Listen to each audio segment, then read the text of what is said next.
Astronauts reported first good, T-minus 25 seconds. 20 seconds in the cover.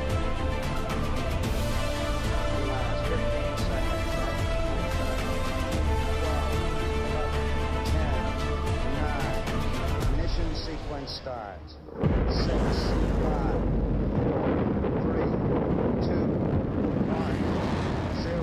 All engine running.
Hello and welcome to beautiful Zell, See-Kaprun, Austria for stop 14 of the 2026 Ironman Pro Series.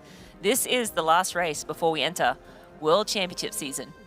We have a deep women's and men's professional field set to battle it out in the Austrian Alps for the titles.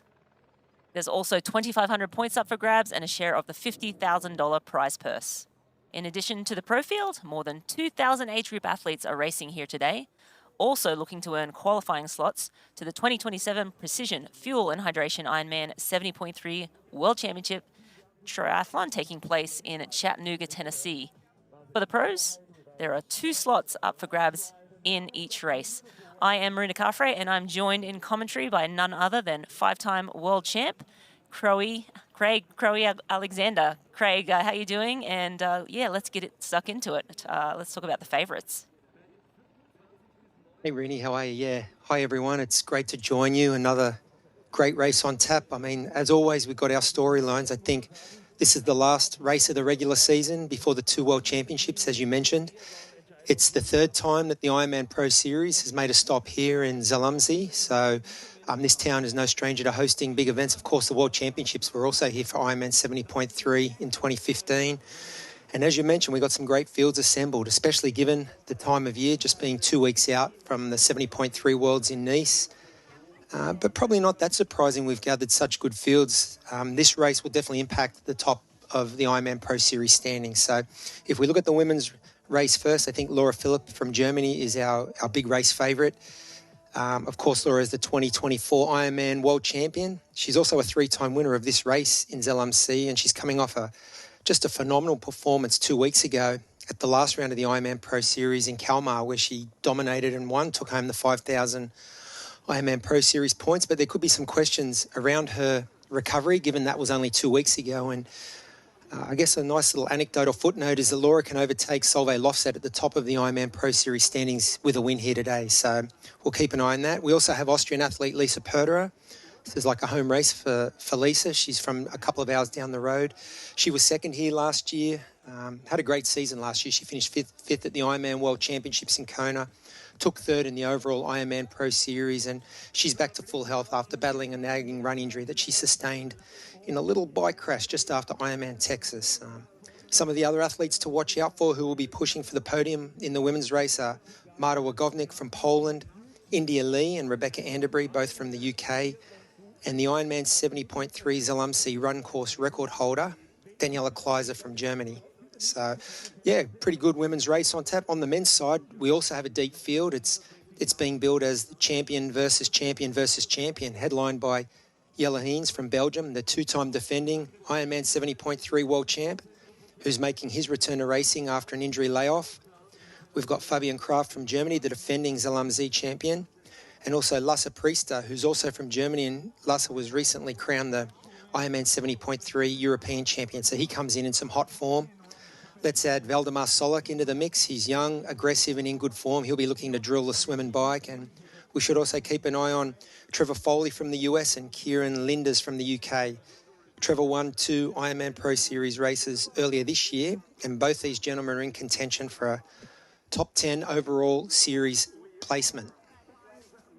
Yeah, it's a phenomenal field, as you mentioned, just 2 weeks out from 70.3 World Champs in Nice. And I think the big one is Laura Philipp planning to race this one 2 weeks after her Ironman in Kalmar, Sweden. And then obviously she's still planning to do 70.3 Worlds and then Kona. So looking to bank some points for the Ironman Pro Series for sure. But let's take a look at the map. We have today's coverage is made possible by Experience Oman, the naming partner of the 2026 Experience Oman Ironman Pro Series. We thank them for bringing us all the action from Austria and all season long. Yeah, just going back to some of the favorites, Jelle Geens, you mentioned obviously 2-time 70.3 champ racing here as he had that injury that sort of sidelined him for a lot of the year, so trying to find some form here. But as we look at the men's start list, you mentioned a lot of the big names up front, some guys that we expect to see in the swim, Michele Sarzilla, Willem Hirsch, also Ivan Jarej as well, and Jan Stratman. So yeah, just a really solid field. Some athletes looking to tune up for 70.3 World Champs, others looking to clock some good Ironman Pro Series points. Yeah, it's a deep field. It's a deep field. Interesting. I'm looking at this second list here. Jeb Kindle's a guy we should watch. He's coming off a 6th place at the recent WTCS race in London. So he's a short course specialist. He's targeting LA 2028, but he's a local and he's going to bring a lot of speed to this race today. Yeah, it'll be fast out of the gates, I think, today. Of course, the women's pro list, front and center, Laura Philipp. But again, a lot of strong names down there. Dida Diedrichs as well in there. Very strong women's field. And again, it will be a great race to follow along. Some of the big names in 70.3 racing not here, and that makes sense given the timing before 70.3 Worlds, but still will be a phenomenal race for the women. And let's take a look at the Roka race weather. It's 67 Fahrenheit, that's 20 Celsius, and feels like 67 Fahrenheit, 19. Light winds out of the northeast, 2 kilometers per hour, and 69% humidity. So really a beautiful day. This race has had all sorts of conditions. A few years back, they had some snow on the top of the mountain, so they had to cancel the bike, and so it ended up being a swim run, but no such trouble today here in Zell am See, Austria. Yeah, it looks like perfect conditions. I do remember that year when they had snow on one of the higher mountain passes and they cancelled the bike segments. I think the athletes are going to have to contend with the snow today. Conditions look absolutely spot on for a fast day. And wetsuit legal today as well, Crowe. Yeah, we just got word that the official water temperature is, I think it's like 21.6 degrees Celsius. So that means it's wetsuit legal for the professional athletes and, in fact, for all our athletes today, professionals and age groupers alike. So definitely changes the race dynamic a little bit. Some athletes prefer the rubber, the neoprene. Obviously, the buoyancy and the warmth is important, but typically the faster swimmers, the better swimmers prefer non-wetsuit. They're able to use their swim advantage to create some separation in the swim. And so the wetsuits being allowed today will definitely change the race dynamic a little bit. Yeah, I think definitely I'll put my hand up, one of the athletes that preferred that wetsuit swim. It allows the body position to be a little higher in the water, but look at that shot. Beautiful aerial views of the surrounding mountains of Zell am See. Just a beautiful place in the world here. We've been treated to some absolutely spectacular racing venues. Kalmar 2 weeks ago was another just really beautiful setting for a race, as we see the athletes doing their final warm-ups in Lake Zell, and yeah, the Austrian Alps as a backdrop. What more could you ask for?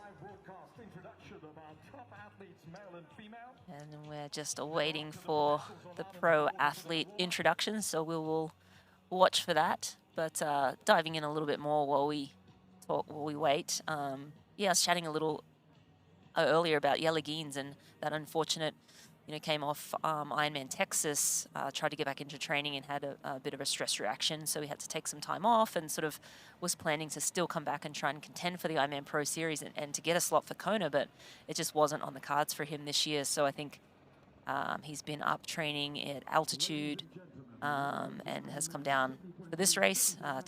He says his run form is similar to what it was last year at 70.3 World Champs. So we will, get a front row seat to that performance today here. And I think, yeah, that'll give him a little confidence, hopefully going into 70.3 Worlds in 2 weeks' time. But Fabian Kraft, also the defending champ here. He was second at the European Champs a few weeks ago. Here we go. As we go to our male intros, and wearing bib number M11 and representing France is Damien Lemanageur. Damien finished 4th at Ironman Lanzarote this year, and he's an Uber biker, so we'll watch out for him in the bike segment today. Yes, and from Luxembourg wearing M10, that's Gregor Payet. And he was second here last year, coming off a 4-week altitude block in St. Moritz, training a little bit with Lasse Priester.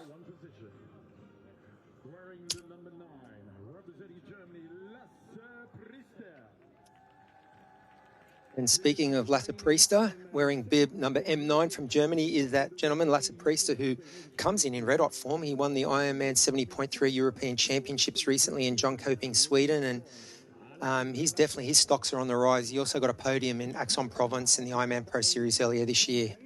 Speaking of stock on the rise, this young man, M8, Valdemar Solok from Denmark. It's his second year racing middle distance. He will look to him to be very aggressive on the bike like it was in Elsinore. He put even Martin Van Riel under pressure on that bike, so look for him to be aggressive out of the water and onto that bike. Wearing bib number M7 today and representing Germany is Jonas Hoffmann. Jonas finished 10th in the Ironman Pro Series the past 2 years, and his season highlight thus far this year has been a 6th place finish in a stacked field at the Athletic Brewing Ironman 70.3 event in Oceanside earlier this year. And from France, M5, that's Simon Vian.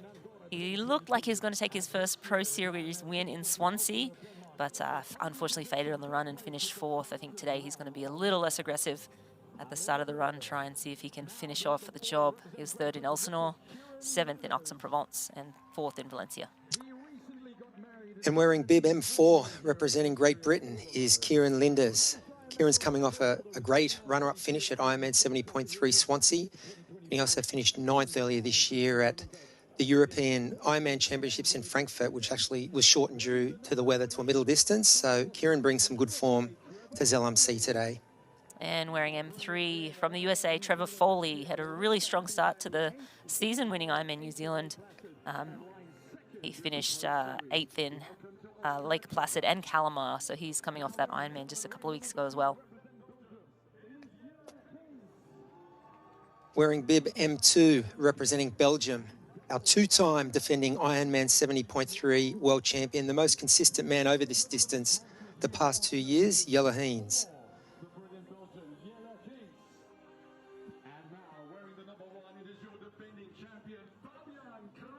And our defending champion, M1, Fabian Kraft from Germany.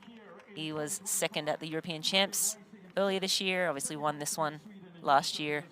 He says he's peaking just in time for the business end of the season, especially on the run, so we'll look to see some fast running from these men. We now get ready to welcome to you our professional woman, wearing the number 12, it is Germany's Johanna Ahrens. And we'll go down to see the pro women as well momentarily. Yes, and wearing F12, that's Johanna Ahrens from Germany.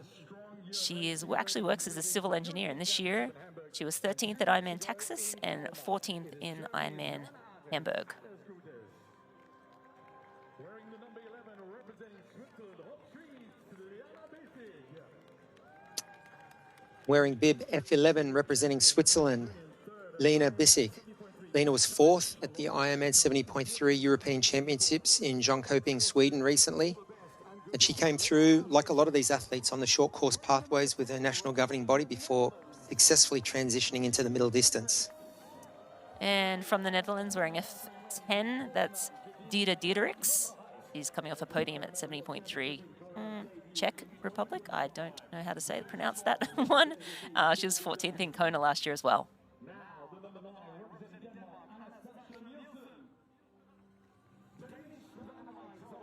Wearing bib F9, representing Denmark, is Anastasia Dam Nielsen. She looks very happy to be here. Anastasia brings some good form in today too. She had a recent 7th place at the Pro Series 70.3 race in Swansea, and also an 8th place finish at Ironman 70.3 Valencia earlier this season. All right, number F8 from Australia, that's Sky Wallace. 2025 was her first full year as a pro and her final year as a physio student. But in 26, she was 5th in Geelong 70.3, 6th at Ironman 70.3 Western Sydney, and 2nd at Ironman Cairns. Wearing bib F6 and representing Great Britain is Rebecca Anderberry. Rebecca's one of the stronger bikers in the field today. Last year, she had the 2nd fastest bike split behind Kat Matthews, who went on to break the bike course record here. So Rebecca also comes in good form. She had a 4th at the Ironman Pro Series 70.3 race in Swansea. And wearing F4 from Great Britain, that's India Lee. So far this year, she's been 8th at 70.3 Swansea, where she faded on the run after a little tumble at the end of the bike. 7th in Ironman Hamburg, so she's got her Kona spot. And we expect her to be in the front pack on the swim and possibly break away on the bike. Wearing bib F3 and representing Poland is Marta Łagodnik. Marta only started long-distance racing last year. She's already qualified for Kona. She's a very strong runner, and she had a great 3rd place finish, her first Ironman Pro Series podium in Swansea. And F2 from Austria, just a couple of hours down the road from here. This is Lisa Perderer. This year she was 5th at Ironman Lake Placid and Ironman Hamburg. She had a bit of a rough start to the year, but her breakout performance with 5th place in Kona last year, so hopefully getting right at the end of the season here. And our women's top seed wearing bib F1, of course, the 2024 Ironman World Champion, 3-time winner on this course, Laura Philipp, representing Germany.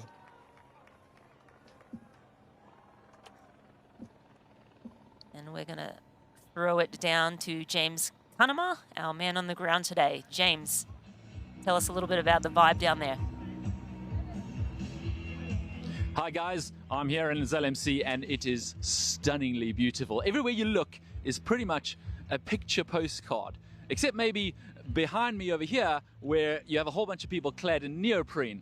I mean, maybe if you're watching this, you might be into that kind of thing for a picture postcard, I don't know. But it is stunningly beautiful. The day here is incredible. There is barely a cloud in the sky. I have to say, you said it's 20 degrees. It is 20 degrees, but it feels a lot warmer in the sun here today.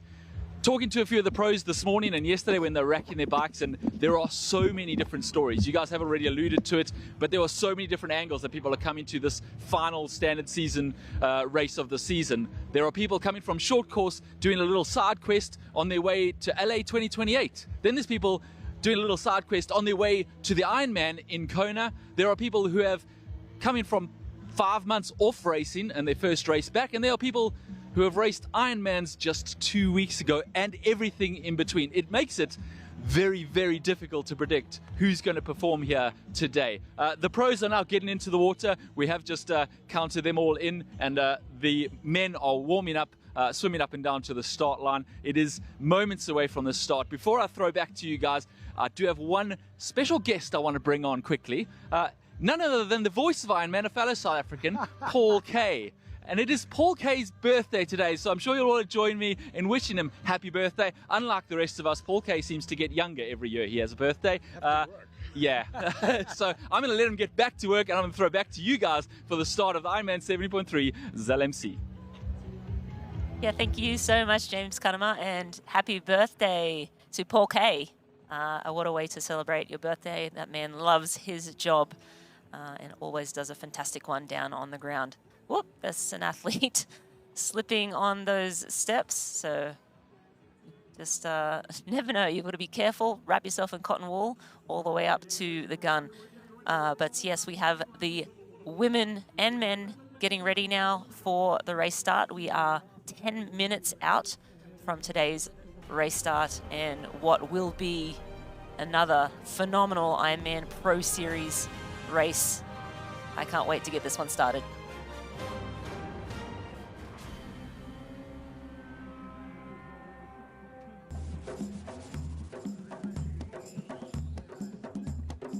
It's the beauty of Oman.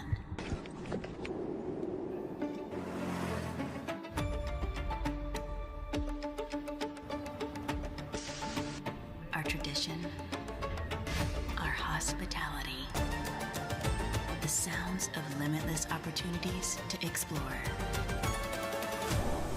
Listen, it's Oman.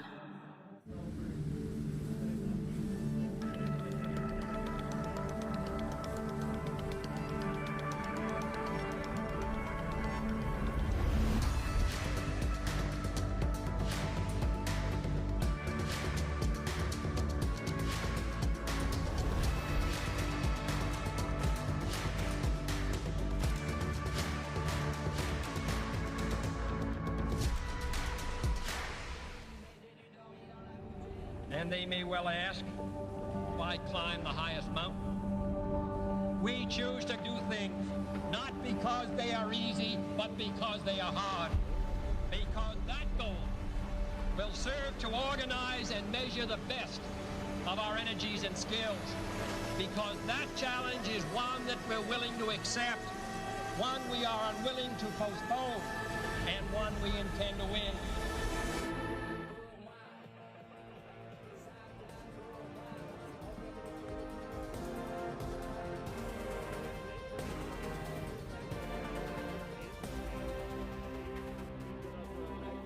Today's live coverage of Ironman 70.3 Zell See-Kaprun is brought to you by Roka. Find faster with Roka. And Oman. Beauty has an address. Endurance has a destination. Experience Oman. All right, now we are moments away from the pro men's start. The pro women will go off 5 minutes after the pro men. Of course, wetsuit swim, as you can see. Wetsuit legal for all athletes. At 21.9 degrees Celsius, but we are going to take a quick look at the course maps.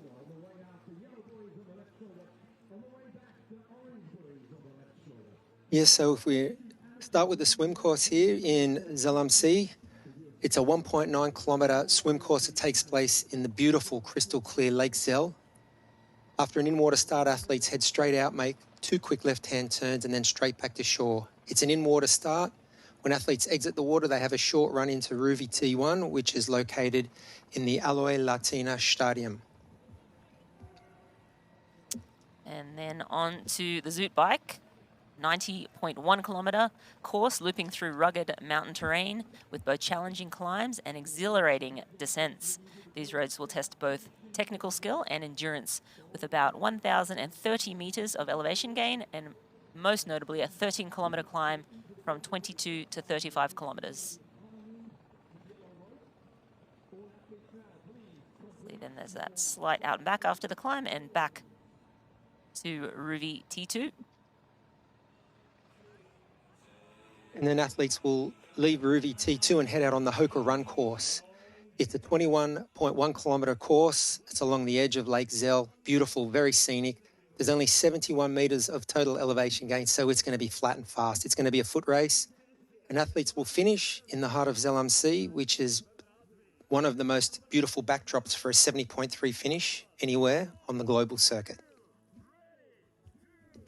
Yes, and that run is a lot on like crushed gravel, which is always beautiful to run on. Not so sure how well it'll feel with the super shoes on, but still a stunning run, and fast times typically come out of here. But let's take a look at the ones to watch in the swim. So Lasse Priester, Michele Sarzilla, in green, Michele Sarzilla in blue, Valdemar Solok is in purple, Kieran Linders is in the yellow, Fabian Kraft in purple as well, Willie Hirsch is in white, Jelle Geens in white, and Chib Kindle is in the silver cap.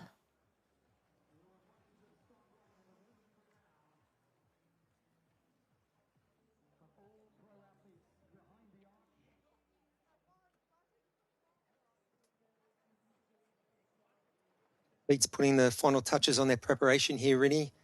Not long now until the gun goes off. And yeah, interesting to hear James talk about the different strategies and the different mindsets of athletes coming in. Of course, at this time of the year, you know, athletes do have a schedule and a plan, but often there's been injury, illness, changes to the plan. So it's good to see so many top-level athletes making the start line here in the 14th round of the Experience Oman Ironman Pro Series. We are just 2 weeks out from the IRONMAN 70.3 World Championships in Nice, France, and this will be a pivotal hit out for some athletes like a Yella Haynes who hasn't raced in 5 months.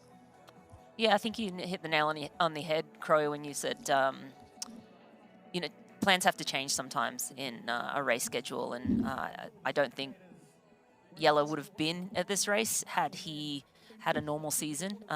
Same with Laura Phillip. She wasn't herself early in the year, won Ironman Hamburg, but just didn't seem herself at that race, and then decided to add Kalmar into the mix, and then all of a sudden found herself in a position to contend for the overall Ironman Pro Series. And of course, $200,000 goes to the winner of that series, $130,000 for second. So definitely worth, that's Marta Wagovnik in the green cap there waving.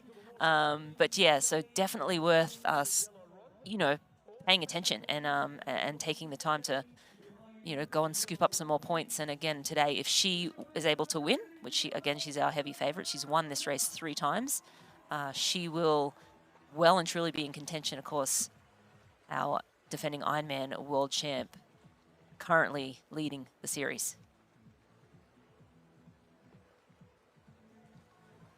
Athletes now getting into the water, getting their final instructions, and they're making their way over to the swim start. As we mentioned, it's a deep in-water start here.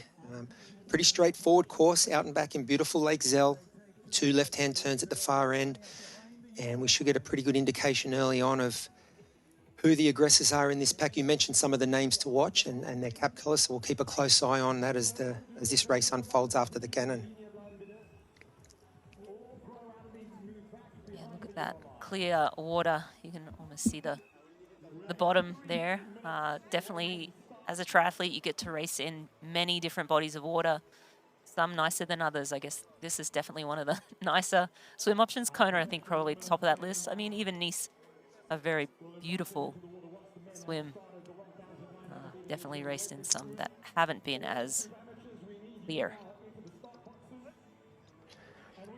Yeah, as James mentioned, this is a picture postcard. This is beautiful. It's not going to get much better than an alpine Austrian lake. As the athletes are at the start line, we can see our stand-up paddleboarder, our lead paddler there, making sure nobody encroaches on the start line or crosses it. Not long now until the gun will go off and we'll be neck deep into race 14 of the Experience Oman Ironman Pro Series and our last stop on the tour before we hit the 2 World Championships. So I think we're about a minute out from the race start. Interestingly, some athletes opting to sort of sit back, Crowy. What do you think of that move? I'm not sure. I don't. Are we don't really racing or approve. not, I think boys? it's a yeah, it's a race and it's a 1.9 kilometre swim. You don't want to swim 1.91 kilometres. You want to swim the minimum distance, and you want to give yourself every chance to get a good clean start. But potentially some of the athletes are self-seeding. Maybe they realise they're not the fastest swimmers. That's not their strength, or they haven't got the get-out speed. So maybe their plan is just to jump straight on a nice pair of feet and catch a draft immediately from the start of the swim. Yeah, I think that's a fair assessment. Maybe some of the athletes letting the fast boys go, but then you're giving a meter head start before we even get going. But maybe an option not to get punched in the face or kicked at the start is a nice way to start your day as well.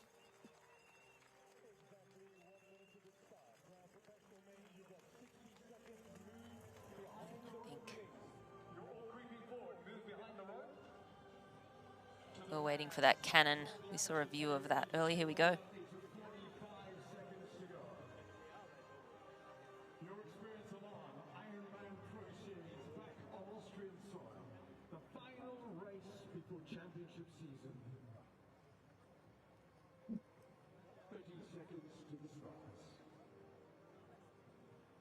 moments away. 30 seconds out, so wasn't as close as we thought.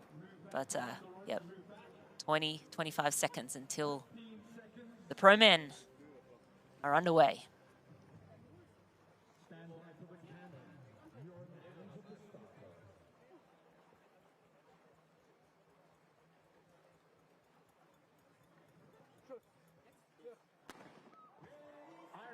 And there they go, Ironman 70.3, Zell MC. Pro men's race is underway for 2026. And right now, could throw a blanket over the field, but that will change very quickly. Yeah, great start. Good, clean start there. We did see the athletes encroach a little bit and maybe even go over the line, but we tend to see that, especially if they give a countdown. So good, clean, even start here across the board. I'm sure we'll see the arrowhead form very shortly and different distinct packs form up. The better swimmers they're going to want to press their advantage and get to the front of the aggressive races.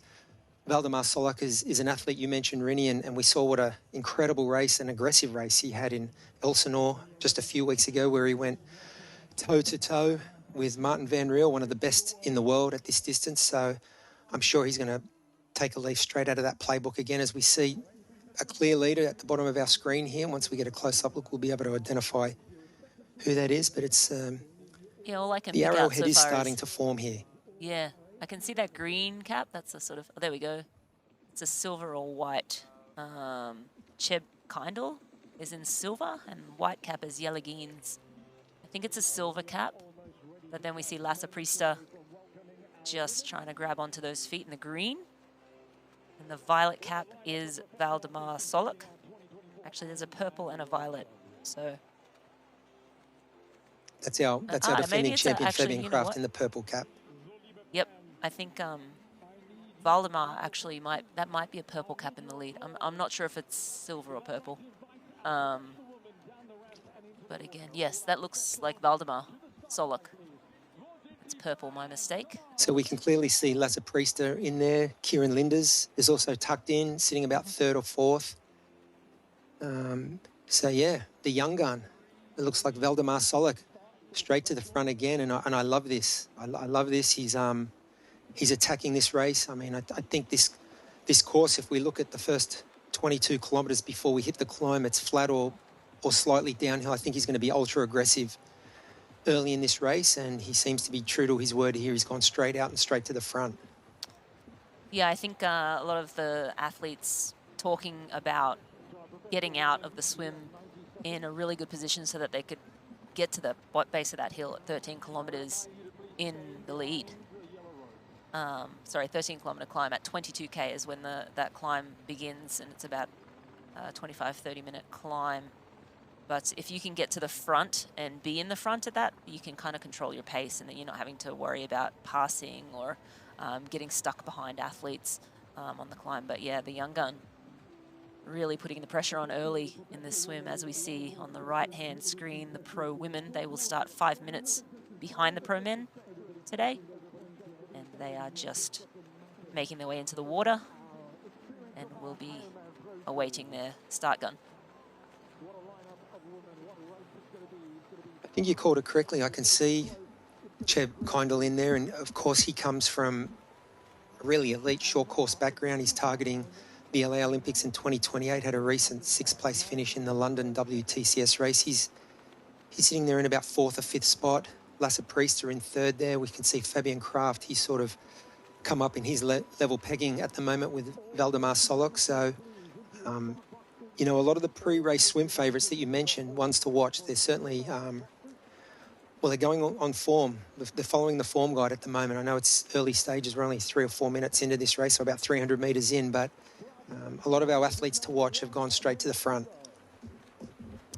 Yeah, we also have Willem Hirsch. He's in the pearly pink cap. I believe I saw that in that mix too. So right now, a pretty big group actually in the front, which we'll see if it lasts through to the end of the swim.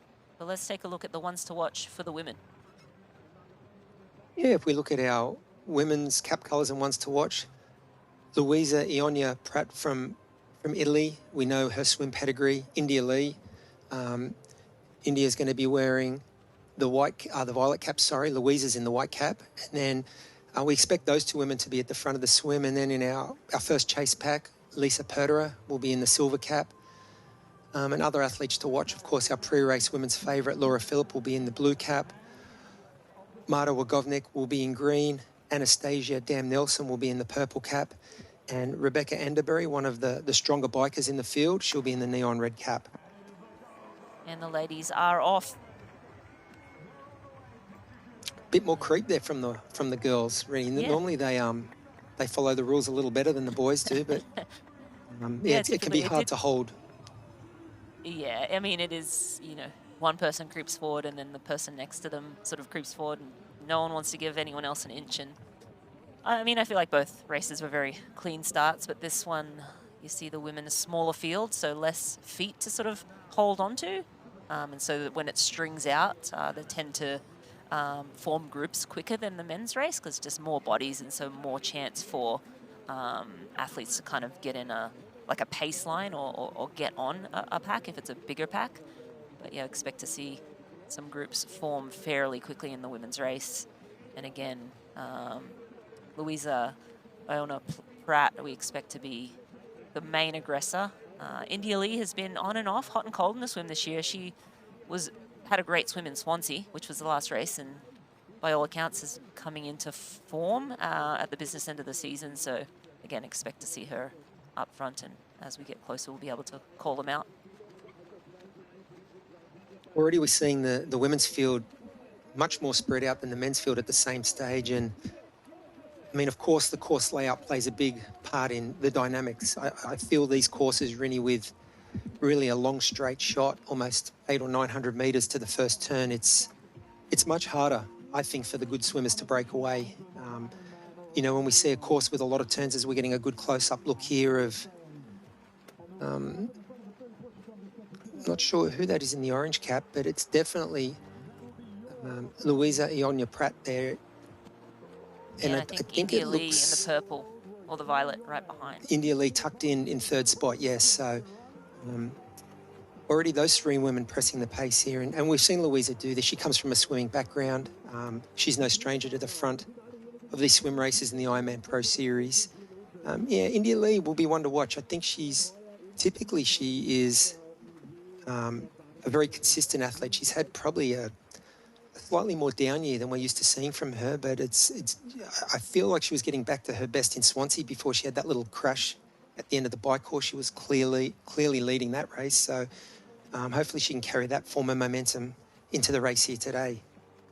We've just been corrected. I think that it's a silver cap, Lisa Pertera, and not Louisa. So from our eyes on the ground, might be Lisa Pertera in the lead there with the orange cap, which again, we don't know who that athlete is in the orange. I think that's the standard color for all the other athletes. But let's go take a listen to India Lee. India, how important is it for you to make the front group this weekend? Yeah, pretty important. I'd say that's always my goal going into the swim, to come out in the front pack, hopefully in a relaxed and chilled manner. But yeah, my goal is always going to be to get into the front group on the swim. I don't think I'll be first out. Usually my goal is not to be first out, but to be out on the feet of the person who is first out.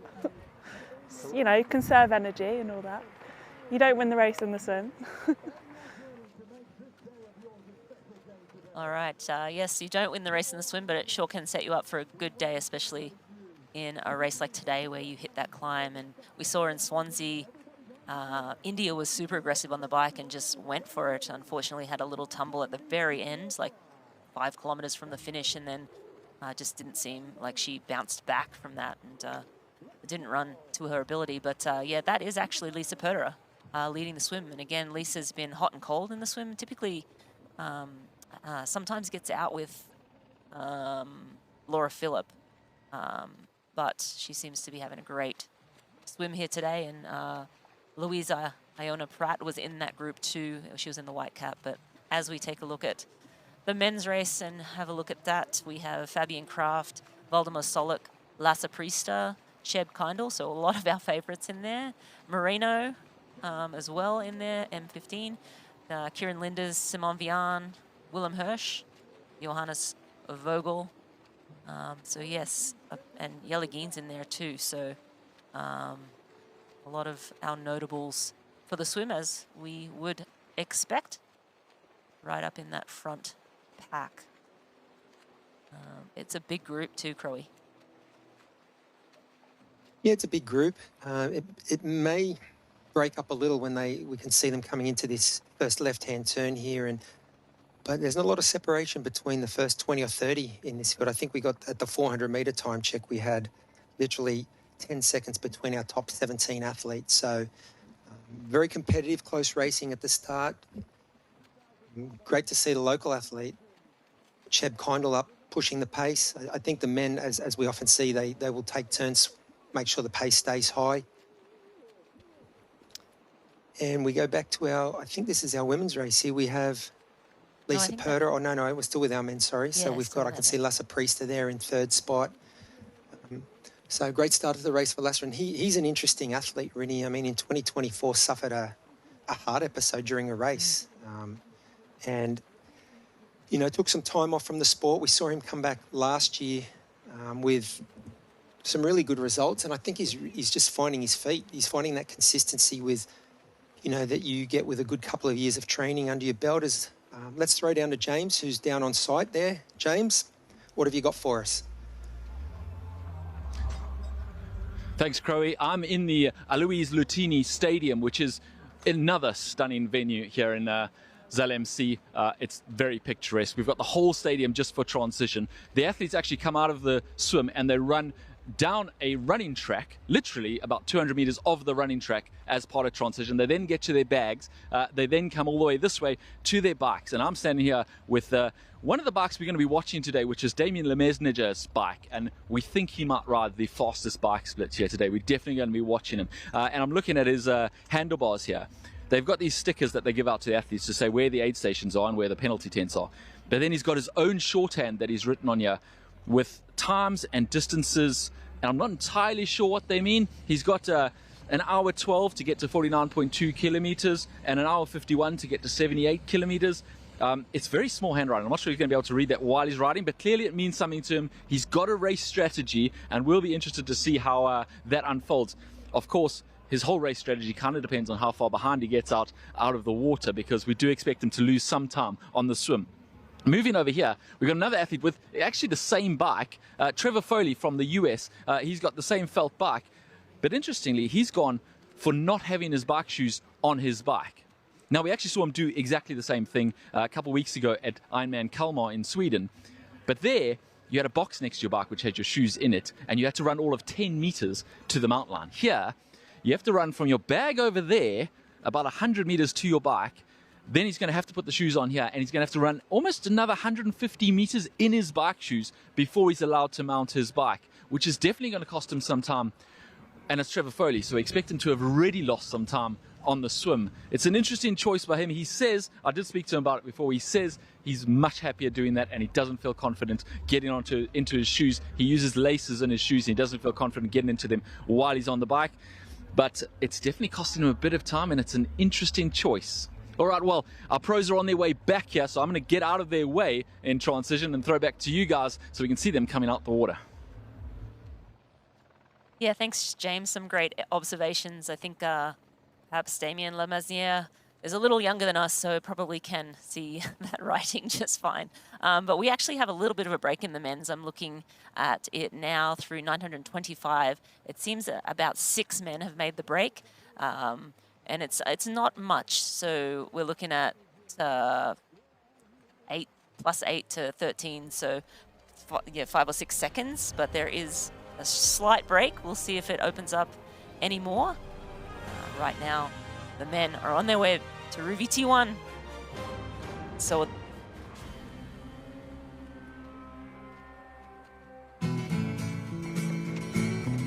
try imagining a place where it's always safe and warm. Come in, she said, I'll give you shelter from the storm.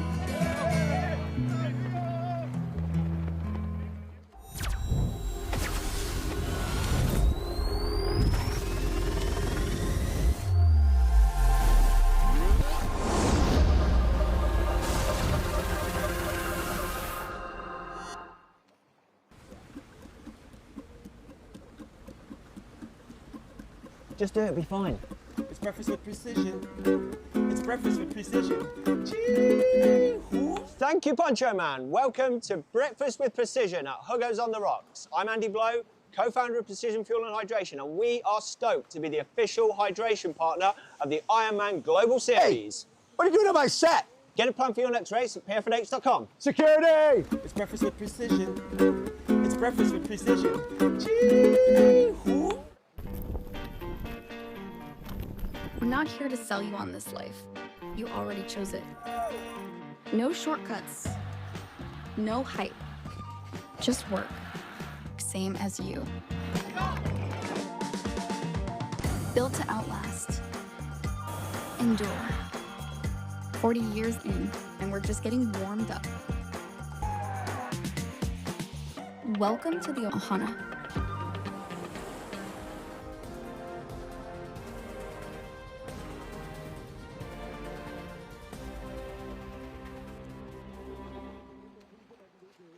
Today's live broadcast of Ironman 70.3 Zell is brought to you by Hoka.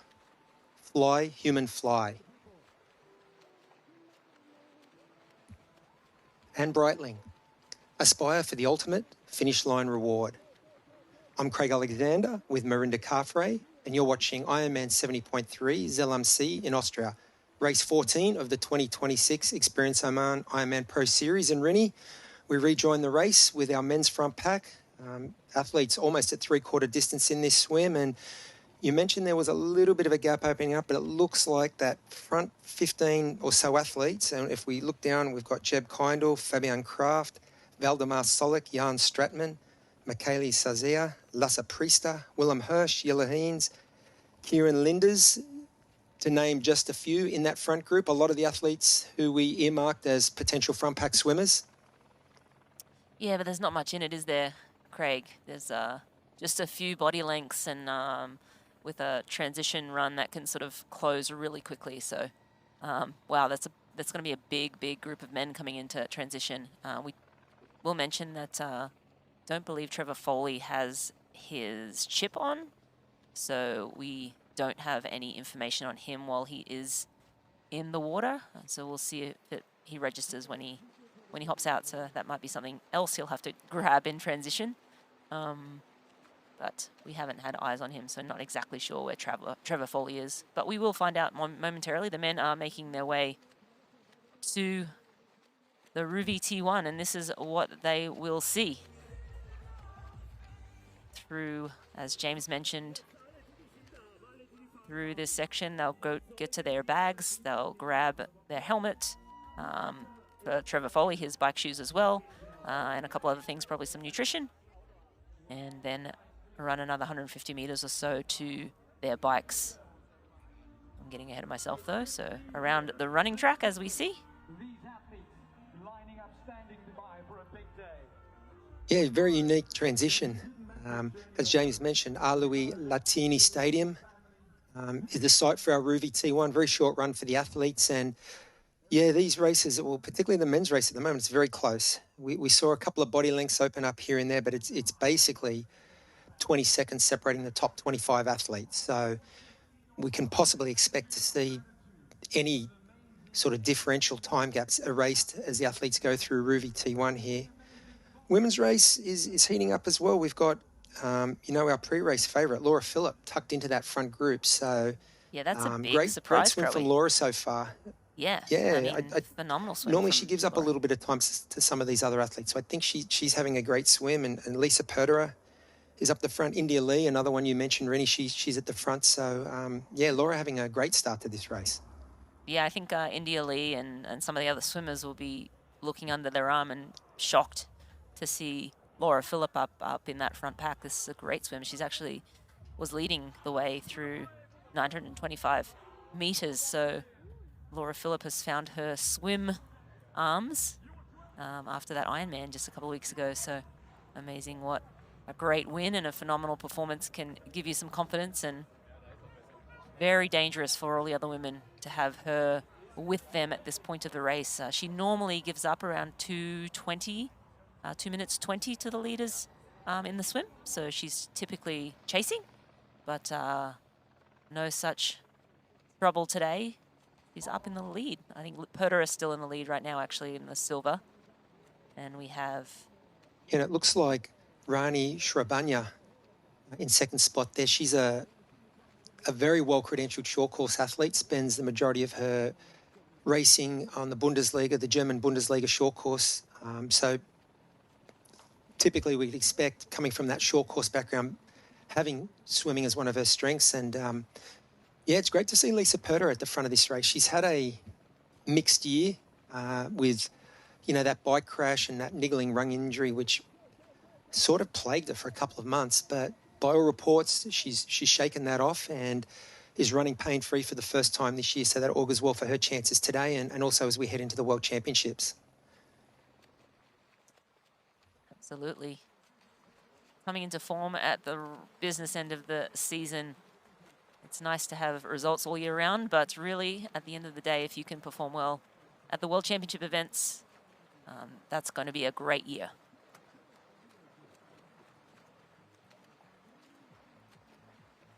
I think Lisa Perder in the lead, and one we didn't have on our notables, but will from now on, Rainey Scar.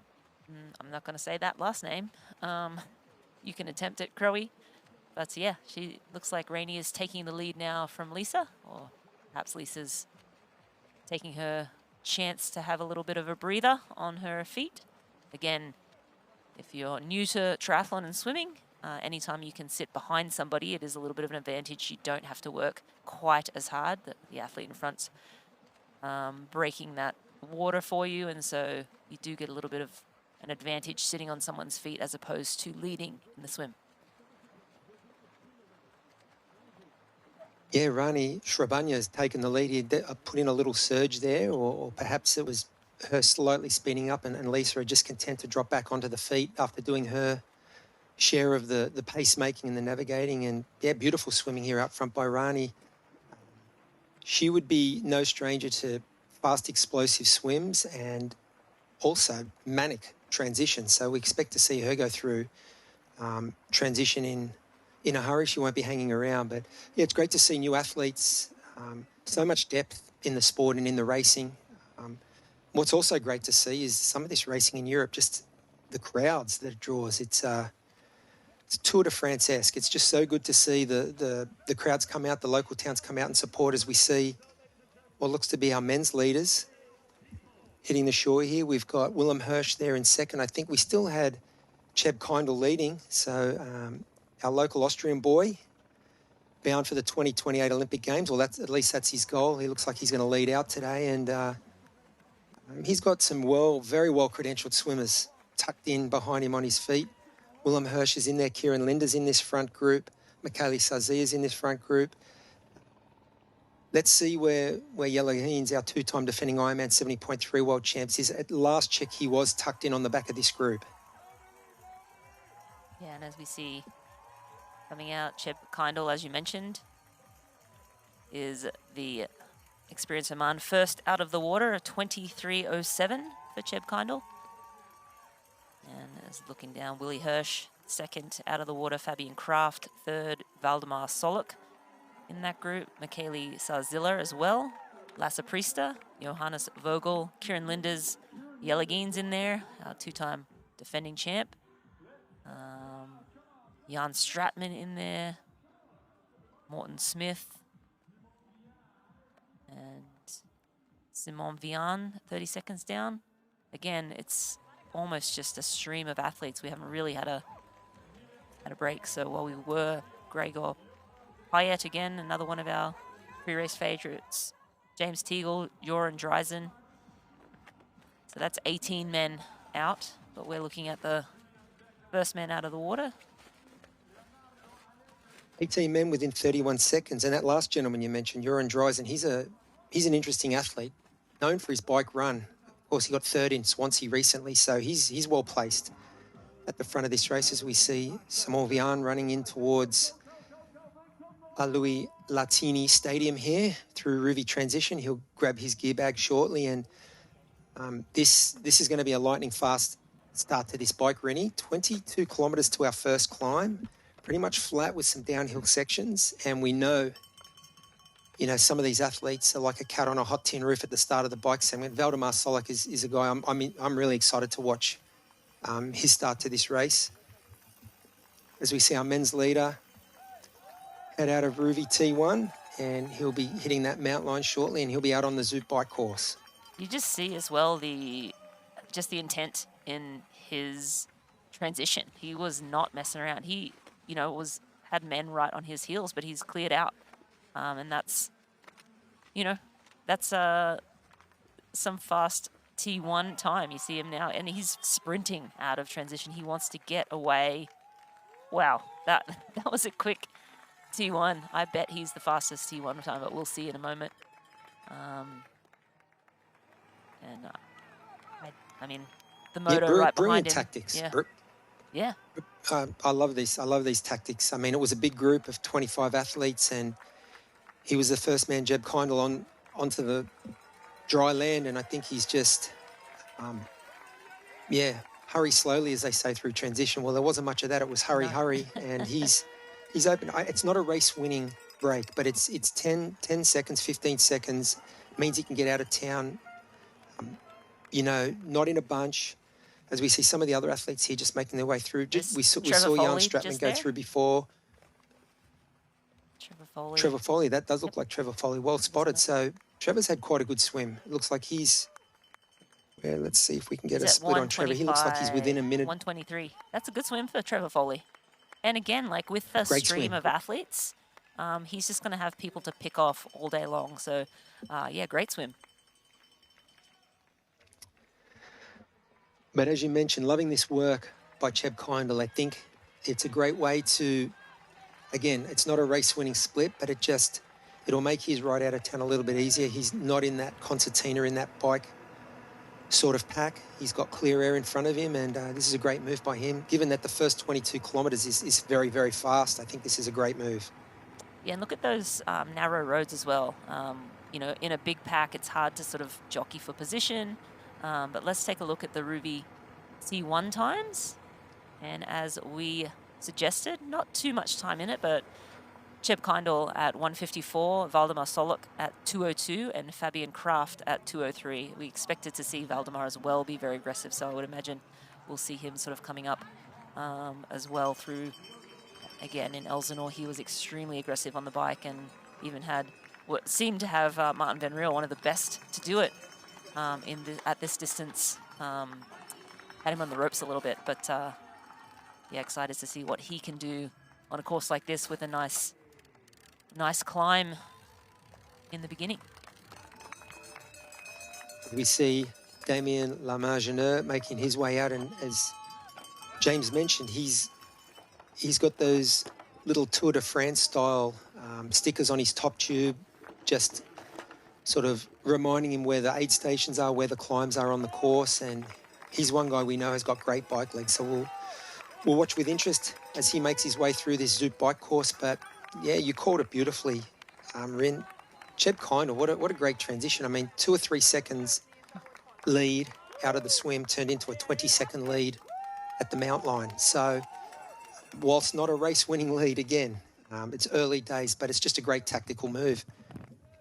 Yeah, just looking at the splits now, Damien Lamargeneur, 2:53 down out of the water, so not a great swim from that man, but again, he can ride, so, and a long way to go. So, no such problems with our leader, Cheb Kindle. Oh no. Is that?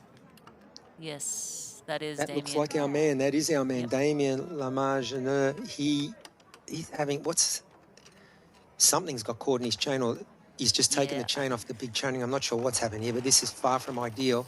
Yeah, so the chain Obviously, must we're have on the fallen off. non-drivetrain side. Oh, it doesn't. This is catastrophic.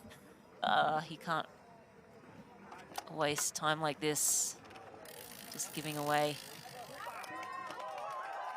He would have probably lost another 90 seconds at least.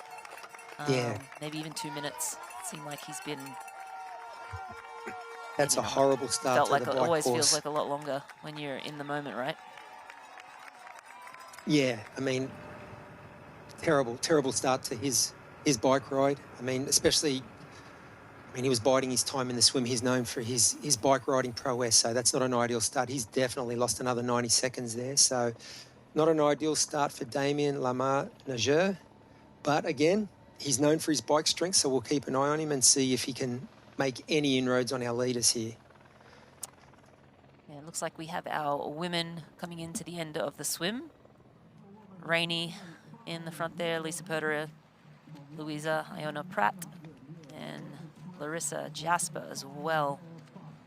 Looks like there was a group of 4, but we'll soon see when they hop out exactly what the gaps are. Again, Laura Phillip losing a little bit of time, but still definitely within reach of the leaders. Yeah, it looks like a nice move from Rani Shrabanya when she's come to the front. That bigger front group did split, but again, like you mentioned, it's only 23 seconds back to our pre-race favourite, Laura Phillip, so not a catastrophic loss of time here in this swim. In fact, it's still a great swim for Laura to be within 30 seconds of some of these women. Rani, Lisa Perderer in second, Louisa Ionia Pratt, who again is known for her swimming pedigree, comes from a college swimming background, and good swim by these ladies.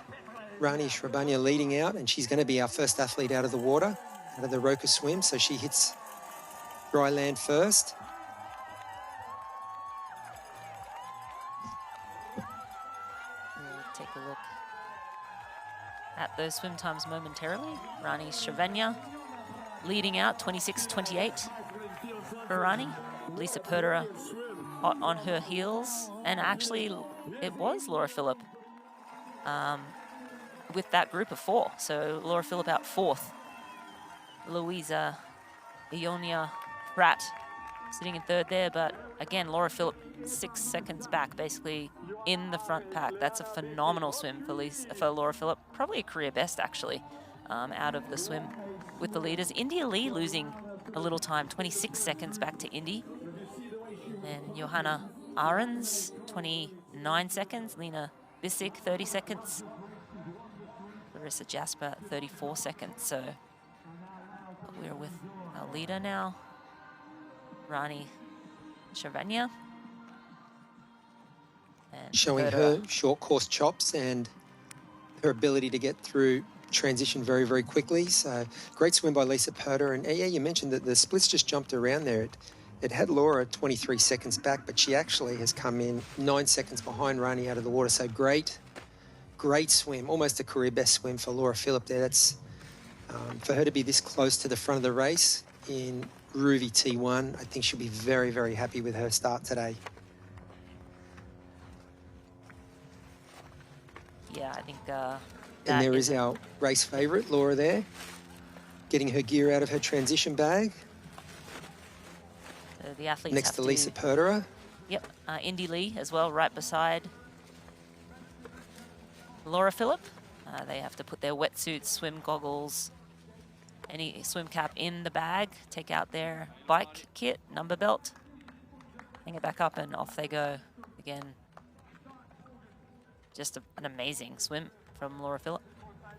If she can swim like this at 70.3 World Champs in 2 weeks with a course like they have in Nice, she's well and truly a favourite for that one too. So 2 of our stronger bikers, Laura Phillip and Lisa Perderer, at the front of the race, and another athlete we need to watch for is Rebecca Enderberry. She's known for her cycling, so she typically gives up a few minutes in the swim, but we'll keep you updated when we see Rebecca's swim time and exactly what the deficit is.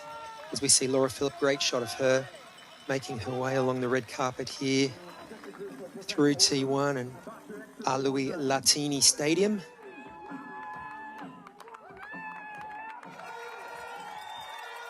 And we are going to throw it down to James Cunnama, who's in transition. Thanks, Rennie. Yeah, The men's racks are now completely empty, and the ladies are coming through. They just saw that first group of ladies.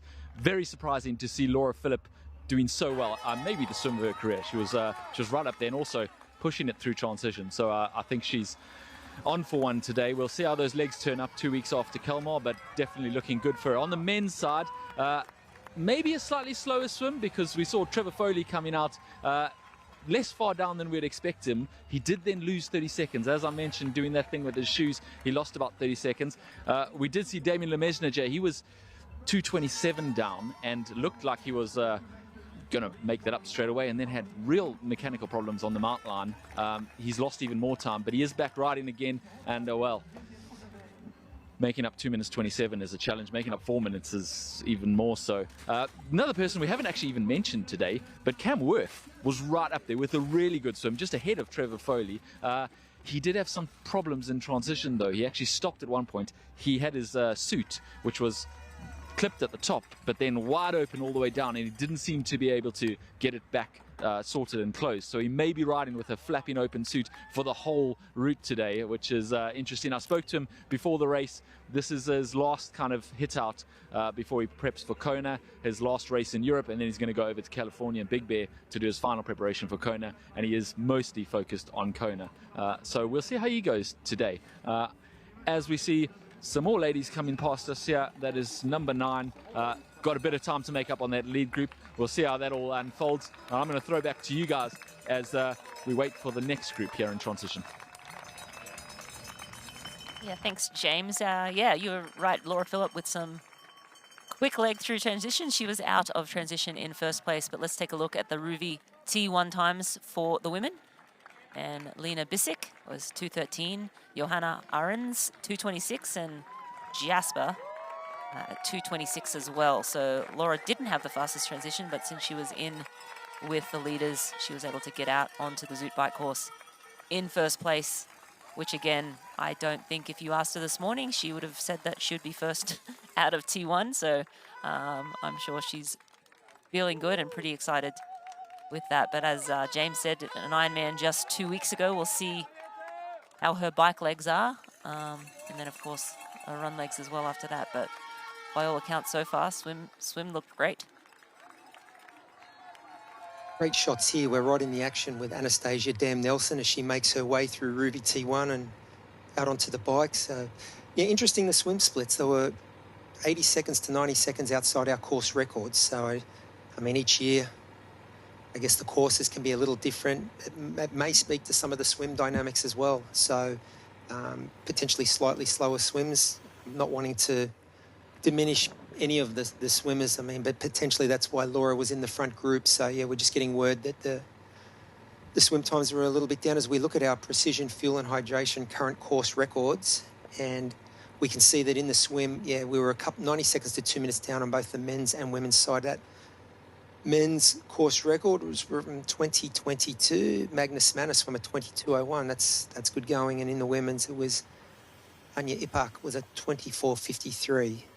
And that's a record that stood over a decade. So let's see how our athletes go with these bike course records. Mika Newts, 2:02 on the men's side, and last year, Kat Matthews with a 2:17:52. Rennie, it looks like pretty favourable conditions out there on the bike course. Yeah, again, earlier we saw just very, very light winds, good temperature, no rain. So, yeah, I mean, the stage is set for some fast biking. It's just a matter of who has the legs. I feel like in the men's field, we probably will see some extremely fast biking. There's just some red-hot cyclists in that men's field. Yelagin said, I guess, last year he did have the KOM for the climb here, and someone took it from him, so he's going to try and sneak that one back after this race. So we'll see. I think there'll be a couple other men looking to snatch that title as well. Great shots of Willem Hirsch back there as we come up next to our women's leader here, Laura Philipp. Yeah, I mean, couldn't have started better. Race for Laura. It's just beautifully positioned herself at the start of the swim, got into that front group. Looked like she lost a little bit of time when Rani sort of increased the tempo halfway back to shore on that second leg of the swim. But no, Laura did an amazing job just to position herself brilliantly, get through transition quickly, and she's already going to work on the bike. Just checking some of the splits from the men's race. Jelle Heens, the man you just mentioned, Rini, he's already up to third spot, so he's erased part of that deficit that he faced coming out of the swim, and it looks like he's very, very keen to get that KOM segment up the climb. He's already positioning himself well. He's made his way up to third place on the road, about 10 kilometres into this bike leg. I believe that's Voldemar Solok on screen now, and he was the man we were talking about ahead of the race. Super aggressive in Elsinore earlier this year, so we expect him to be aggressive again. And he is closing in on Cheb Kindle, who is ahead of him, so he's second right now on course.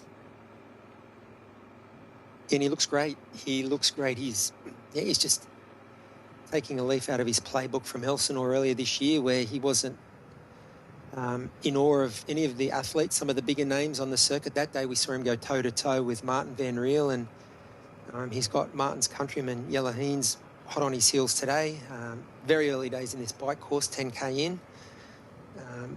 You know, they're about halfway to that first climb at 22K, so I'm sure we'll see you know, some dynamics going up this climb, and we'll see a pattern developing. Great to see Cam Worth racing today. A man we know has got strong bike legs. He has given up a little bit of time in the swim and lost a little bit more time in Ruby T1, but great to see Cam on the course here. I'm sure he's going to love it, and he's going to be no stranger to these European alpine roads. Yeah, and Cam not too far behind Trevor Foley, so that could be a really strong partnership on the bike as well. Two very strong cyclists. But let's, we caught up with Voldemar Solok before the race. Let's hear what he had to say about the bike. Like hopefully the same as I always do, quite aggressive. I think that I haven't tried the course yet. I'll do that like after this. But as far as I can see, the first like 35K is going to be really hard, but also quite a good opportunity to make some separation. But I could imagine that we might still be a smaller group after the climb, but then there's still 50K left, which is like a little bit downhill, but mostly flat. And I think that if you burn too many matches during the climb, the people might start to drop off if we can sort of keep the pace high. And then hopefully like Les and Jelle and everybody else is not gonna run like a 1:07 half marathon, then I can keep up at least. So. Well, 1:07 half marathon, that'd be a very fast day, but yeah, maybe a 1:08 and he can keep up. Voldemar Solok, good to hear from the young gun pre-race, and as you see here, he has bridged the gap to Cheb Kindle, and Cheb Kindle created that separation just in transition, so it's taken him, what, 10 to 12 kilometers to catch back up, which just reminds you how important transitions are, and being quick, efficient through transition. You see Voldemar now sitting up on his base bars, collecting himself. Again, the climb is at 22 kilometers, and so you see Voldemar taking in nutrition, just taking a moment to regroup after that first effort to bridge up to the front, and I'm just going to take a guess that he is going to hit the base of that climb, or maybe even before, and just try to ride away from these other men.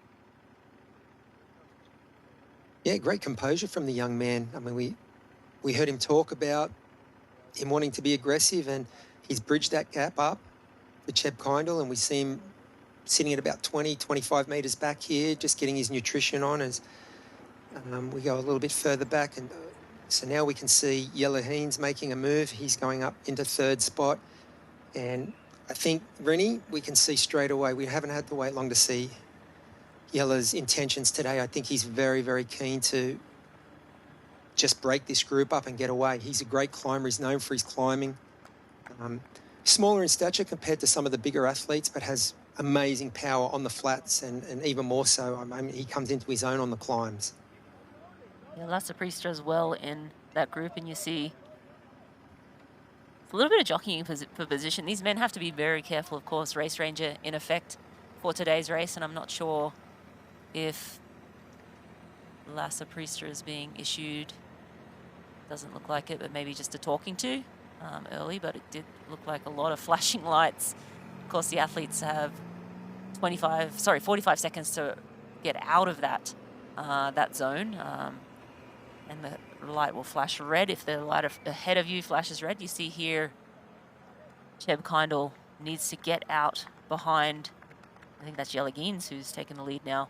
He needs to be out of that draft zone, so the light needs to stop flashing red within 45 seconds of that pass being made. So yeah, the marshals on top of them, making sure they're racing clean here in Zell MC. And the professional men nearing that first climb. Women probably nearing the 10th kilometer of this race. But looking forward to seeing what will happen on the climb here momentarily.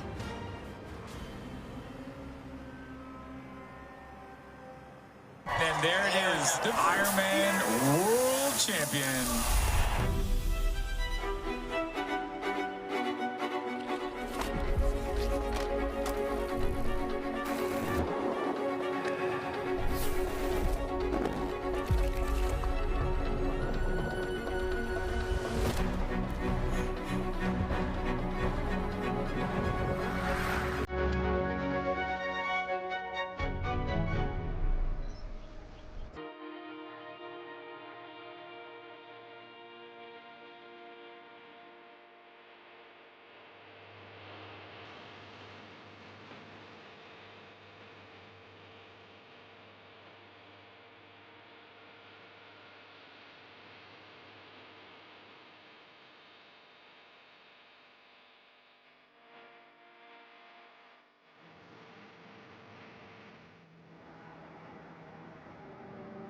And they may well ask, why climb the highest mountain? We choose to do things not because they are easy, but because they are hard. Because that goal will serve to organize and measure the best of our energies and skills. Because that challenge is one that we're willing to accept, one we are unwilling to postpone, and one we intend to win.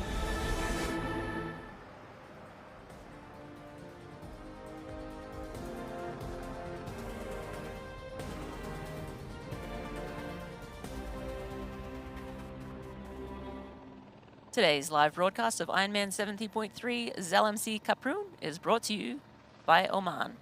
Beauty has an address. Endurance has a destination. Experience Oman. And Roka. Find faster with Roka. And this is a few landscapes capture the Austrian Alps quite like Zell MC. A mountain town built around brilliant waters, Lake Zell. And the half marathon will take center stage with the runners following a two-loop course along its shoreline. We are getting some of that view here. And so from above you can see what makes this race so distinctive. Mountain roads, valley, and Lake Zell all combining to create a spectacular natural arena. And this is Lisa Perderer. She is in the lead of the women's race. Yelagines in the lead of the men's race now, but we have Laura Philipp and Lisa Perderer going back and forth. They were out of the swim together. And again, probably a career best swim for Laura Philipp, getting out in the lead here. Those two women will battle it out all day here in the Austrian Alps. Yeah, we can see Lisa and Laura trading the lead at the front here. I know we've said it, but it is for me so far, the big storyline has been Laura's swim. I mean, she's normally a minute or two behind Lisa out of the swim. So to be in such a good position early is, yeah, it's a great start to her day out here. That men's race is starting to break apart, Rinny. We can see definitely a group of 6 athletes, and they've opened up a minute lead as I think we are having a look at our Uber cyclist here, Damien Lemenageur. He had that, for him, a good swim, 2:41 down, but then that mechanical where he lost another 90 seconds. But it looks like he's getting into his work here, picking off some athletes as he makes his way towards the front. He's 3:45 down, so it looks like he's maybe made up 10 to 15 seconds after that mechanical, but still with some work to do, Damien, but it looks like he's starting to get into his bike ride, and yeah, we can see him slowly picking his way through the mid-pack here. Yeah, 3:45 down. Again, he's made up 10 seconds on the leaders. So the pack of Jellegins, Valdemar Solok, Cheb Kindle, Lasse Priester and Fabian Kraft. It's a clear gap between that top. I think it's 5 at 16 kilometers and 1:16 back to Gregor Payet, Johannes Vogel, Michele Sarzilla, Jonas Hoffman, Jan Stratman. Pretty big group, actually, in that main chase. And then you have Trevor Foley at 2 minutes back. Again, we'll be keeping an eye on him. He's trying to vie for the overall standings for the Ironman Pro Series. Cam Worth at 2:09 back, so good company there. Yeah, very interesting to see that. Yeah, we heard 5 off the front. Yeah, 5. Yeah, apologies. I called it as a group of 6, but it is 5, and it contains 4 of our athletes to watch, but also Cheb Kindle's in there, so he's got himself into that front group. So great start to his day. I was interested listening to Valdemar Solok's interview talking about Lasse Priester running a 1:07. Yes, on form, you'd have to say Priester and Haynes are the 2 best runners in this field. It's not a super quick course. I mean, the course record is as we see Lasse Priester on screen here, the course record is a 1:09.45, which our men's defending champion, Fabian Kraft, ran last year.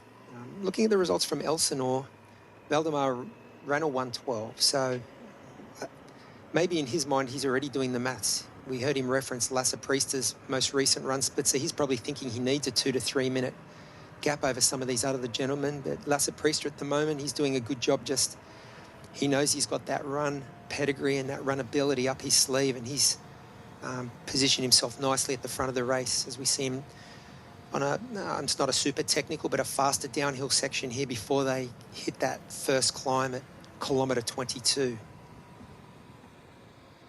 Yeah, and it'll be interesting to see who's super aggressive on the descent as well, right, after the climb. So you need all of your skills in a course like this. You need to be able to climb very well, obviously always time trial well on the flats, but descending becomes more and more important in races like this, winding country roads. You need to be at one with your bike, which all of these athletes are, and Laura Philipp on screen. And Luisa Perder, again, looks like another change in lead. And we expect to see these women duking it out in the championship season as well, of course. Laura Philipp, a former Ironman world champ. She won in Nice in 24. Lisa Perder, a breakthrough performance last year in Kona, coming 5th. So great to see her coming into form. She had a real rough start to the season. Wasn't able to start in Texas. She was down there and then was sick race morning. Of course, had surgery earlier in the year and sort of a short build into Texas, and then crashed her bike after Texas. And again, in the last few weeks, she started to really, will run pain-free, which again, it's very hard. And these women, you see that that's a great shot. They've cleared out from the rest of the field at this point in the race. So Lena Bissek, Louisa, Ionia, Pratt, and the other women. Again, the one that I was expecting to see up the front here, Indian Lee at 1:25 down. And she was a couple of seconds, 20, 30 seconds behind out of the water, which was surprising in itself. But yeah, definitely expected to see her be aggressive at the start of the bike, but looks like she's losing time to Laura and Lisa. Yeah, I think that's the notable absentee from the front of this race, India Lee. I think she was 20 seconds, 22 seconds down out of the swim.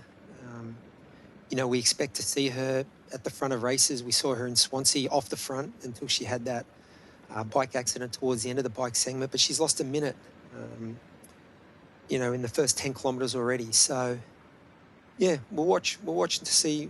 Hopefully she's just getting into her rhythm. Not the start we're used to seeing from her, but these two women on the front, this is what we are used to seeing. I mean, we see Laura use her bike strength in a lot of her races to really set her race wins up. She did it at the World Championships that you mentioned in Nice 2 years ago. She headed into T2 in the lead with Kat Matthews that day and was able to bridge up after a swim deficit. And this woman on screen, Lisa Perder, she is very, very aggressive on the bike. Ironman Lake Placid last year, we saw her catch some of the trailing pro men on the bike. So she's no stranger to pushing the bike segment very, very hard. Why don't we hear what Lisa had to say in her A Fighting Chance segment? I'm pain-free and I'm feeling very fit on the bike, so you always want to get better, you know?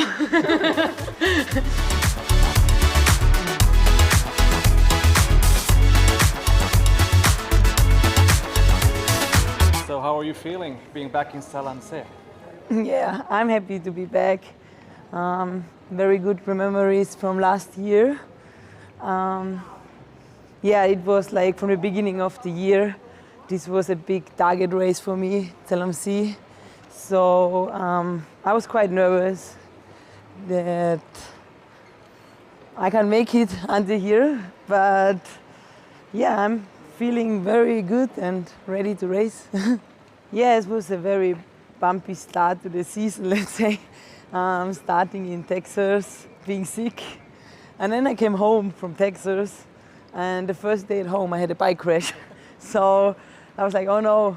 But yeah, then it was like just 2 more weeks to Aix-en-Provence, and I started to have like a very weird pain in my leg, but I didn't take it too serious. So from that on, I just had pain for 14 weeks, and finally, since 10 days, 2 weeks, I'm pain-free running again, and it feels so nice. It feels like a home race because last year, I mean, I heard my name so often on the course, and it motivates me even more. And I mean, the location here, swimming in this clear lake and all the mountains around. Yeah, I just feel home, and I think that's why I love it so much, yeah. I mean, every race is a little bit unknown, you know, everything can happen. The course is not a big unknown. I mean, that maybe the conditions can change a little bit if it's gonna rain, the downhills or something. But I think I know the course very well. I just did today again, the bike course, the technical part, and to just give me a reminder. Yeah, I think I'm very prepared for this course, yeah. Yes, thank you to Lisa Perder and A Fighting Chance presented by Precision Fuel and Hydration.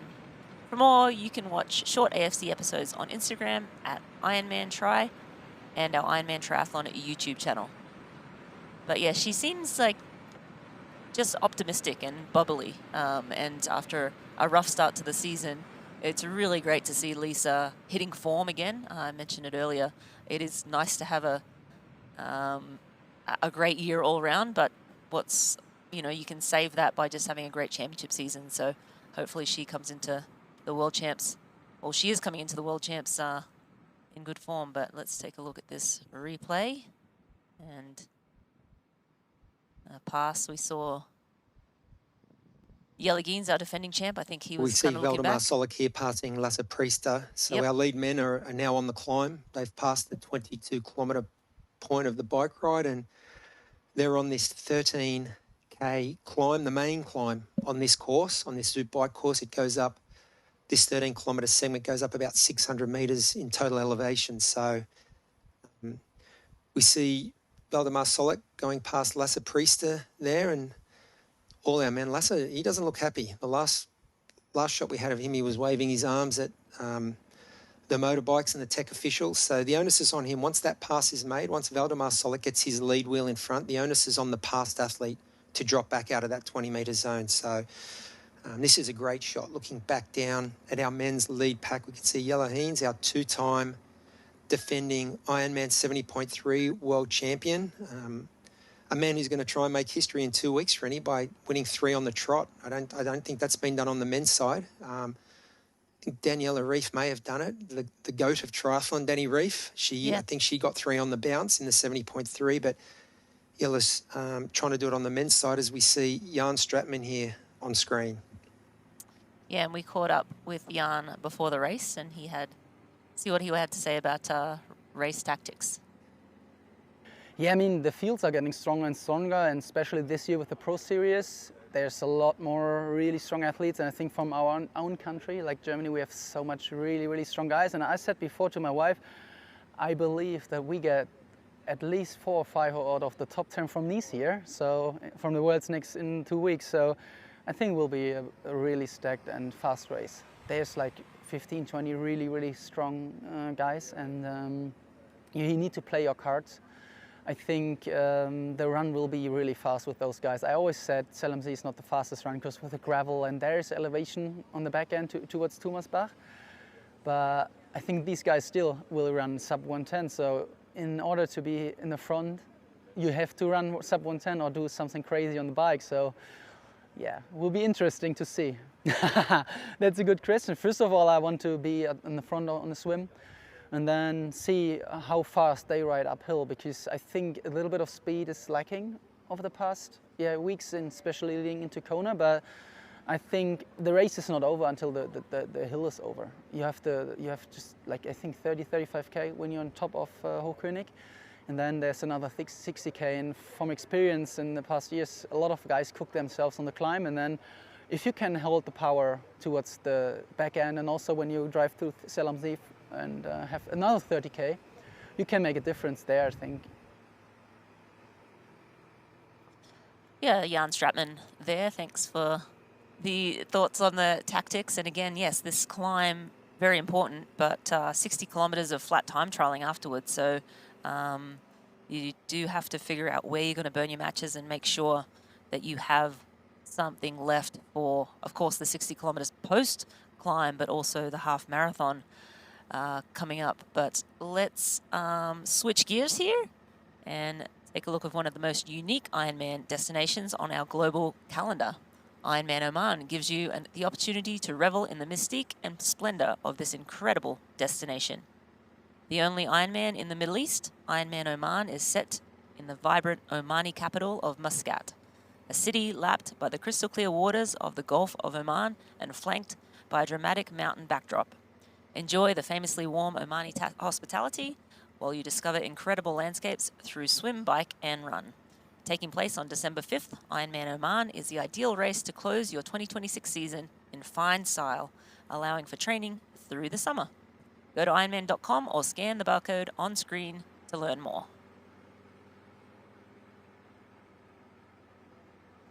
Interesting shots there, Rennie.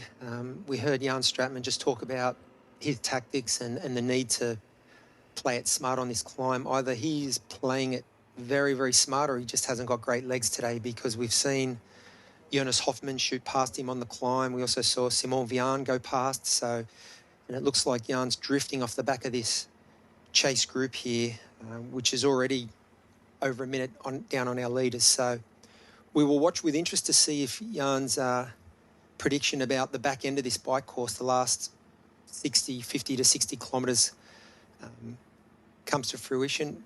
I did catch his comment about the crushed gravel course, and you talked about that. So it looks like the 107 low, 107 mid half marathons are not on the cards today. It's probably more going to be like a 109, which is the current run course record, 109 high. Fabian Kraft set that last year. So, yeah, that'll be factoring into all of the athletes thinking in terms of where their positioning needs to be coming off the bike. Absolutely. James As we see, Siegel, Kieran Linder's on screen here. He was one of the men who also made a pass on Jan Stratman. And Trevor Foley, just getting updates from out on the course. He's now 140 down, so he's improved his position by about half a minute on the leaders. We're also getting word from out on the course that Lisa Petter has been given a blue card, so we'll stay tuned to find out, get to the bottom of that. It looks like it's for a drafting penalty. It looks like she's got tangled up with Laura Phillip there, so Lisa will have to serve her drafting penalty at the next penalty 10 on course. And that's a massive blow for Lisa Perderer. Again, she's just had a really tough year with crashes, coming off of surgery, and just not really finding her form, and really looked like she was herself here today. So real bummer. Again, you know, race ranger is in effect, and the athletes know the rules, so she must have just drifted into that draft zone and maybe not taken the pass. We don't know how it happened, but a blue card for drafting, so that will be a real bummer for her. But let's, we caught up with Kieran Linders. He was talking about the swim and the bike. Let's hear what he had to say. The front group of the swim is kind of critical to my race. It means that the first bit of the bike tends to be a bit easier if I can manage that, and then also before we hit the climb, you want to be in a good position, because I can imagine trying to overtake a big line of people will be difficult on the climb. So the higher up in that pace line, the better, really. Choices. If I'm at the back of the swim, it's very much chase and try and get to the front. Whereas if you're at the front, if the pace is being pushed, you can decide, actually, maybe this is a bit too hot and I can let it go, or you could be the person pushing it. So if you come out near the front, you have the options to race and how you want to race, whereas if you're behind, it becomes a hard day of chasing, really. Yes, and currently Kieran Linders in chase mode. He's at 2:19 down from the lead, so he has only one choice but to chase. Less options, as he mentioned, if you're not in the front controlling the race. And Lisa Perderer will have to great insights serve from her. Kieran there on the. Sorry, Crow. I was just going to say. Great insights from Kieran there on. Sorry. I was just going to say the penalty tent's at 63 kilometres. So Lisa will have to serve her penalty on course and not in T2. Go ahead. As we get our eyes back on our men's leader, Hella Haynes, and he is, he down on his aero bar, still on this climb, a flattish or a flatter section of the climb. Looks like he's opened up 30 metre lead there. We still have Lasse Priester sitting in second place. Oh, sorry, Valdemar Solix in second, Lasse Priester in third. And Fabian Kraft is just starting to lose contact with our lead trio. He's back to 24 seconds down. Cheb Kindle he's been dropped. I think we can say that. He's been dropped. He's 31 seconds back now, so it looks like he's the first one to fall victim to Hella Haynes' pace on this climb. He talked about wanting to be aggressive early, and it's so great to see this man back on a race course. Of course, you mentioned the stress reaction he had in his leg, Rinny, and it's been a 5-month absence from any race course from Hella Haynes, but he's back, and he looks like he's back with a vengeance. I know he was very, very keen to get at least one hit out in before he defends his title. As we now get a look at Lisa Perderer making a pass on Laura Phillip, our lead women now on this climb, a few kilometres further back down the mountain. And so this run of bad luck for Lisa just continues. I'm not sure what happened. It looks like she may have dropped her chain or something's happened here. That's terrible luck for her. You were mentioning before I rudely cut you off that she had to serve her penalty at 63 kilometres. I think that penalty tent comes at 63k. So we see her get back on. That's another 25 seconds there. It's very, very frustrating for an athlete. That kind of a disruption, particularly on a climb like this. Yeah, on a climb, right? Like going down the hill, easier to get back. She seemed like she didn't waste much time getting the chain back on, but it's real. If you're on the flat or on a downhill, you can kind of mess with your gears and try and stay on your bike and get the chain back on. But when you're going uphill, the bike stops real quick, so there's no time. And if you have no chain on that bike, then you actually absolutely have to stop and just fix it. But she didn't take too much time. Again, you said 20 seconds, but also a drafting penalty. So again, just tough luck for Lisa Perderer. I mean, if anything, she still can take out of this that she's in good form, right? We're going into the business end of the season.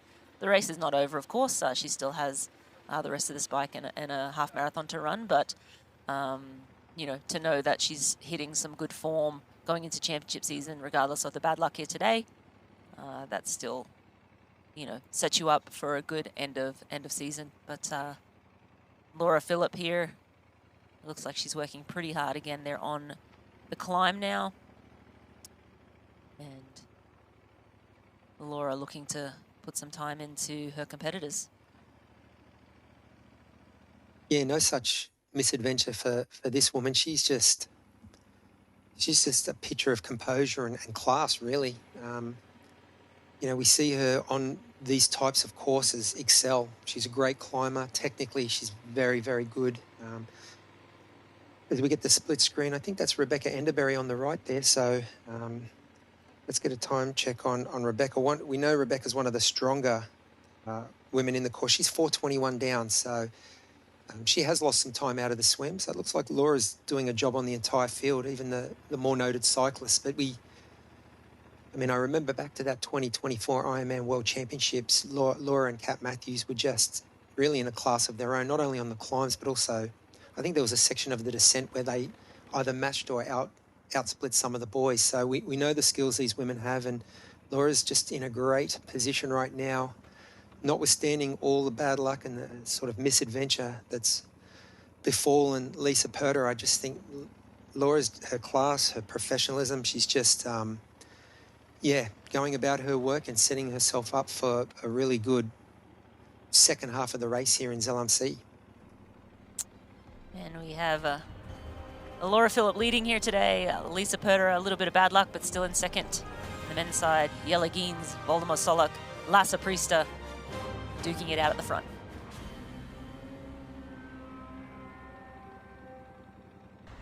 Life is a road full of forks, hills, dips, and roundabouts.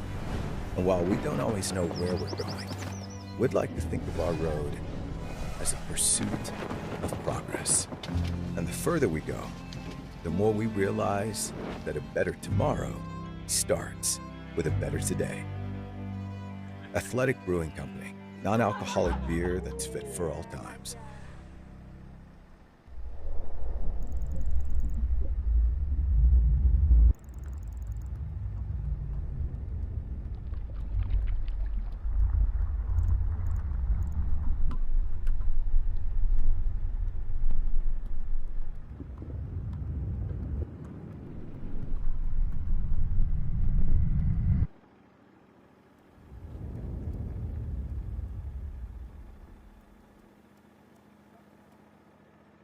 Ironman is the journey of a lifetime that begins long before race day.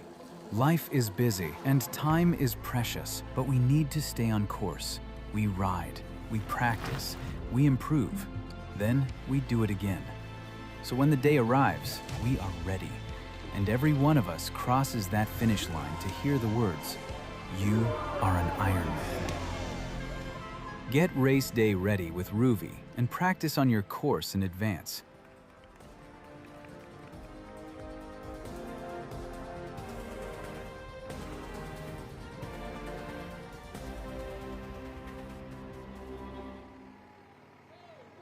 Today's live broadcast of Ironman 70.3 Zell MC is brought to you by Precision Hydration. Perform at your best with precision fuel and hydration. And Zoot. Zoot Sports, the original triathlon brand, delivering comfort, speed, and performance since 1983. I'm Craig Alexander, joined by Marinda Carfrae. And Rennie, we rejoin the race with our men's two-time defending Ironman 70.3 world champion, Jelle Geens, looking very, very comfortable at the front of our race here today. Yeah, absolutely. He looks great. He looks, like he hasn't missed a beat, even though he hasn't raced in 5 months. So coming into 70.3 world champs, looking to just get a race under his belt, go through the motions, more than go through the motions, clearly. But who can forget his last world title in Marbella, Spain, where he, a very hilly course, but he crashed his bike at the beginning. I remember lost a bunch of time and then was able to just bridge back up. So, amongst the best in the world. So we know Jelle, two-time world champ, is one of the best in the world. But on that day, he really showed just how good he can be. and hilly courses are what he seems to shine at. And again, 70.3 world champs in Nice, France, another opportunity for him to shine. But let's take a look at the AG1 supplemental stats at 32 kilometers with Yelagines. He was averaging 40.13 kilometers per hour, and we will get the next split at 1 hour and 18 minutes, 26 seconds.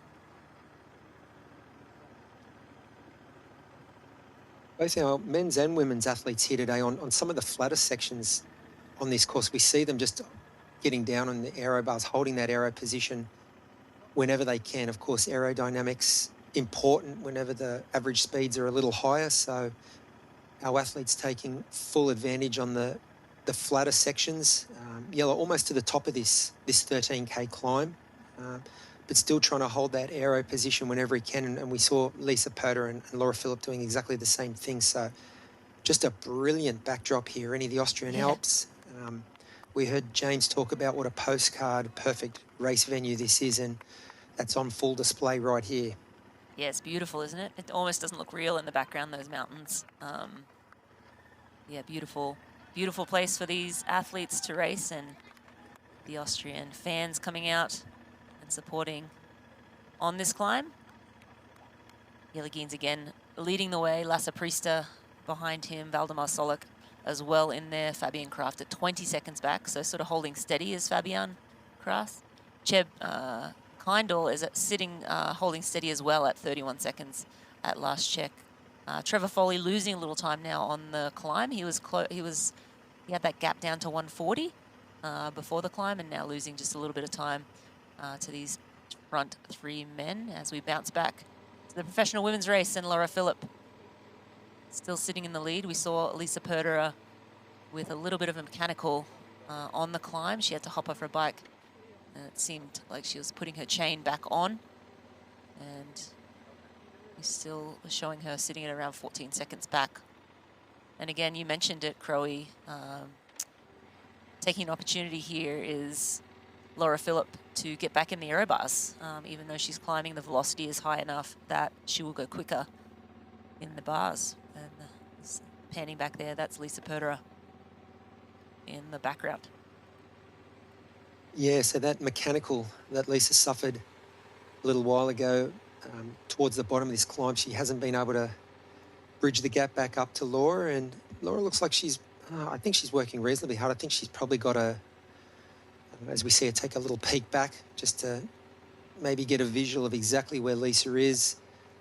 All these athletes would have sort of a pacing guide or a heart rate or I guess an output of watts that they want to hold on this climb. It's a 13K climb, Rin, so it's 20 minutes of climbing. So it's a long effort in the midst of a 2-hour plus effort. So we heard Jan Stratman talk about the need to exercise a little bit of caution. I mean, these athletes would be right on their threshold. They'd be pushing relatively hard, but they wouldn't be overdoing it.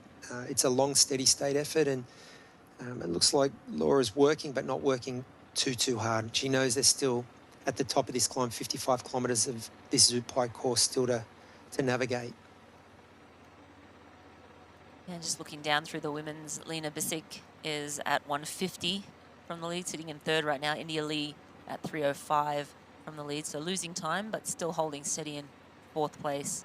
Larissa Jasper at 316, Johanna Ahrens at 336, and Louisa Iona Pratt 358. Rebecca Anderbury making her way through the field. Now she's now up into 8th position, but again, still losing time to the front duo. She's at 4:35 down.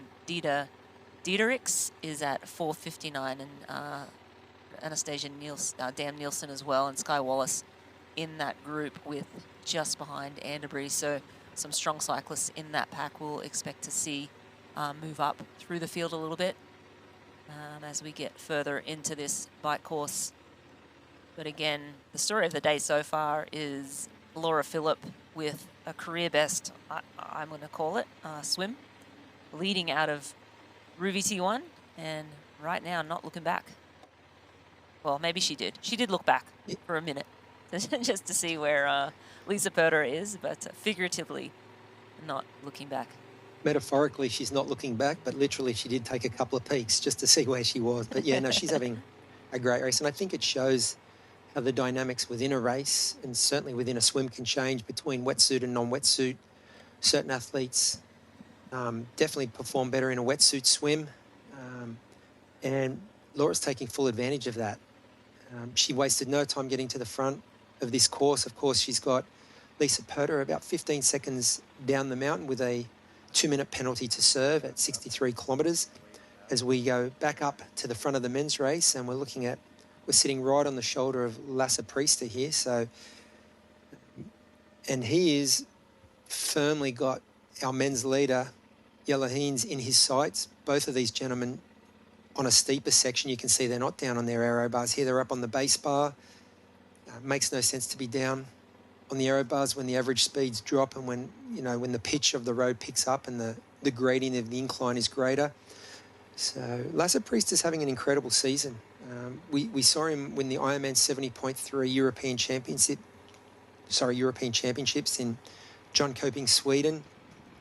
He also had an incredible race at the T100 event in San Francisco where he had the second quickest bike split and almost matched Rico Bogan, a man we know is a powerhouse on the bike, the 2023 Ironman 70.3 world champion from Lahti, Finland. Rico is a man who has blown apart many a bike course, and Lasse was able to match him and then still hang on and run well that day for a second. So he's having a great season, and we get a close look at Jelle Heens here. He's got a little bit of a bob going, a rocking and a rolling as he's climbing this steeper segment, and I'm excited for this man. Looking down the road 2 weeks, I don't want to get too far ahead, but I do feel that course in Nice suits him and his strengths. We know the power he can hold on the flat. He's great on the climbs. Technical ability is amazing. We saw it that you talked about the race in Marbella last year. We were both there. That was just incredible.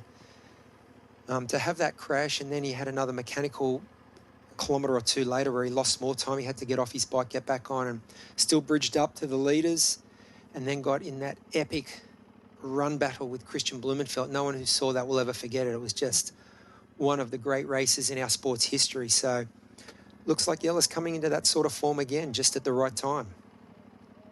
Yeah, absolutely. I can't wait for 2 weeks' time. But for today, it's great to see the man back fit, strong, and doing what he does best, and that's lead big 70.3 races or race well over the 70.3 distance. We are getting word from the course that Michele Sarzilla also was issued a blue card for drafting, so he will be also serving a 2-minute penalty at that 63-kilometre mark where the penalty tent is. And see Jelle taking a lot of looks behind his shoulder and trying to shake his competition. But speaking of power, Craig, what sort of power or what percentage of their maximum, or not maximum, but like their race pace power would they hold on this climb? Well, that's a good question. I think Jelle's working pretty hard. We see him looking back. Over a whole 70.3 event, these top athletes hold well over 4.5 watts per kilo. What's most important is their absolute power, particularly on the flatter sections, because it's just about flat out speed. And let's switch it up and find out what Lasse Priester thinks about his race goals today and also his season so far. You've had quite a good year at the 70.3 this year. Second in Valencia.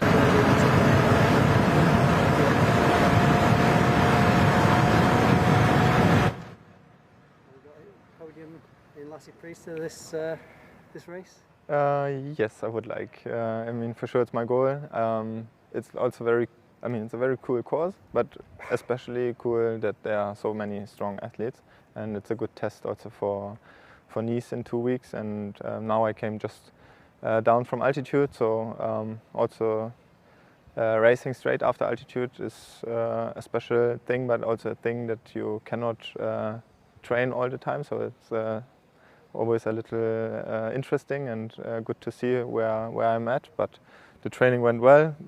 It's a very cool 70.3 race, one that I really like. And yeah, would be very nice to be in the front. Well, he's just about in the front, so I think he's probably pretty happy with his progress so far. But I expect that he expected this or planned for this and trained for this, but a lot of the athletes coming down from altitude, Crowe, at 2 weeks out from World Champs, do you think they'll go back to the altitude after this race or stay down? I think it's about 10 days before you start losing the benefit of being at altitude. So I don't know, what's your take on that? Yeah, it's interesting, isn't it? Because you've got to factor travel into that. I would be surprised if they go back. Maybe they might. I mean, the good news for the athletes is we're in Europe right now, and the World Championships in 2 weeks are in Europe. So they possibly could get back up for another week. And it depends on what altitude they're training at as well, I think. If it's quite like extra high, over 7,000 feet, I doubt they'd go back. I think if it's around 5,000 to 6,000 feet, we can still knock out some decent intensity. And it's their usual training base. I think they probably would go back to their home and their training base for 10 days before travelling down to Nice. So I think it depends on a lot of things too. How often you've trained at altitude, what the actual altitude is that you're going back to. So as we see these athletes on this sort of sweeping downhill section, we see Lasse Priester.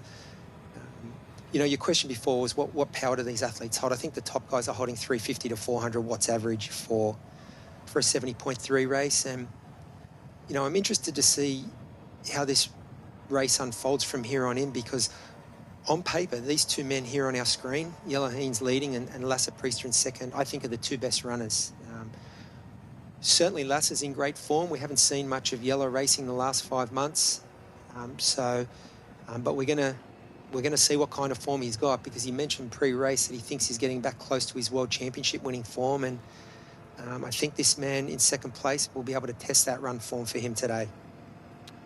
I was just going to say, I think Lasse has to be careful here. He doesn't drift into that 20-meter zone. Simon Vian on screen now. But looking at the splits now, Crowe, Voldemar Solix faded to fourth.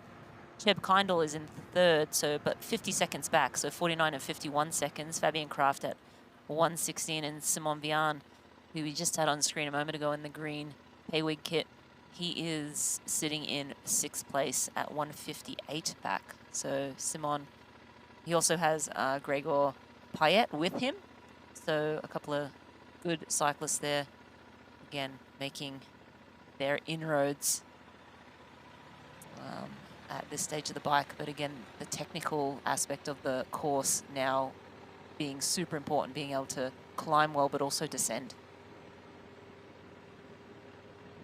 Yes, we see Lisa Perter on the left here. Still on the climb, hasn't got to the 35-kilometre section yet, and it looks like she's almost bridged that gap back up to Laura Philipp here after her mechanical at the bottom, right at the point where the climb started.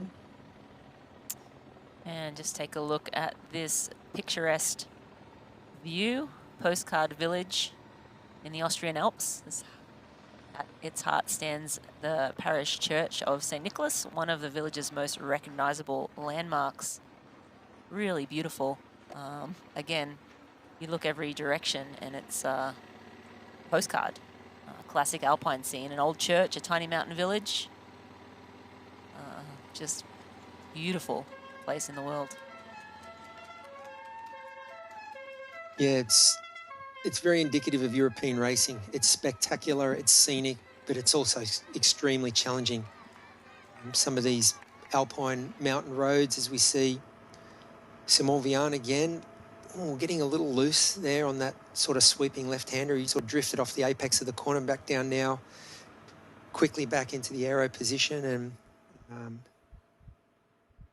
as we see a replay of Simon Vian.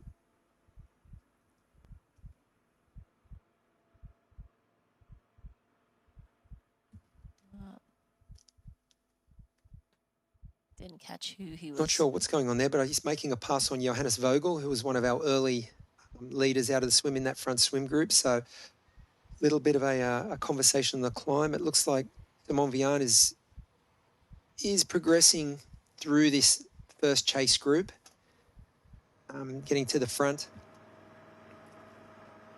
And we go back to him in real time now, live. He's on a flatter, faster section back down in his aero tuck. And these athletes will be hitting on some of these descents 80, 85 plus kilometres an hour. So they're certainly not going to be hanging around.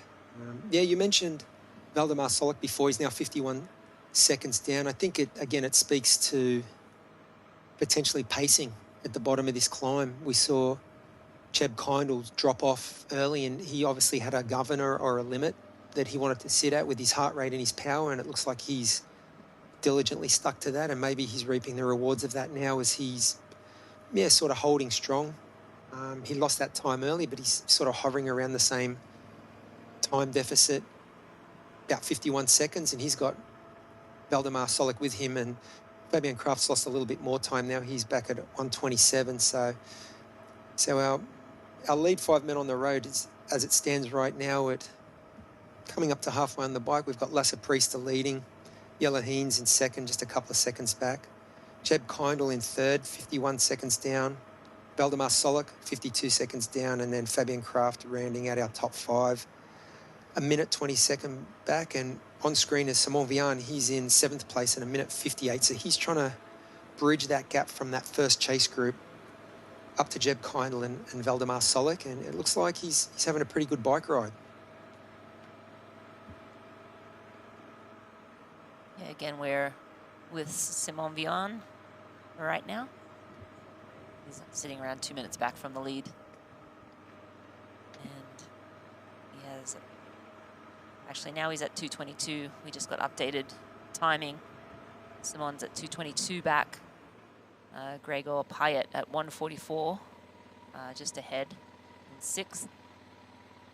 And Cheb Kindle, Valdemar Solik still together at 51, 52 seconds. But let's take a look at the AG1 supplemental stats at 32 kilometers with Laura Philipp, and she was averaging 35.4 kilometers per hour. We'll get our next split at 1:29.39. There's Laura. And that great shot we saw earlier when the men went through. Our Austrian Alps in the background.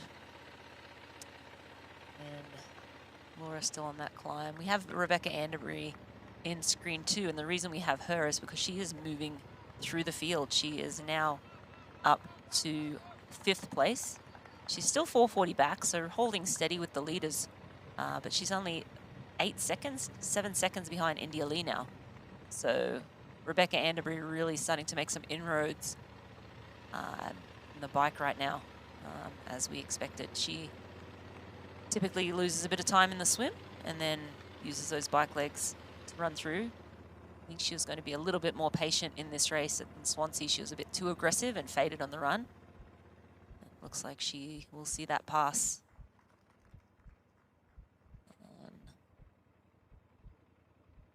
I didn't catch the number, but most likely her last victim was Larissa Jasper. But we actually caught up with Rebecca. Let's see what she had to say pre-race. I mean, it was quite ironic because the advice I gave to all the age groupers at the pro panel was don't go off too hard on the bike because you'll pay for it later on in the race. And then I went off too hard on the bike and paid for it later on in the race. I just got caught up in the excitement. So I won't be going off too hard at the start of the bike this time. I've learned my lesson the hard way, and I shall be practicing what I preach. So I'm still going to ride the course hard because I'll have a lot of chasing to do after the swim, but yeah, perhaps a little bit more controlled than I was in Swansea. I mean, I'm not a swimmer, so I'm normally chasing from the moment I get on dry land, which is how I prefer the race to go anyway. I don't like being chased down, which I've learnt in Swansea. So I think there's always that element of I need to work hard to get myself back in the game, but I think it's doing that with a little bit of control as well. Learning that I don't need to go off super hard like a rocket for the first 20k. Like I got on 90k to catch people and get back in the game this time. Yes, and whether she has gone off too hard or whether she is pacing remains to be seen when we see her on the run course. But yeah, she did. I think she ran about a 125 in Swansea, and we usually see her running low 120s. So if she's paced it a little better here, hopefully she'll be able to run her way possibly up onto a podium. I think she did go past India Lee. We saw that pass. Looked like India sort of put her elbow on her pad and sort of leaned on her hand as she went by, just kind of a cheeky Just another day at the office sort of thing. India, notoriously just a lot of fun. So yes, Rebecca Andrea Brie, I believe, is in 4th place right now, so she's moved up past India Lee.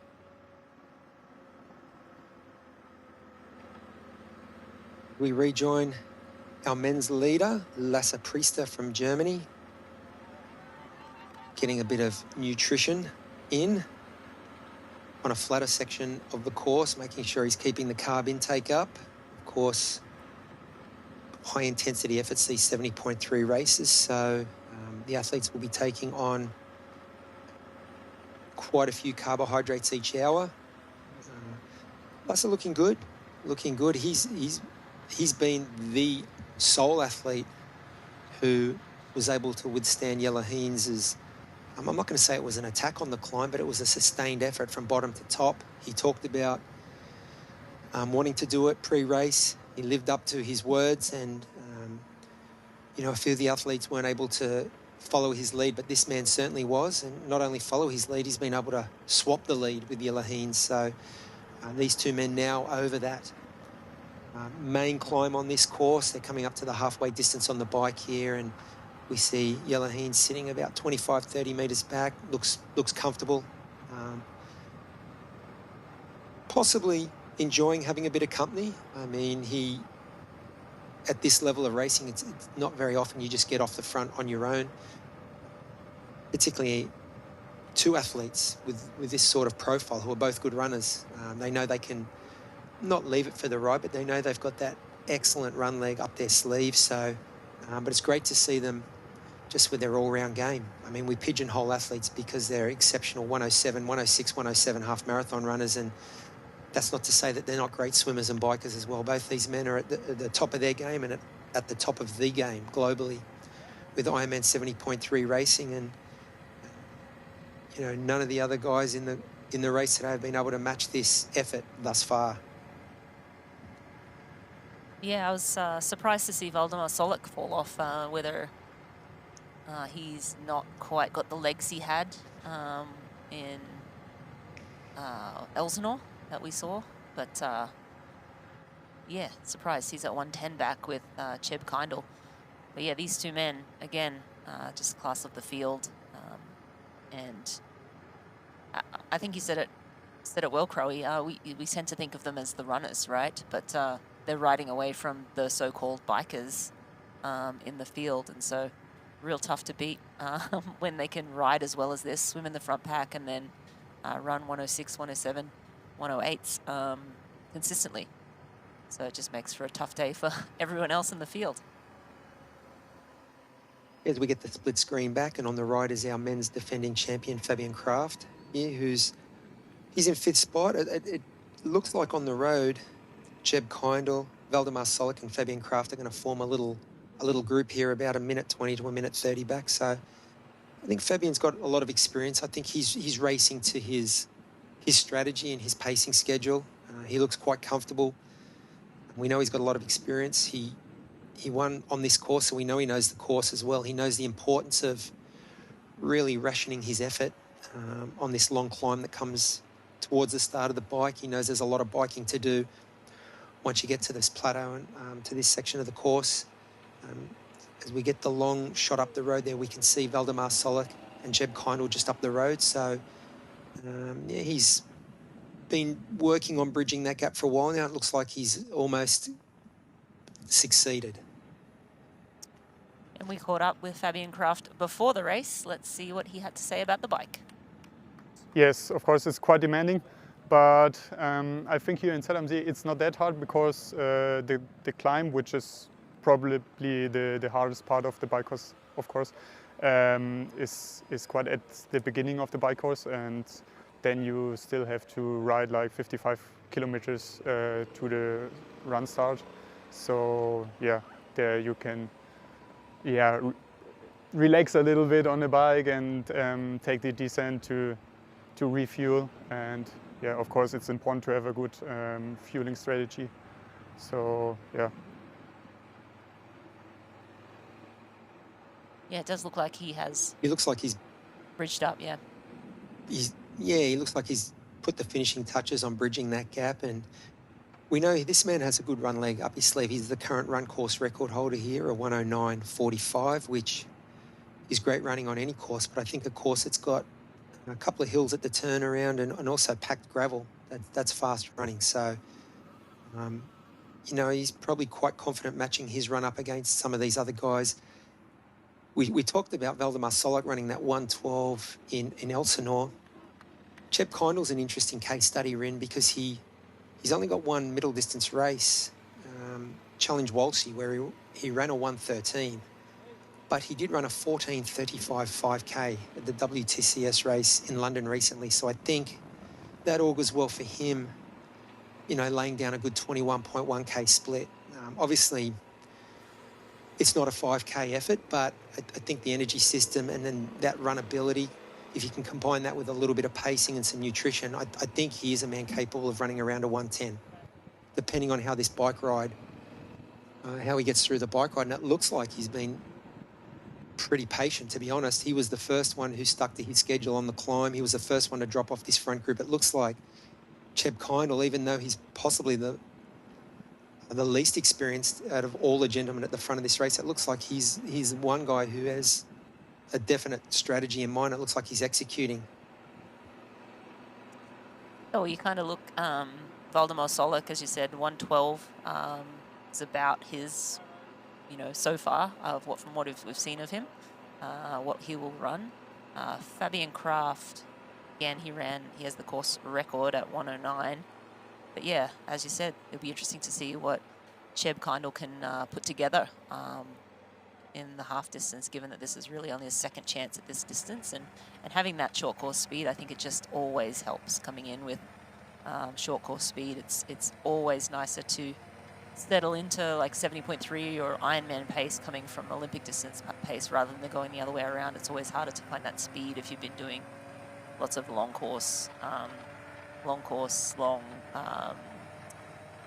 Ironman paced work. So yeah, but yeah, I mean, I think right now the 2 men at the front, if they maintain this gap, feel like probably the winner will come from the lead two, just because of their run pedigree. And as we know, you know, they have 107s that they've ripped off in the past. So class of the field on the run is currently leading the race. But again, still a lot of racing to go, and 5 months off racing for Yelagines. I feel like he's going to run just fine. He's sort of hinted towards his fitness or run fitness being back where it was at the end of last year, which means that's very dangerous. But I think it'll be a really good test for him to just see where that gets him on today's race.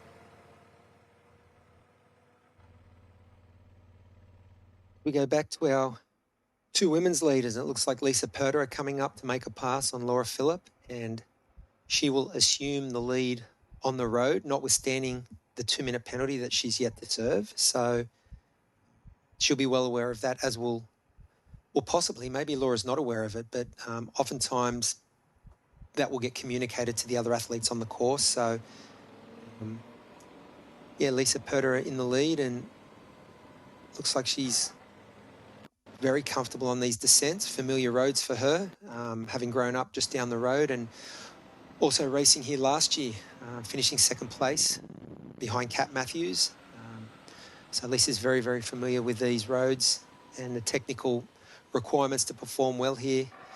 That last shot we got of our two men's leaders, it was interesting. The gap had slightly opened up. It looked like Lasse Priester had about a 70 or 80 metre lead. I know they had just ridden through an aid station, so perhaps it was Yellaheen stopping to get some nutrition, as we see India Lee.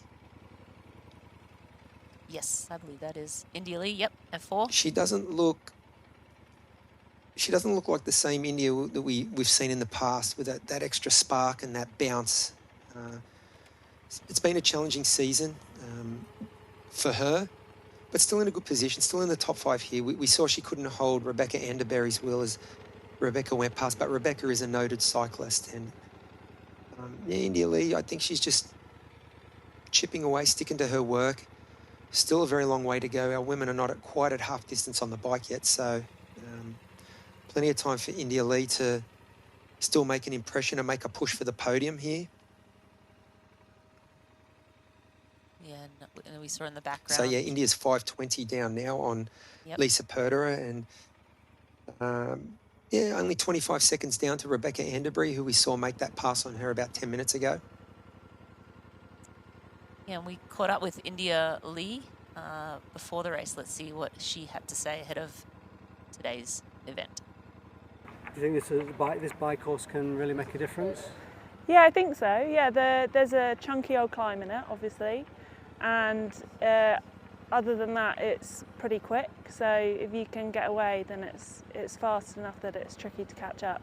I'm going to try and give it a bit of oomph up the climb, mainly because I'm a tentative, safe descender. So that the top bit of the descent's a little bit daunting to me, but it's a short part of the race, and you can do more damage than good if you overcook it. So I'm in good shape. Like, training's gone really well.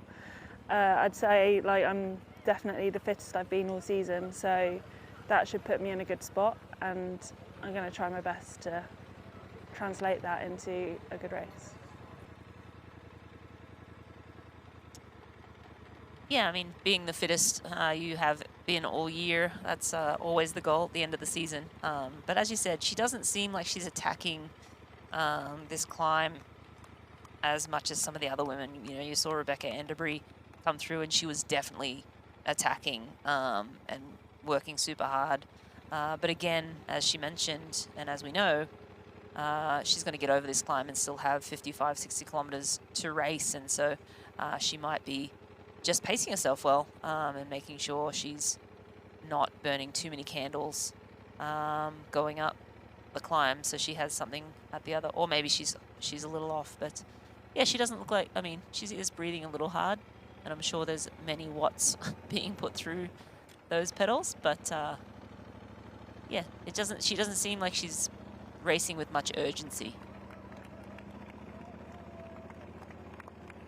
We see her crest the little climb there. She is only a minute 19 behind third spot, Lena Bissig, on the road, so certainly not out of podium contention by any stretch, with so much racing left in the day today. And she did talk about being a little bit conservative and tentative on the downhill technical sections, which yeah, is not unusual. I think a lot of the athletes who have raced or trained a lot on these roads will be a lot more comfortable just keeping their hands off the brakes and letting it flow through the corners. If you're not used to this sort of racing, these sorts of alpine roads, the technical descents, the sweeping corners, it can be a little daunting.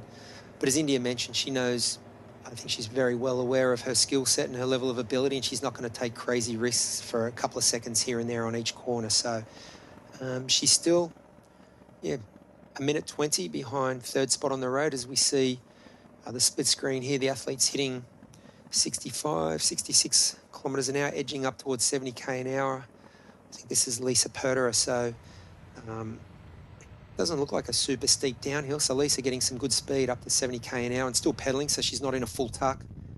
It looked like she was coming off a downhill section, got up to about 67 kilometres an hour. She's now at 66k an hour and still pedaling. Still pedaling, has a big enough gear to keep that thing turning over on this downhill section, and this great speed from Lisa Perdera. And you mentioned, Rinny, nobody knows these roads like she does. She's raced here. She's trained on these roads her whole life, her whole career, so she's very, very comfortable in this setting. Yeah, absolutely. I think it's really hard to be good at roads like this if you haven't ridden, you know, alpine roads like this, right? Like, there's nothing like practicing. And also, yeah, being familiar with the country itself and the roads. The road feels different in different places where you go and race. And as she did say, she went and did this downhill section prior to this race. Just a couple of days ago, she came and just practiced the descent one more time, get it locked in her memory so that she could execute well on race day. I'm not sure if Laura, I think Laura's still sitting at about 10 seconds, 11 seconds behind Lisa. But yeah, she definitely knows these roads, and when you know the roads, you're confident enough to just let it fly. Moving back to the men's race now. That's Chib Kindle in the back there. And Valdemar Solok, as well as Fabian Kraft, our defending champion from last year. So there's Fabian Kraft. Let's take a look at the Morton Momentum Index.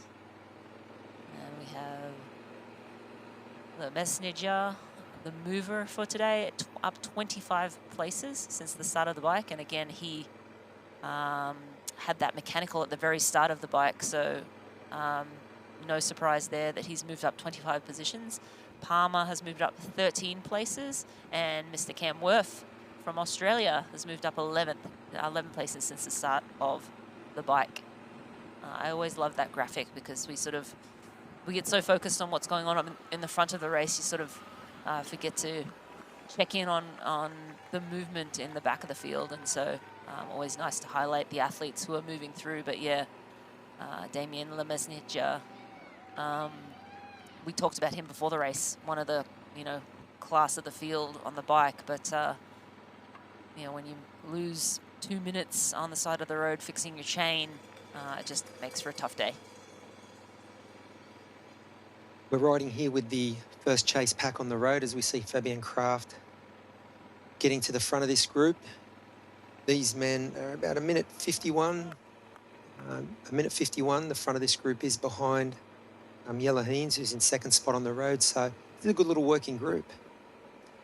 Valdemar Solok, Fabian Kraft and Jeb Kindle, they seem to be working well together. They're hovering around that minute 50 to 2 minute deficit to the lead of the race. And yeah, Damien Lemesnic, he's had a great bike ride. He did have, what we would consider a normal swim by his standards. He did lose that 90 seconds or 2 minutes right at the mount line coming out of Ruby T1. So he got on the bike 4 minutes down. He's now 3 minutes down. So he's made up a minute to the front of the race, and he's definitely the fastest man on course. So hats off to Damien Lemesnic. That's a way to fight back and overcome a little bit of adversity, but he's using all his bike prowess and his strength on this course.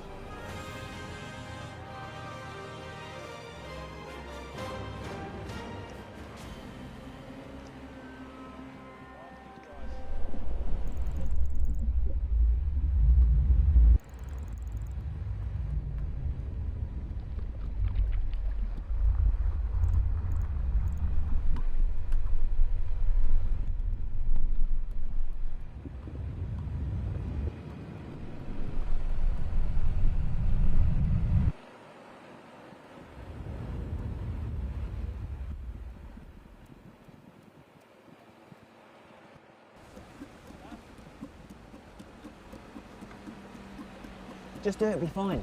It's breakfast with precision. It's breakfast with precision. Thank you, Poncho Man. Welcome to Breakfast with Precision at Hugo's on the Rocks. I'm Andy Blow, co-founder of Precision Fuel and Hydration, and we are stoked to be the official hydration partner of the Ironman Global Series. Hey, what are you doing on my set? Get a plan for your next race at pfnh.com. Security! It's breakfast with precision. It's breakfast with precision.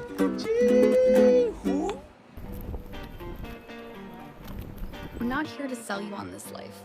You already chose it. No shortcuts. No hype. Just work. Same as you. Built to outlast. Endure. 40 years in, and we're just getting warmed up. Welcome to the Ohana.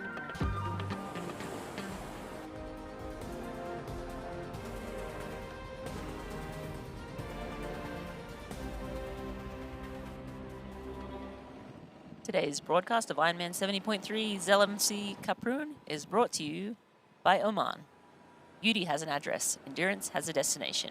Experience Oman. And by Athletic Brewing. Brew without compromise. I'm Marina Caffrey. I'm joined in commentary by Craig Alexander, and we are at the business end of the bike ride. We have Jelle Heens and Lasse Priester in full control of this race. almost 2 minutes up on Valdemar Solok, Fabian Kraft, who's the defending champ, and Cheb Kindle. And in the women's race, we have Laura Phillip and Lisa Perderer. We see them on screen. Laura taking her turn at the front now, riding together at the front. But Lisa Perderer does have a 2-minute penalty to serve at the 60-kilometre mark on the bike. Laura Phillip is just so fun to watch riding a bike.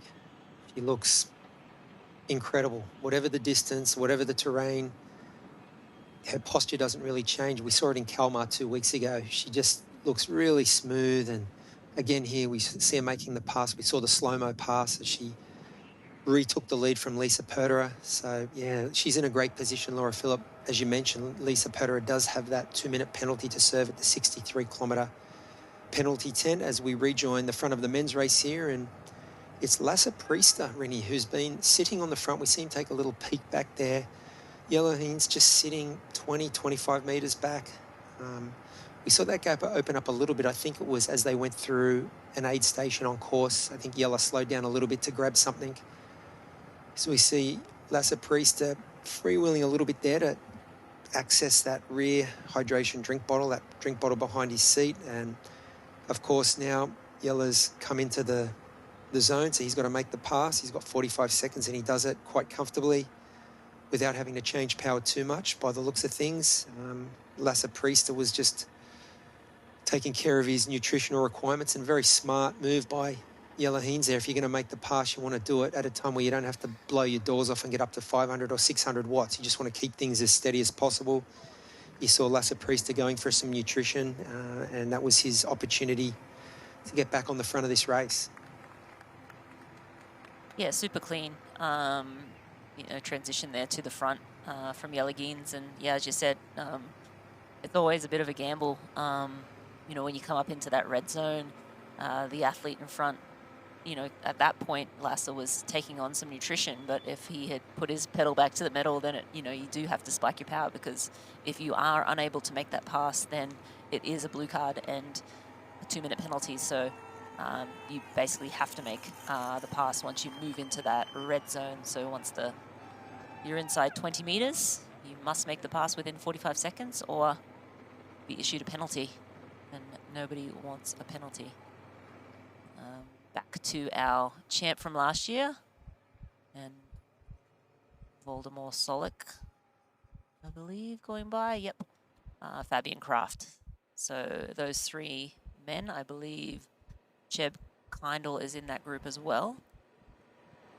So that's that group of three that are chasing Yellowheen's and Lasse Priester, but right now they're at 2 minutes back.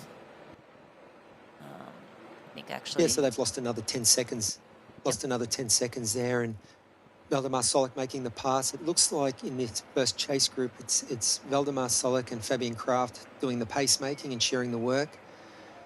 Cheb Kindle looks content to just sit off the back of this group, and he's about 5 seconds off the back of Fabian Kraft here, so he's still in touch. And it's these two who really are sort of dictating the pace of this first chase group on the road. Our two lead men, Yellowheen's and Lasse Priester, just... I think, Rennie, you were talking about the desire to keep things steady, to keep that pace at a manageable level without spiking the heart rate, without spiking the power. I think that's one of the things potentially that we've seen moving to a 20-metre draft zone, those big bunches, those big packs breaking up a little bit, and less of a necessity for an athlete who's trying to make a pass to have to absolutely power down for 60 seconds and overtake 4 or 5 or 6 in a row. It's a lot more manageable, your pacing and your power when there's only 1 or 2 of you or 3 of you together. I think it's a lot more feasible to keep things in that steady plus or minus 5% range, as we see Laura Phillip there. Still doing Laura Phillip things, which is leading Ironman Pro Series races and looking amazing doing it.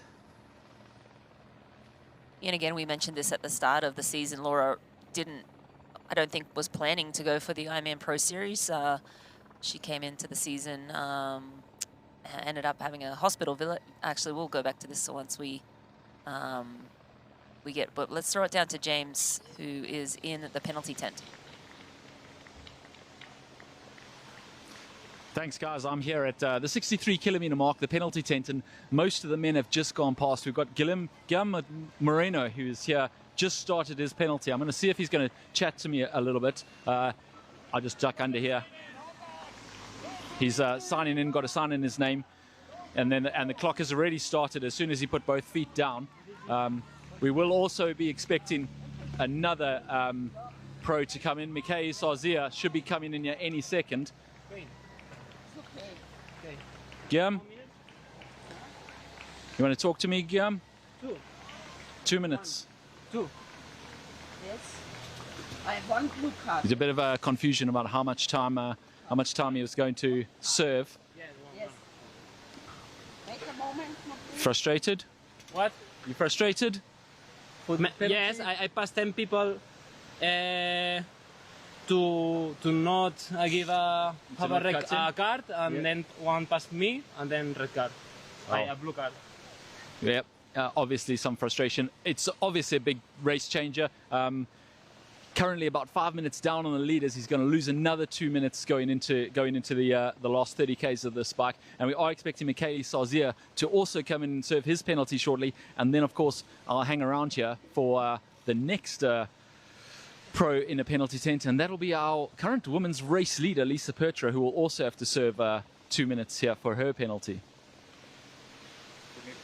He's taking some fluid on, some nutrition, making the most of the fact that he has to wait here, waiting for the countdown.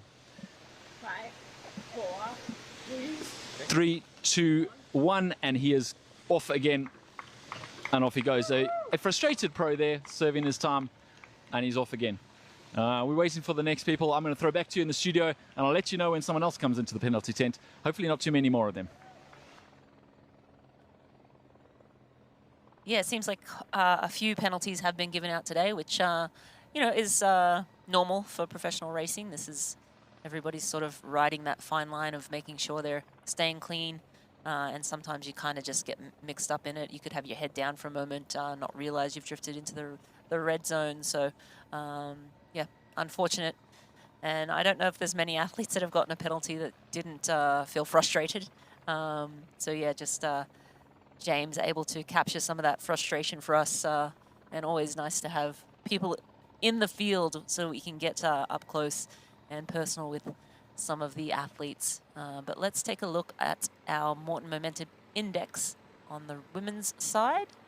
And of course, Rebecca Anderbury, no stranger to the Morton Momentum Index. She's up 7 places since the start of the bike. Wonderly up 6, and not going to even attempt to say that name. Also up 6th from Germany. Crowe, you can have a go at it. Now, that was a great effort. I mean, that was a really good effort.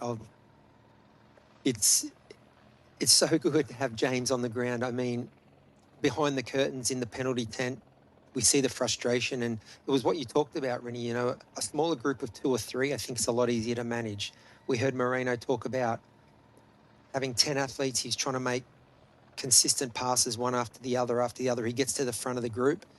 One athlete makes a pass back on him, and he slips in the zone. And I think those, and I'm going to give him the benefit of the doubt, those unintentional drafting penalties come about in the bigger groups.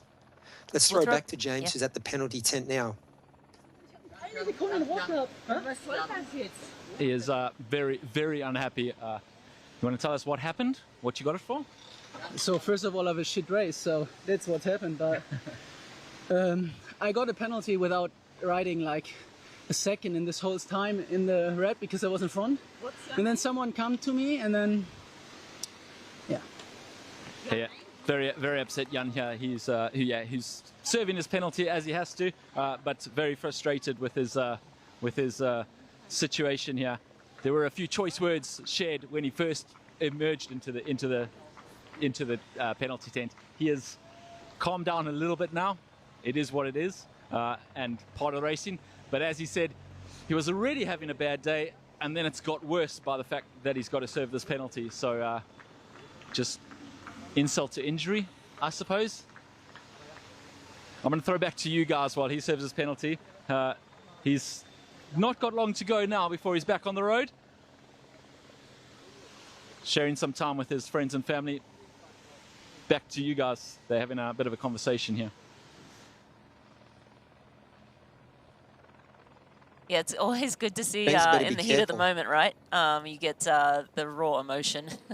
I'm sure there were more choice words spoken before we rolled up on them, but yeah, I mean, this is racing, right? Professional racing, and yeah, sometimes when you're just having a bad day, you know, you lose concentration for a moment, and you know, as he said, passed a bunch of guys, and then you know, just made a little mistake and had to spend that 2 minutes in the penalty tent. But off he goes, and he'll finish this race, get a good hard hit out and then go back to the drawing board and figure out what to do for next time. As we see Laura Phillip, one of the few times we've seen our athletes out of the saddle over one of these little shorter, punchier climbs. She makes the pass on Lisa Perder again, and we go through a nice forested, shaded section here. And yeah, I think we can all vouch for Jan Stratman. We've all been frustrated. I feel his frustrations in large part due to his performance today. He's a guy we normally see at the front of these races. He's a former podium finisher at the IRONMAN 70.3 World Championships. He would expect of himself to be much further up towards the front of this race, not having a great day, and that just adds insult to injury. But he's a nice guy. He's just a little bit emotional, and that is racing, as you say. So he'll be back into it and back in the at the point end of these races soon enough. And the rules are the rules. So James better be careful, though. He's getting very, very close to people in that penalty tent. He's yeah, he might want to put a mouth guard or some headgear on. Someone might take a swing at him as we go back up to Rebecca Anderbury on the road here. And she's having a great race, Rebecca. She's known for her bike riding. She had, I would say, a pass swim for her today. And she's just continued to make forward progress through the majority of the field. She's lost time to our two women's leaders, but she looks good, Rin. She looks good on the bike. She's coming up to the 63K timing check and aid station where the penalty tent's located. And still looking great. Yeah, she's losing a little bit of time, as you say. She's at 6:03 down. I think she got up to in the 4s. Lena Bissek is still in third. She's 5:07, so she'll be next on the road for Rebecca Anderbury to hunt. But thinking about Lisa Perder's penalty, the next woman after Laura and Lisa is Lena Bissek, who is at 5:07. So Lisa, again, I would have loved to have seen Lisa and Laura get off the bike and duke it out on the run, but that second place, she'll still be in that and be well clear of third even after the penalty. So gaps are really starting to form in the women's race, and the two women at the front, the reason why that's happening, two of the strongest cyclists in the sport, duking it out at the front is always going to cause damage as you go down the field. India Lee now at 7:13 back. She's in 6th place. Anastasia Dam-Nielsen, 7:11. So India is riding with Anastasia, Larissa, and Dida Diedrichs is at 7:48 down. So Dida making her way up into that group now, possibly up into the top 5. Yeah, Rebecca Anderbury, let's see if she can bridge up to Lena Bissek, who's about 55 seconds up the road.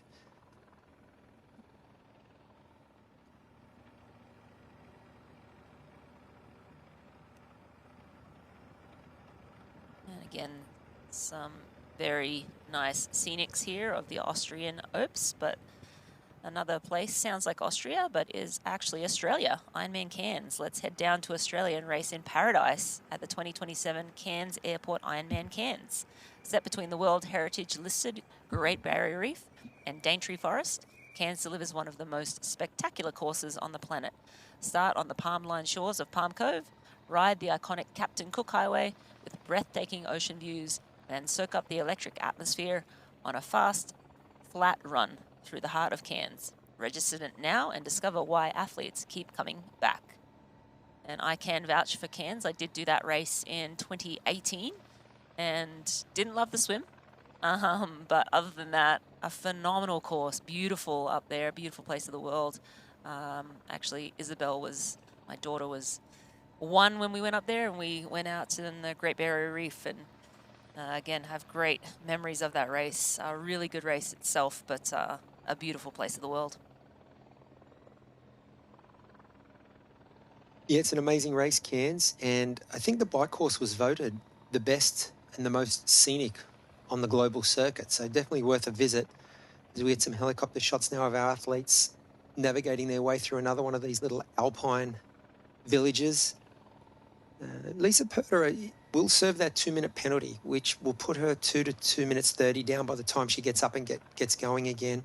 Still some question marks, Rennie, though, on Laura Phillips' recovery after Ironman Kalmar 2 weeks ago. And, we know Lisa is running pain-free for the first time this season. So hopefully she's banked some good run fitness in the last month or so. So not a done deal yet. That whilst the penalty is not ideal, I think Lisa has the run pedigree if she's got some fitness on board, where she can still press for the front of this podium as we go back. I think who are we here with here? Lena Bissick. So this is F11, Lena Bissick, and she is sitting in 3rd place. So she just has India Lee. Actually, she's just ahead of Rebecca Anderbury. Sorry, and India Lee's now sitting down in 5th place, and Anderbury's in 4th. But Lena Bissick is sitting at 5:07. She's riding on her own, a minute separating her and Rebecca Anderbury. So currently 3rd place for Lena Bissick.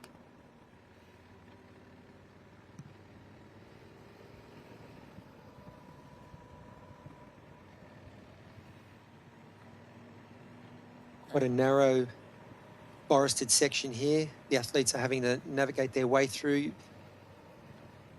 You will well remember any of these sorts of technical downhill sections where you're in the shade and then the sun blasts through the trees, and then in the shade again can make it challenging for the athletes to get a sider on their line into and out of corners. Definitely much easier to be either in the shade or in the sun, but not a mixture of both. As the light filters through the trees, we get the split screen up. It's Lisa Perter on the left. I actually think that might be Franziska Hoffmann from Germany on the right, bib number 13.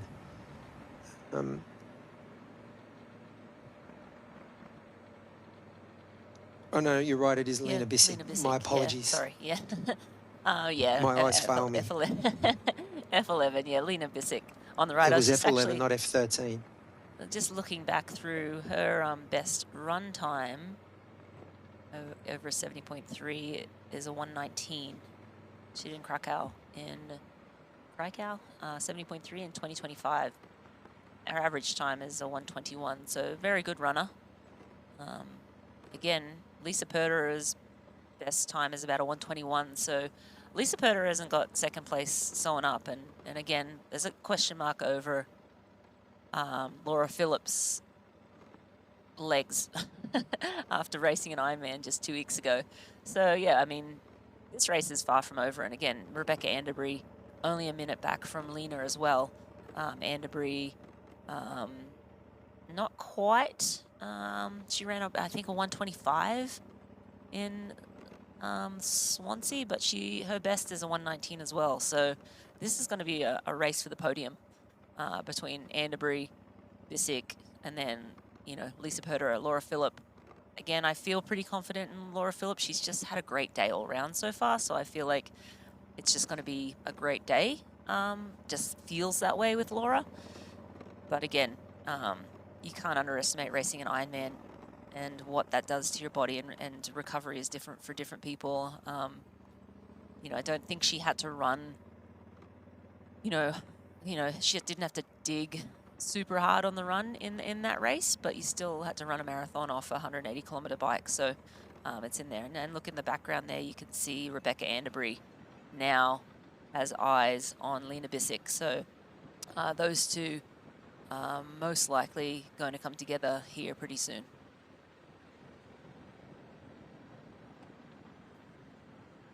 Back with Lisa Perter, and again, Lisa nearing that 63-kilometer penalty. Hopefully we'll have James down there, and we'll see if she has, because we didn't get eyes on that penalty, so I'm not sure what happened, whether she just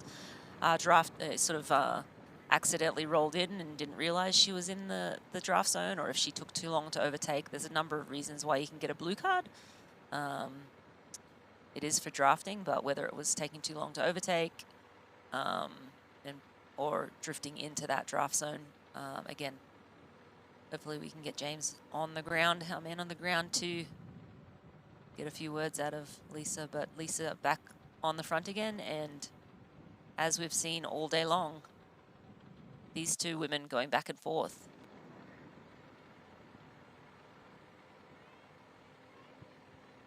Yeah, potentially it could have been slipstreaming as well, or maybe she was passed and didn't drop out of the zone quick enough. So there's a few things there, a few infringements that the athletes need to be aware of. Either way, it's not an ideal scenario for Lisa, but we've seen it with her before in the Ironman Pro Series race in Lake Placid last year. She got a drafting penalty. Actually, she had caught up to some of the trailing pro men and got entangled with one or two of them and got a drafting penalty, and took a penalty and was able to bridge back up to the lead, which was Marta Sanchez, and went on to finish second that day. So let's throw back down to James, who's at the penalty tent. James, what have you got for us? Thanks, Craig. Yeah, Lisa's just signed in. They've started the clock. She's serving her time. Obviously, we don't like to see penalties change races, and we've got the two leaders here. Third and fourth place are 5 minutes down on these two, so still everything to race for. She's taking in her nutrition. She seems pretty calm. She's eating, drinking. She's getting ready to go as soon as she can. Not entirely sure what happened, but of course these athletes do have a race ranger on their bike, so they have the sensors, they have the lights. The referees are also looking at those lights so they can see whether an athlete has contravened those rules. They've obviously decided that Lisa Petra has. She's serving her 2 minutes. Frustrating, she did come in here literally in the lead. So yeah, one minute. She's just asking how much longer she has to serve. 2 minutes. Bit of confusion about how long she has to serve. She has to serve 2 minutes. She's got less than a minute to go now. She's ready to go. Obviously frustrating for her, and she is quite frustrated. I haven't been able to get any information from her about what exactly happened or how it happened, but she looks pretty focused on getting going again. Obviously everything's still to race for. Interestingly, I did actually see Laura Phillips' husband and coach here a few minutes ago before they got here, and asked him how he thought the day was going. He said he's pretty happy with where Laura's going and how she's feeling. She looks good. He wasn't too excited about the prospect of having a head-to-head running race, and then I told him that Lisa had a penalty, and he immediately lightened up a little bit and thought, well, now she's definitely under control. So he's pretty enthusiastic about the race, and off Lisa goes. She's back underway. That'll put her almost exactly 2 minutes behind Laura Phillip in first. And yeah, as I say, her husband and coach is very confident now in Laura's running ability. He did, before I even told him that Lisa had a penalty, he said, well, if it comes down to the run, he's pretty comfortable with Laura taking it. So now she's got another 2 minute advantage. I think, again, it's her race to lose. As we see one of the male pros coming past. I'm going to throw back to you guys as we wait for third and fourth athlete to come past here. Yeah, thanks, James. Yeah, you could see the intensity in Lisa Petra throughout that. She didn't even acknowledge James was there. I don't know if he asked her if she wanted to talk or if he just got the vibe and just sort of let her be. But yeah, I mean, you know, you're finally having a good race and you get a penalty. Very frustrating. But, you know, as we said all along, this is racing and, you know, these things happen from time to time. And so, again, still a lot to race for. She's firmly in second place. She does have Lena and Rebecca Anderbury, good runners behind her, but most likely 3 minutes back.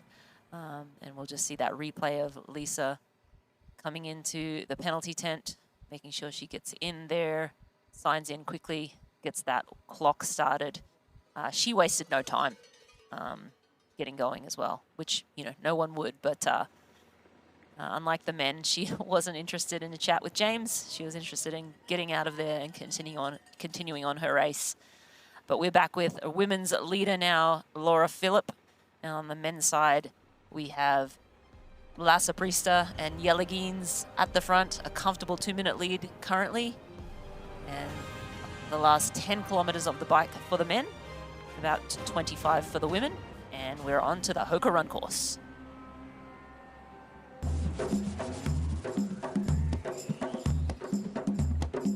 It's the beauty of Oman.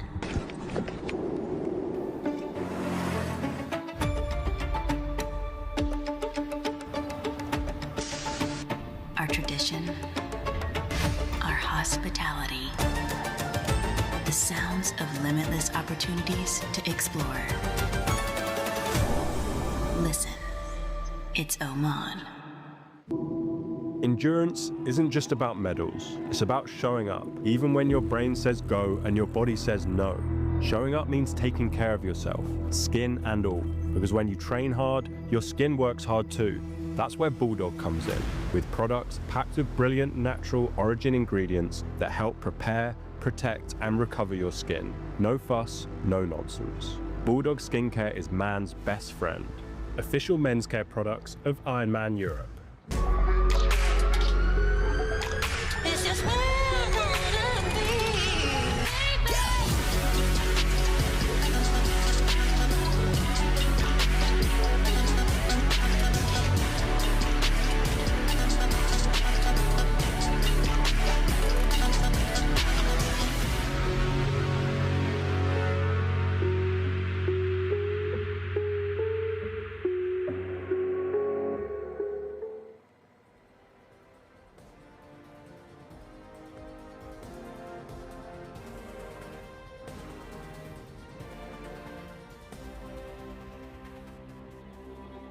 Today's broadcast of Ironman 70.3 Zell MC is brought to you by Morton. Get used to it. And also by Ruvi, the indoor cycling experience. I'm Craig Alexander, joining Marinda Carfrey, and you're watching Ironman 70.3 Zell MC in Austria.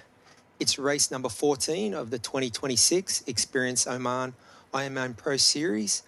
And Rini, we're here with our two men's leaders, Jellegins and Lasse Priester, and I tell you what, I'm excited for this run battle. It's going to be mouth-watering. I think we've got two men here, and it's not overstating it saying that they're both capable of a 106, 107. This is possibly not the course for that. It's got some hard-packed gravel, some twists and turns, so it's not your lightning-fast drag race course, but these two men have still shown over the last 2 years that they're two of the best in the business at laying down a very fast 21.1 kilometre half marathon.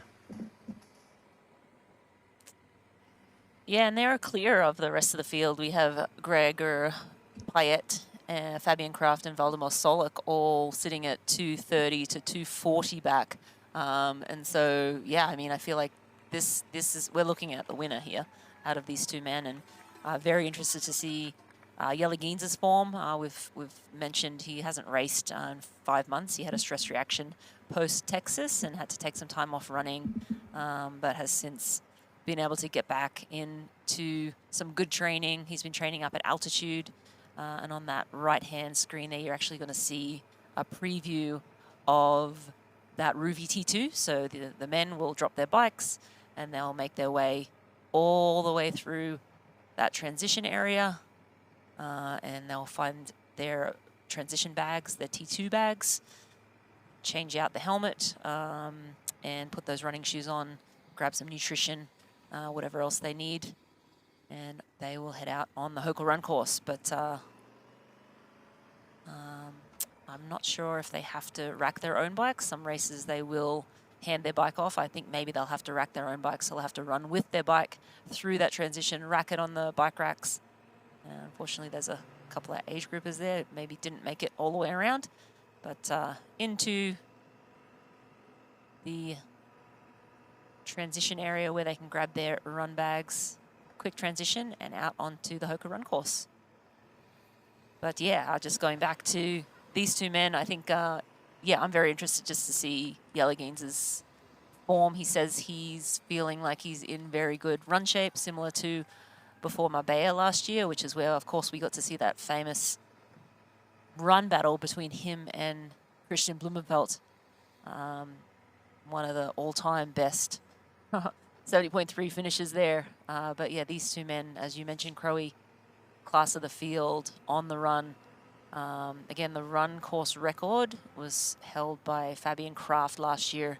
He ran a 109 and change. So again, this course not possibly as, you know, a 106 course. It might be more like a 108 course, depending on how well these men run. But a lot of crushed gravel, which is not quite as fast as the road, of course, with those super shoes.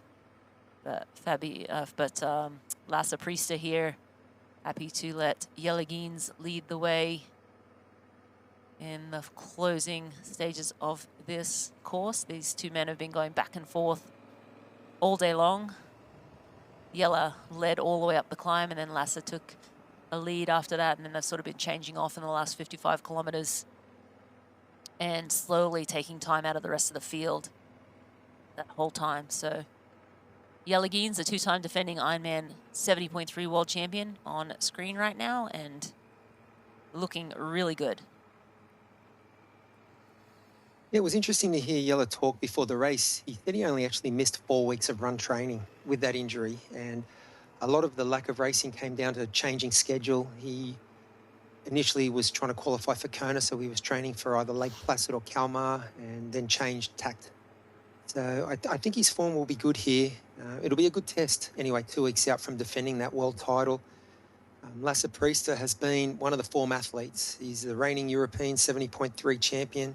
He's been laying down fastest run splits all around the place. So great opportunity for these two men. I mean, it's a great opportunity for Lasse Priester to claim a really big scalp, and it's a great opportunity for Jellegins to really, you know, put a line in the sand with where his form was at 2 weeks out from defending that world title that he won in Marbella last year and creating history, becoming the first male triathlete to win 3 Ironman 70.3 world titles on the bounce, which is no mean feat. As we get another great split screen here with our men's leader on the left, Jellegins, and our women's leader, Laura Philipp, on the right.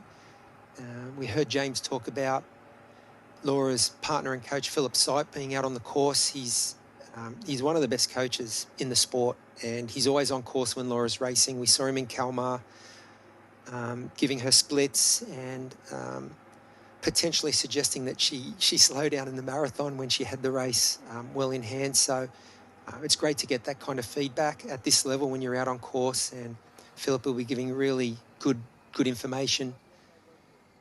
Lisa Perder, yeah, she's lost 2 minutes, so let's see where her run form's at leading into the 2 World Championship races, as we see our men make a little sharp left turn onto another smaller alpine road here. And yeah, it's just been a steady widening of this deficit back to the first chase group since, you know, really the front group of 5 broke up on that climb. We saw 5 athletes hit the bottom of the climb. We saw 2 crest solo, these 2. And since then, that deficit back to that first chase group of, you know, Fabian Kraft, Valdemar Solak, Jeb Kindle, and they've now been joined by Gregor Payet, who is another athlete who knows this course well. 2 podiums the last 2 years here, so it looks like he's really rationed his effort and his energy well on this bike. He's paced it brilliantly. He's bridged up to that group, and we just saw Lasse Priester. I'm not sure what happened there. He's loosened his left bike shoe. He's undone the Velcro strap on that Shimano shoe, and maybe he's getting a little bit of numbness in that foot, so he's just released the pressure a little bit. But yeah, interesting move. We're still 5 kilometres to go to transition. Yeah, I was thinking the same. Did he think the end of the bike was sooner than it actually is? Because yeah, it just seemed like. But he seemed like he ripped it open. So maybe it's just a little bit too tight, and he's loosening, getting the feeling back in his foot before he hops on the run. Yeah, either way, interesting to see that with 5-ish kilometers to go on the bike, if it is in fact that far to go on the bike. And that's Gregor Payet. He's in that group, was able to bridge up. He's actually sitting in 3rd place at 2:36 down. So Fabian Kraft, Solok, and Sheb Kindle. Those actually Trevor Foley as well is right behind them. So Trevor Foley now at 2:59. So we haven't Joran Dreisen as well as Damien the Mesnier. So those 1, 2, 3, they're all almost bridged up. So actually, I think we're going to have a basically 3rd through what 9th coming into transition together, and Gregor Payet, the man that was on screen, leading the way for that chase. Yeah, Gregor Payet having a great ride. He's certainly doing his best work in the last third of this bike ride. Finished 2nd here last year, 3rd the year before that. And interestingly, he didn't have a visor or sunglasses, so I wonder if he lost that visor. He had had a great head tuck position as we see our lead men. Now we see Lasse Priester dismounting first and Yellow Heens 1 or 2 seconds back. Both boys getting both feet on the ground before the dismount line, and they're into Ruvi T2 Rin. Yeah, absolutely. You'll see them run their bikes all the way to those bike racks, rack the bikes, and then they'll continue running with their helmets to their T2 gear bags, where they will change into socks and shoes, or just shoes, put the helmet in the gear bag, and then they'll be off onto the Hoka run course. But there is 1 and 2 right now. Interestingly, you saw Lasse Priester take the lead at the very end there. He wanted to be into Ruvi T2 before Jellegins. And the 2 men now pretty intense. Oh, Lasse dropped his visor. So you saw him run back there. The visor on his bike helmet popped off, and so he just ran back to pick that up. So Jellegins on his own in the change, not tent, just the change area. Usually a lot of races it is a change tent, but no need for that at a 70.3. They'll throw their helmets in, the shoes and socks on, and be out of there. And then we'll just have to wait and see who has the legs. Yeah, hopefully we'll Lasse. That's a lightning transition. Came in 2nd, went out 1st. Yellowheen's hot on his heels though, so we're getting the run battle we wanted. We've said we think these are the 2 best men on paper with the run form, and we're actually going to find out in real life if our predictions and what happens on paper happens in real life, because we've got 2 really great exponents of the 21.1 kilometre half marathon coming off a tough 90 kilometre bike ride. And this transition's amazing. We got the walkthrough before. It's very unique. The Louis Latini Stadium, and the boys can actually get a pretty accurate pace check here because they're actually on an Olympic running track. So not sure they'll be worried too much about the pace at this stage, but it's Lasse Priester leading at the moment with Jellegins right on his shoulder, and this is the run battle that really we wanted, Rennie, as they make that little sharp U-turn. We'll head out of the stadium shortly and get onto the crushed gravel track around Lake Zell. And on the right-hand side there, we see the chase pack, Gregor Payet, off the bike in 3rd. We see him running through. He was able to create a little bit of separation between himself and the next, 6 men? But yes, here is the run battle that we were hoping for. Lasse Priester, Jellegins on the Hoka run course, shoulder to shoulder. And now who has that 107, 108? Again, not the fastest run course, or at least historically we haven't seen the fastest times come out of this race, just by virtue of the gravel, the crushed gravel that they have to run on, which is not quite as fast as pavement. But Gregor Payet now making his way to his gear bag, and he will get in and out as quickly as he can. It looks like he's about 2:38 back from the lead pair, but he does have company. Trevor Foley, I think, next on off the bike at 2:48. So Trevor Foley, great bike ride. was able to make some time up in that flat section. He did lose a little time on the climb, but then made time back up. Here he is now into Ruvi T2. Great ride by both these boys. Great ride by both these boys. He's such an enigma, Trevor Foley.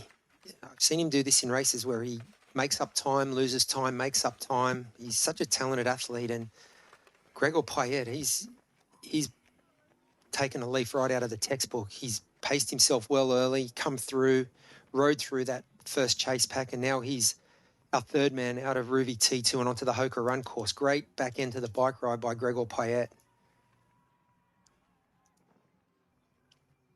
Let's see who's next. Trevor Foley, I believe. On his way out again. He did do an Ironman 2 weeks ago as well. Kalmar finished 8th.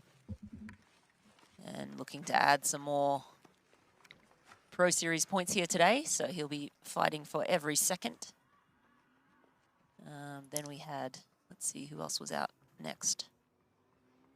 We had Damien Lemanageur, our Uber biker, who had that mechanical. He's made up some ground. He's made up some ground, Damien. So he's had a great bike ride. He's going to be, what, 5th out onto the bike. And we're right here running out of Ruvi transition with our men's defending champion, Fabian Kraft. Great shots here. We're running with the athletes as they exit Latini Stadium here and get out onto the Hoka run course on the path around Lake Zell.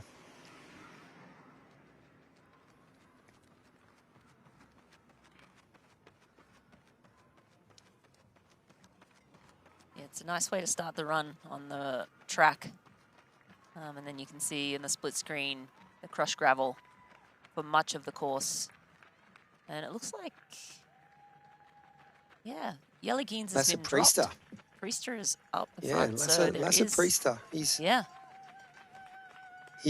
He started quick. It's very, very early stages of this Hoka half marathon, but he has started very, very quick. Yelligeen's won't be panicking at this stage. He has too much experience for that, too much high-level racing. But, yeah, this is a great start by Lasse Priester.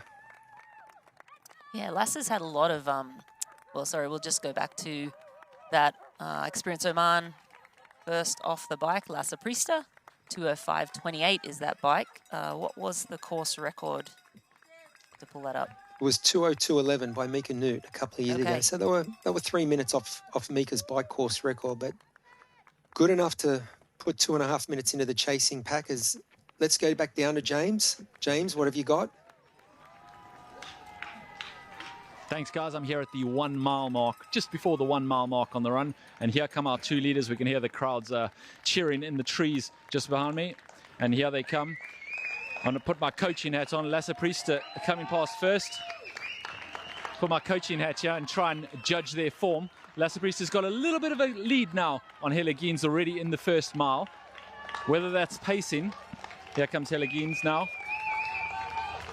I have to say, both of them looking incredibly smooth and incredibly under control.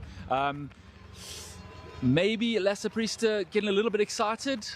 The experience of Yelligeen's maybe coming to the fore there, starting a little bit slower in that first mile. But then again, Yelligeen's hasn't raced for 5 months, so maybe he's the one misjudging it. It's really hard to tell. The rest of our men will be about 2.5 minutes before they pass me at this point. So I'm going to throw back to you guys and you can watch that run battle unfold. Yeah, thank you, James. Yeah, good questions, right? Like, you know, the 5 months off, sometimes you kind of forget how much it hurts racing the 70.3 and how hard you have to go. But again, a lot of experience as well, and he's done his training. So, yeah, has Lasse Priester gone out too fast? Yeah, we'll find out in the next, hour or so. But I look back, Gregor Payet was 3rd out, and then we had Trevor Foley, Damien Lemanageur on screen right now in 5th. But let's take a look at the Ruvi T2 times. Simon Vian was quickest through transition with a 1:37. Lukac was a 1:39, and Payet was a 1:43. But yes, you see Trevor Foley just ahead of Lemanageur. And again, Real bummer that he lost, what, 2 minutes? Imagine if he didn't lose that 2 minutes at the start of the bike, it would have been maybe a different story at the start of this Hoka run course. Yeah, two great runners here. Trevor Foley obviously has that college running background. He's a great runner, just looks super relaxed. We can see him on screen here. Always looks very, very relaxed, this Trevor Foley, and gets across the ground really quick. Won those 2 Ironman Pro Series races earlier this season, so we certainly know he's capable of winning big races. Damien Leménager, he's got some run form too, and he's run a 1:10 earlier this year at Ironman 70.3 Victoria. So both those men could form a nice little partnership here as we see our men's leader, Lasse Priester, going through an aid station. And he is absolutely flying early. That was a big gap. James was standing 1 mile into the run course, and it looked like it was already a 20 or 25 second deficit. So he's certainly not hanging around waiting to find out what Jelle Heinz's run form is. I think he's just going to test it. And we're going to throw it back down to James as the next men are coming through. Thanks, Rennie. Third man there, Gregor Payet, just gone past, also looking very smooth. There's about 5 men within 20, 25 seconds of each other now. They're all coming past me, behind me, as we wait for the next 2. They're running side by side. We've got Trevor Foley looking smooth with Damien Leménager, who, as you guys have said, very strong bike, but obviously lost those extra 2 minutes sorting out the mechanical right at the start. And then we've got another runner coming past here.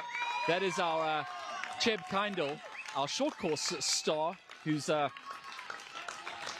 putting it out today on the middle distance. And then the next 2, Kraft, last year's defending champion, right at the back of that group. Definitely got some work to do there. All of them look fairly comfortable, but a few of them do look like they've worked pretty hard on that bike. And we're only a mile into the run here, so I think probably you're going to see some cracks forming in the not too distant future. It is warm now. Obviously, we're under the shade. It's nice and cool here, but it is warm in the sun, and they're going to start feeling that. Obviously, now in the middle of the afternoon, a late start, nice European start. They're paying the price for that now on the run.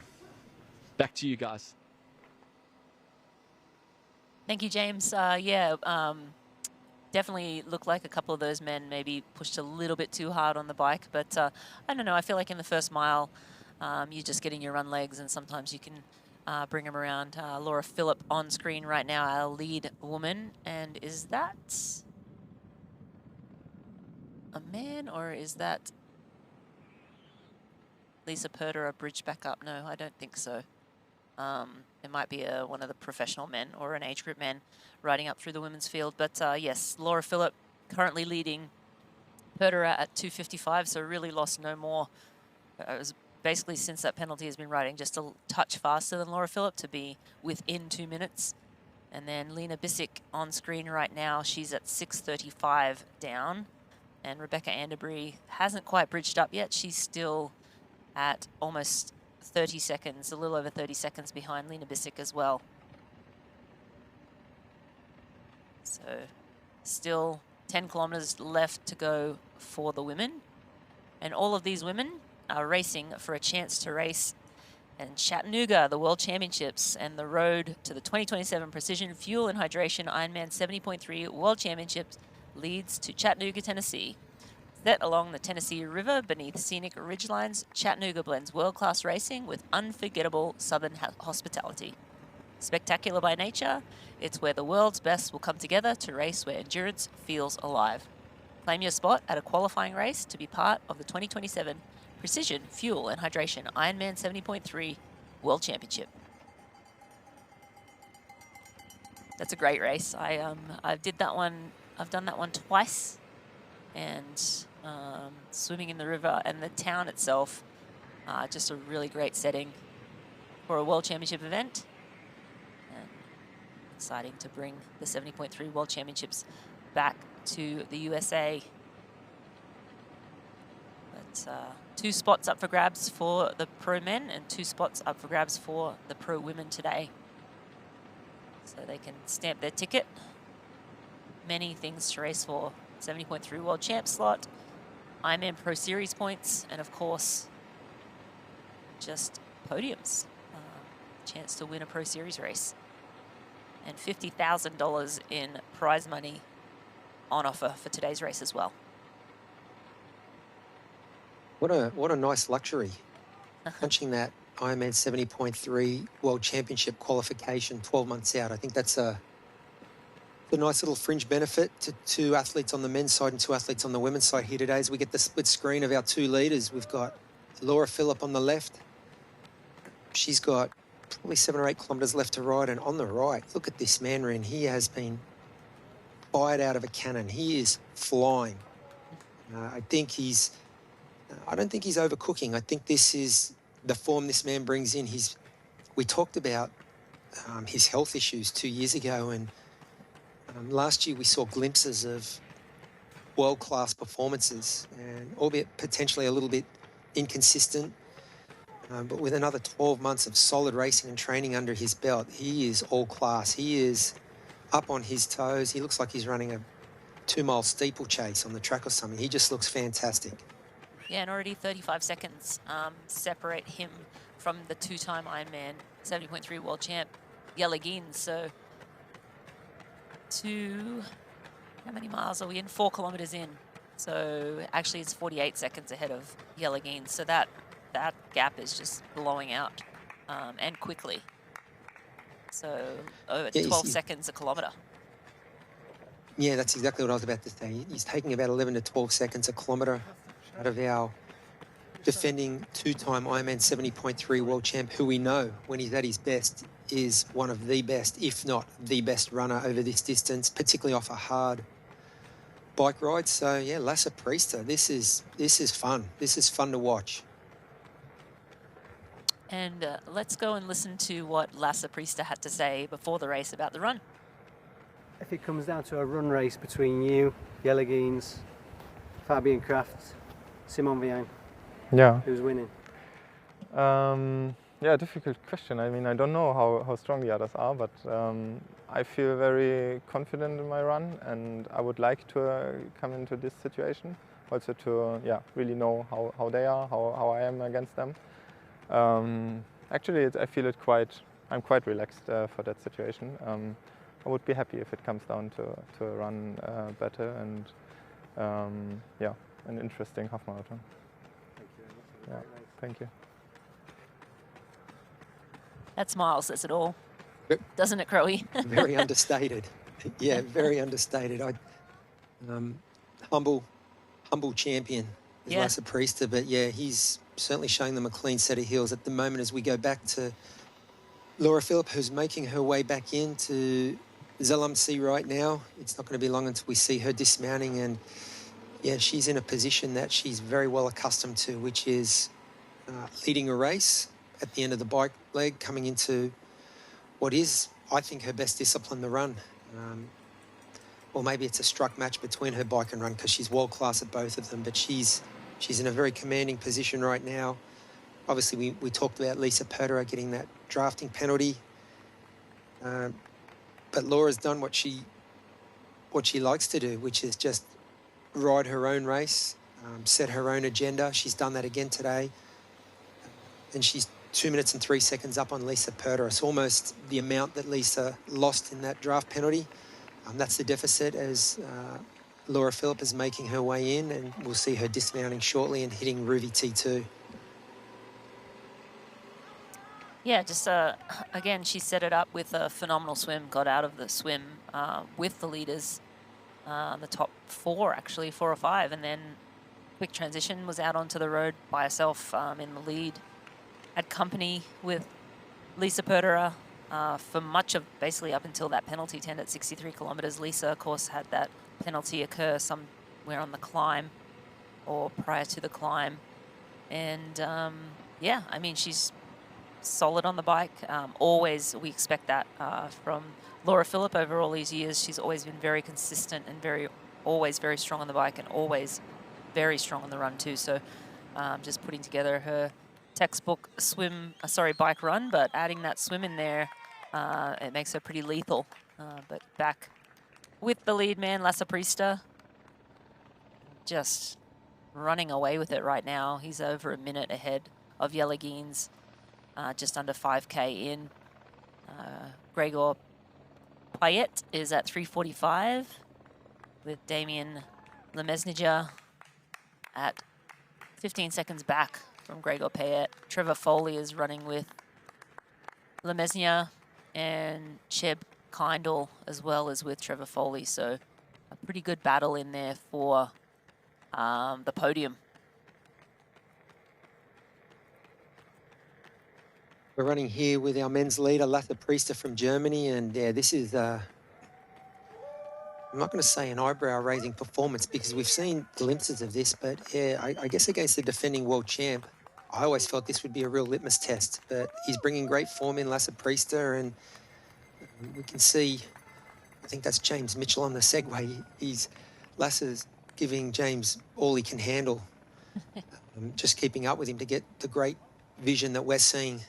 It's great to be able to run with the athletes and head through T2 with them, and James Mitchell brings us those shots. So, but yeah, it looked like that Segway was working overtime to stay ahead of Lasse Priester there. And now again, we're back with Laura Philipp, who is just, yeah, I mean, is it the first kilometre? Is it the 25th kilometre? Is it the last kilometre? She always looks relaxed and in control. She does, yeah. She's a consummate professional, leaves no stone unturned. You see even the number is flat down on her back.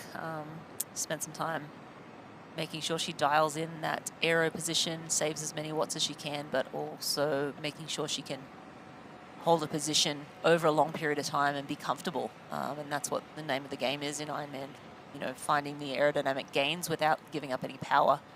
And yeah, I mean, she always looks like this, you know, the start, as you said, rock solid from the start to the finish. And again, just 2 weeks after Ironman World Championships, sorry, the that Ironman, oh, look, this is Rebecca Anderbury. This is a pass on Lena Meissner. No, Bissick. So this is for third place. Rebecca Anderbury Yep. coming up to make the pass on Lena Bissick there. And yeah, I was just about to tease a couple of interesting storylines. I think this battle for third in the women's race, Rebecca Anderbury and Lena Bissick, is interesting. Rebecca has finally bridged that gap. It hovered around 30 to 45 seconds for a long time. She's just had a storming bike ride. She's come from a couple of minutes back on Lena out of the swim to be up now in third position, and she's having a great race, and we know if she's paced it well, she's capable of a 121 or a 122. So we're going to have another little run battle here on the women's race for what looks like so far this third podium position. And I think that the storyline that we should tease in the men's race is, well, Lasse Priester's he's hard off the front. Jelle Heens is, you know, fighting for his life in second there, a minute 12 back. But we do have a battle for that final podium position. Gregor Payet, Jeb Kindle, Le Ménager, Foley, Dreisen, Fabian Kraft, and Simon Vian. There's, you know, what, 6 athletes within a minute.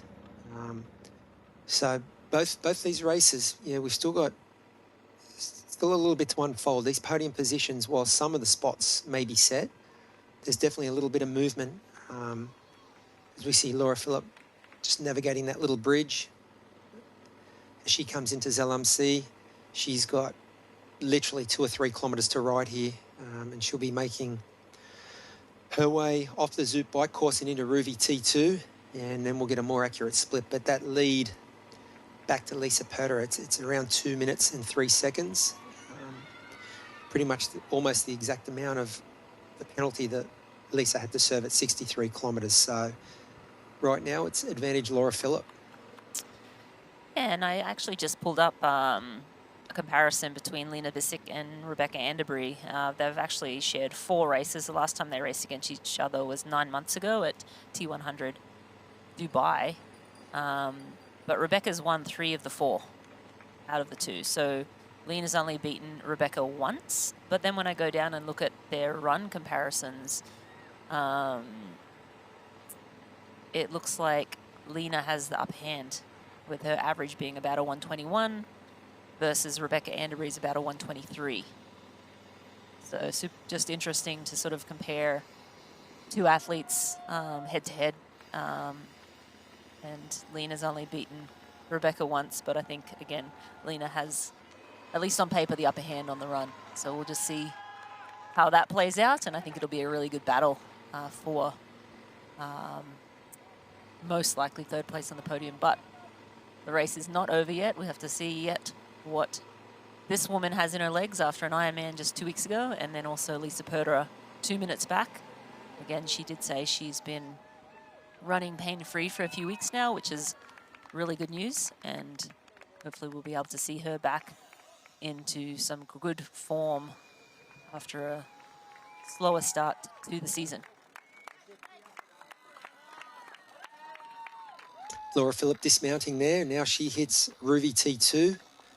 She'll make her way through Louis Latini Stadium, drop the bike off, drop the helmet, pull on the running shoes, the hat, the sunnies, and head out for her 21.1K on the Hoka Run course. And yeah, let's see what kind of a toll an Ironman 2 weeks ago takes on the legs.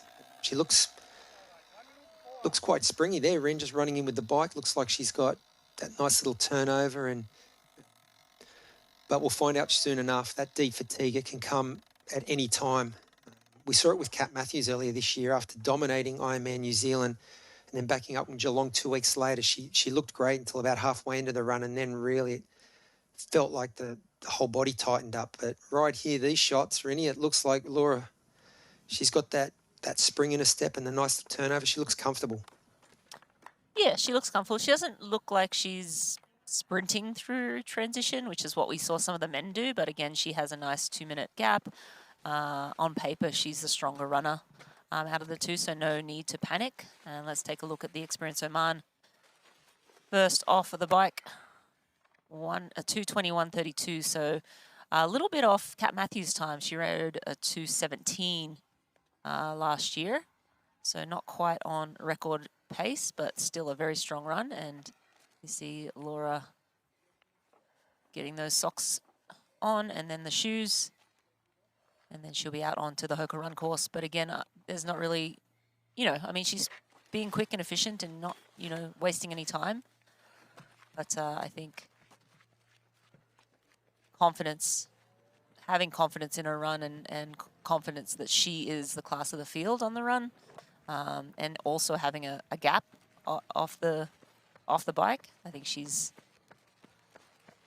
just going through the motions here. But yeah, this has been a really amazing swim, bike, run performance all around. And there's Lisa Perderer now into Ruby T2. And we have about a 2:11 between the two women.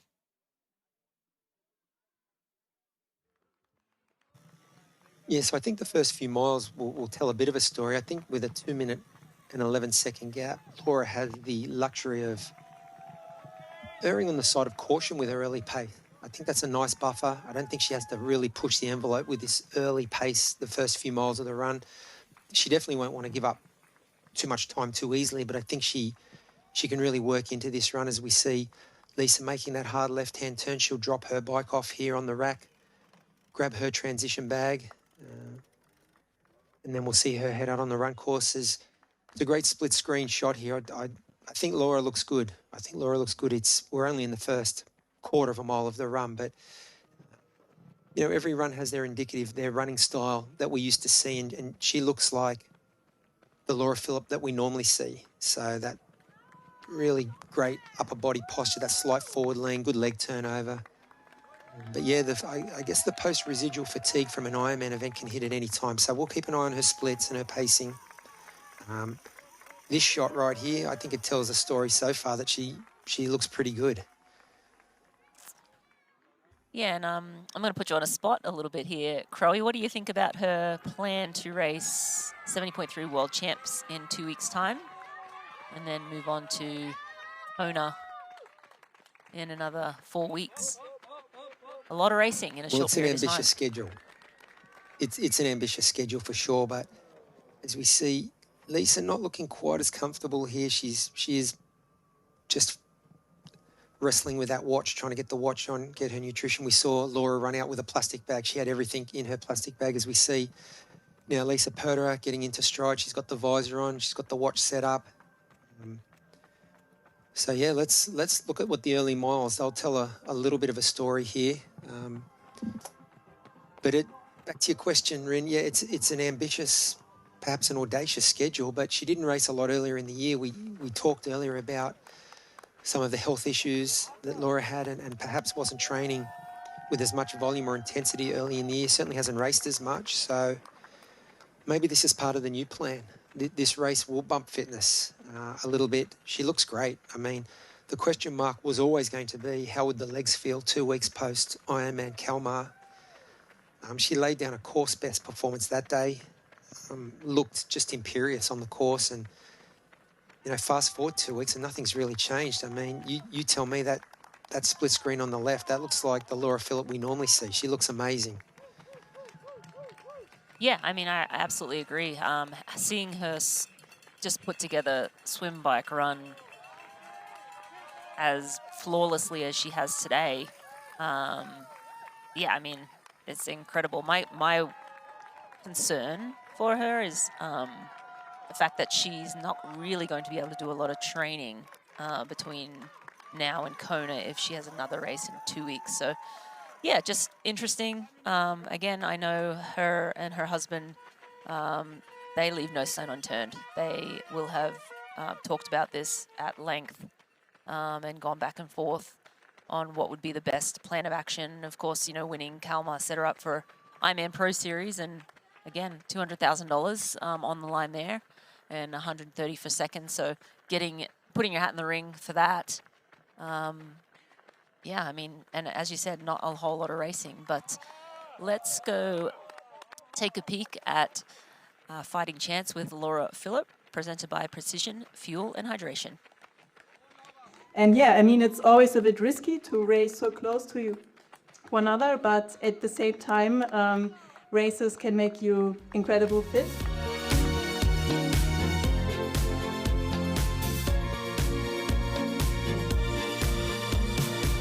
How are you feeling? Yeah, I'm feeling really good. I'm excited to be back here in Zell am See. It's a place I've been to several times already in the past. And I think I've had all kind of weather conditions. So I'm happy that today the sun is shining and it's actually pretty warm. How many times have you raced here? Not 100% sure, but it was definitely my second ever middle distance. That was back in 2013. And then I think I've won it 3 times. Interestingly, like, my season has really turned around. Like, it's not how I have planned it in the beginning of the year, but I guess that's also the nice thing about it, that sometimes, you need to be flexible, you need to adapt. And at the moment, it's really fun to kind of make spontaneous decisions. Obviously, I had to see how my recovery is going after Sweden. An Ironman is an Ironman, and yeah, you still need some time to recover from it, but I think it has gone very well. Yeah, I think this is now a nice opportunity and definitely some additional motivation also going into the big championship races. I'm hoping to win. I will fight for every second, because now I'm really motivated for this Pro Series game. So that's the big goal for the year, the Pro Series? No, the big goal for the year is definitely to perform at my best in Kona. For Nice, I don't feel too much pressure. It's more like I really want to go there because this place is close to my heart and I have so many great memories out on that course. And it's also a great test, to race championship races because it's just different dynamics, different fields. And I would say if I have a great race at those races, the points will just come. But the focus is definitely on the performance and for the big races. Yeah, so nice to hear from the athlete herself, and sort of going through the motions of what the decision was to get to this race schedule. But we have James on the ground, and let's throw it back. Oh, maybe not. Just kidding. We don't have him on the ground right now. I think he's a little bit further up the road.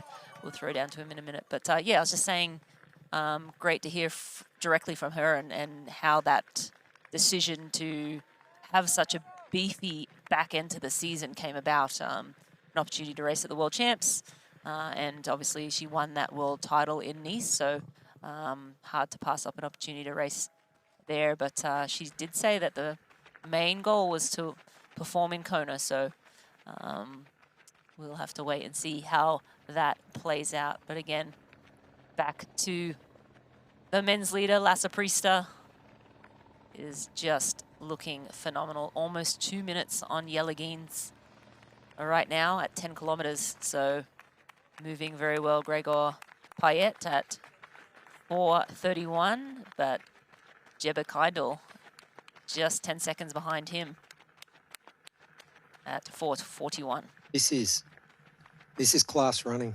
This is class running. Let's throw down to James now. He's down right in the thick of the action. James. Thanks, Craig. You actually got me in a bit of a quiet patch in between Laura Philipp going past, because she ran past while she was actually talking on that VT. And now we have second place, Lisa Pertera, emerging from the trees behind me. She's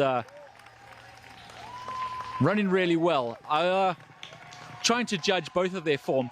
Lisa Pertera looks very smooth, but she is working hard. She's breathing pretty hard.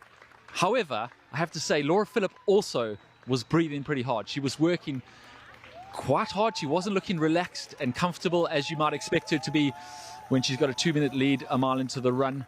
As you say, there's a bit of an unknown hanging over her. An Ironman 2 weeks ago is in the legs.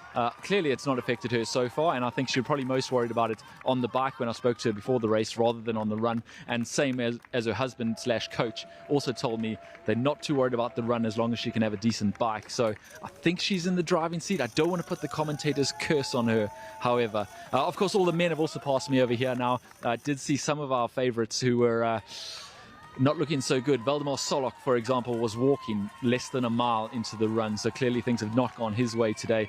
And a few others. Jan Strutman came past me, still frustrated about that penalty he served earlier, and he was resigning himself to a slow trudge to the finish. I think he was not very enthusiastic.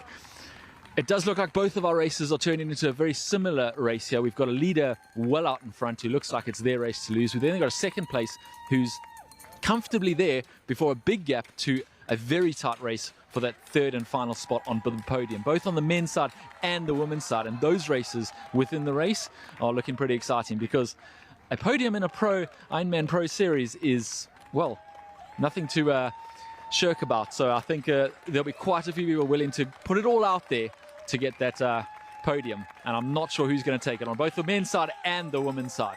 I'm going to throw back to you guys so you can follow the action. Yeah, thanks.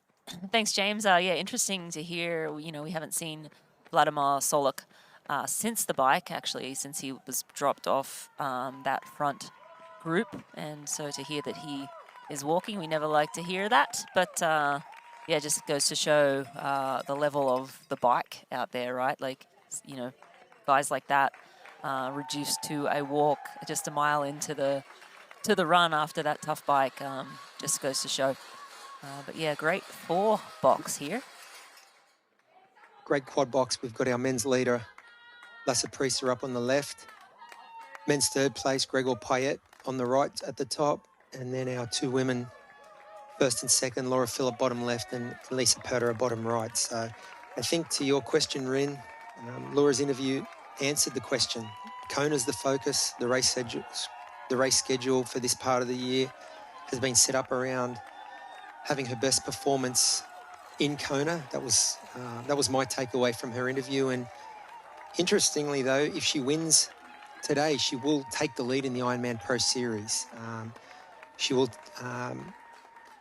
knock Solveig Lofset off the top spot, leading into the final 2 World Championship races. So that's a nice little fringe benefit for Laura there.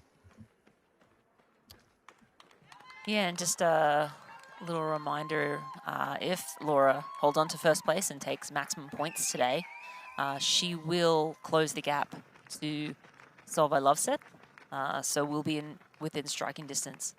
I don't think she takes over, but we'll just set up for a really good championship season. Because between her and Solvay for the Ironman Pro Series. But let's take a quick look at the Ruby T2 times for the women. Lisa Perder was 1:53, pretty quick through there. Dan Nielsen was 2:01 and Laura Phillip was 2:02. And we still have the bulk of the run, or less than 10K actually for the men, the bulk of the run for the women to come. Let's see how fast Lasse Prisa can go. On track for a 1:05 right now. And there it is, the Ironman World Champion.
Just do it, it'll be fine. It's breakfast with precision. It's breakfast with precision. Chee-hoo. Thank you, Poncho Man. Welcome to Breakfast with Precision at Hugo's on the Rocks. I'm Andy Blow, co-founder of Precision Fuel and Hydration, and we are stoked to be the official hydration partner of the Ironman Global Series. Hey, what are you doing on my set? Get a plan for your next race at pfnh.com. Security! It's breakfast with precision. It's breakfast with precision. Chee-hoo.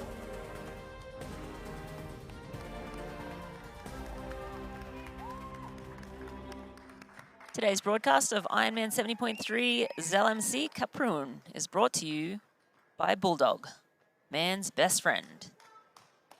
And Oman. Beauty has an address, endurance has a destination. Experience Oman. And we are following along with Lisa Perderer, a local girl. She just lived or grew up only a couple of hours from here. She's currently sitting in second place, but slowly losing time to Laura Phillips. She was around just over 2 minutes behind off the bike and now sits at 2:28 back. So still early stages of the run, but right now looks like Laura Phillip has the upper hand. Lena Bissek is third place, sitting 7:52, and Rebecca Anderbury is at 8:11. We're going to throw it back down to our man on the ground, James Cunnama. Thanks, Rennie. I'm now on the men's run course. This is where they turn around, go back through town before they start the second lap of the exact same run course. And the leader has just gone past. Priester just ran past and looked absolutely sublime. He was flying. He turned. There's a slight hill up into town, and he was flying. And now we have second place, Pellegins. Also looking really strong, I have to say. He is strong. He is smooth. He's got his suit unzipped because it is quite warm now in the sun, but yeah, he is losing time to Priester, and clearly I don't think he's going to be able to run that down in the second half. I was hoping at the beginning that he was keeping his powder dry and pacing himself well, but I think maybe a little bit of race sharpness or lack of race sharpness is actually coming to the fore here, and which was exactly why he said he wanted to race here, because he wanted to not go into the 70.3 World Champs and find exactly what he's finding here today, that he didn't have that race sharpness going into a big race. So I guess he's going to find out that today, and hopefully he can do something about it in 2 weeks before the 70.3 World Champs. I'm just getting word that it's 24, nearly 25 degrees here where I'm standing, so it's warm. It's not cool, but that's not hot enough to really be affecting their run. We're going to wait here for a few more of the men and then the women to come through before we go to the finish line. Back to you guys. James, great insights from down on the course as we rejoin our men's race with Lasse Priester here. I think he has slowed a little bit, but I mean, the word we got on course was the first 3 kilometres he went through in 3:04 per kilometre pace, as opposed to Jelle Heens, who was at 3:14 pace. We know Yella's very good at pacing these events. Still 7 or 8 kilometres in. The prediction was for this man on screen, Lasse Priester, to run a 1:05.05, which is absolutely lightning quick on a course like this. Mixed surfaces, packed gravel, twists and turns, a couple of little hills. I think his pace has dropped off, but he has that 2 minute 15 second lead. There's about 8 kilometres left of running, Rennie. He still looks like he's full of running. He looks great. This has been, I'm not going to say a breakthrough performance for this man. We've seen glimpses of brilliance. We've seen him win races. Some may question the depth of field here. We do have the 2-time defending Ironman 70.3 world champ, though. So they say to be the man, you've got to beat the man. I do agree with James. I think Jelle Heens is definitely not at his best today. He wouldn't be too far off it, though, and he will be much better for having had this hit out. But let's take nothing away from this man. This has been a sublime performance so far. Yeah, I agree. I think just looking at him now, 13 kilometres in, he looks just as fast as he did. I mean, surely he is slowing because that first 3 kilometres was red hot. But, I mean, he still looks fresh, springy, still holding. It's not a big drop-off, which you sometimes see when athletes go out just too fast. And Jelle Geens on the right there, he looks great too. Again, he may build into this run a little bit more. But at the moment, the gap is 2:18, and Lasse is still running quicker than Jelle Geens. So to your point, Crowe, to be the man, you got to beat the man. Right now, this is the man. 2-time world champion. And Lasse Priester's, again, put him in his rearview mirror well and truly at 13 kilometres in to this race. So very interesting. I'm pretty surprised to see this, and to your point as well, not necessarily a breakout performance, but progress. We're seeing just Lasse Priester get better and better and gain in confidence as he races more. But we got to catch up with Jelle Geens for a fighting chance presented by Precision Fuel and Hydration. Let's go take a look. On race course, I think we got already a really nice course here to try and see how fast I can go up that climb. I actually saw that I lost the KOM. I had the KOM from 2 years ago up the climb, and I lost it like a couple months ago, so I'm here for revenge.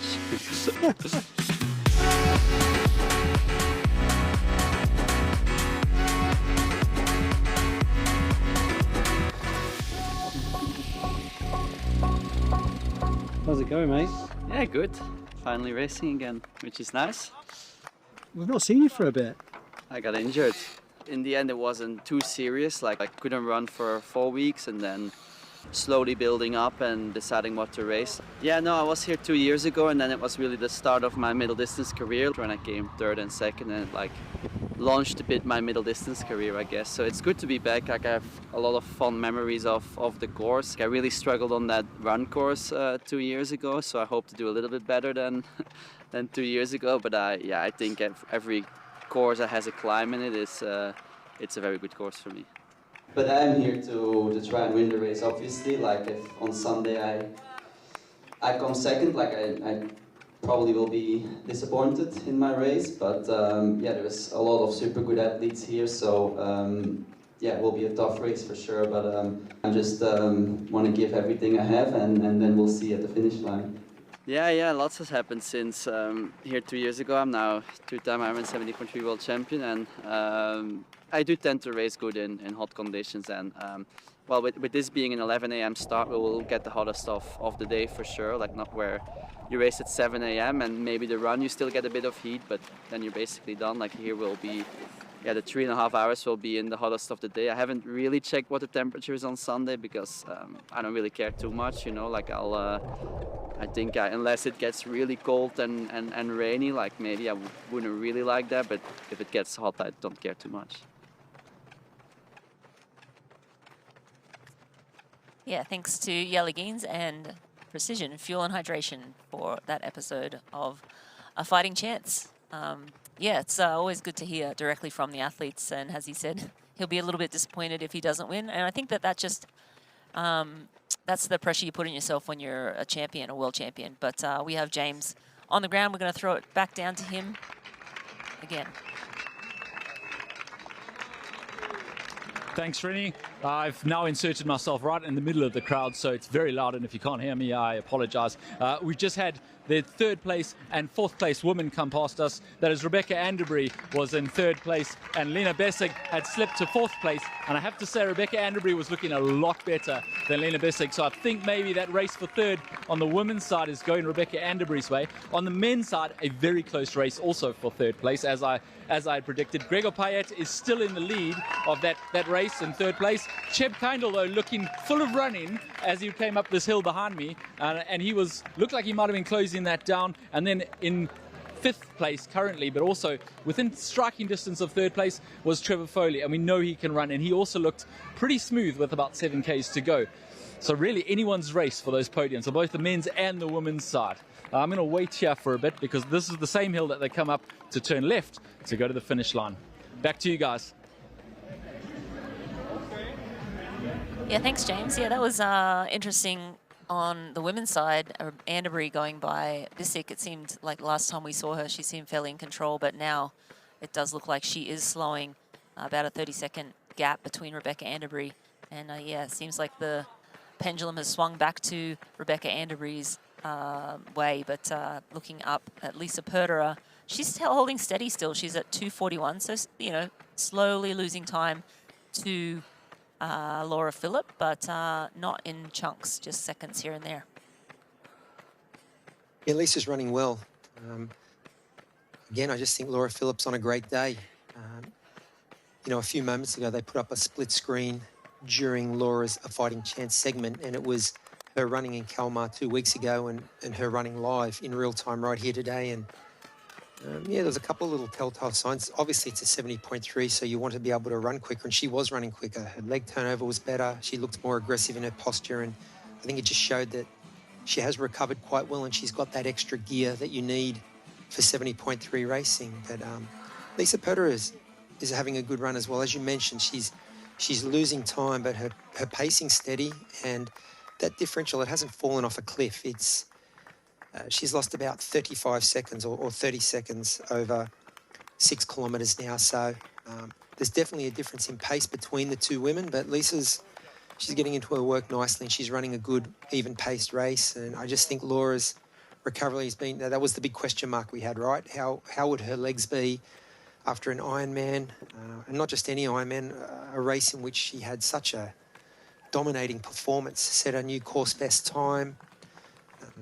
You know, during the coverage of that race, we were talking about world best times and how close she could get. So that shows the level of performance that she had 2 weeks ago. And yeah, it just looks like she's recovered really, really well. It looks like her and coach, partner, Philip Sipe have got it right again. And this is all part of the master plan to be in her best form in October for Kona for the Ironman World Championships. Yeah, nothing short of pretty amazing.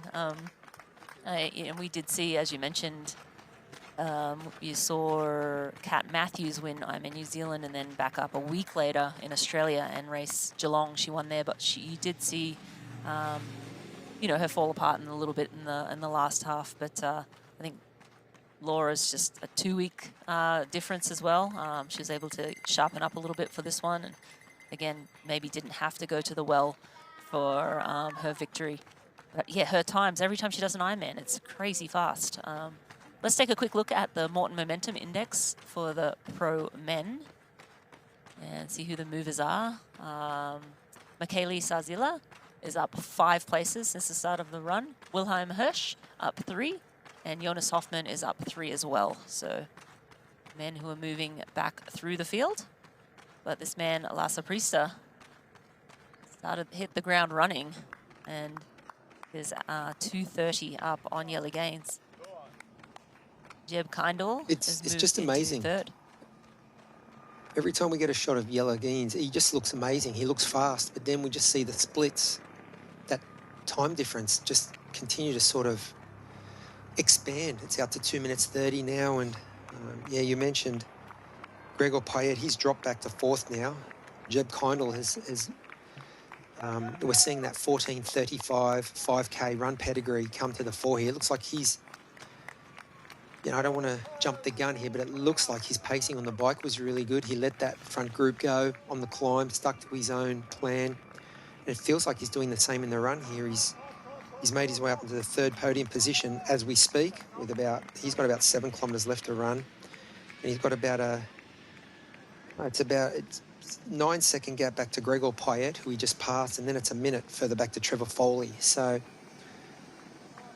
Jeb Kindle having a great foray into middle distance racing.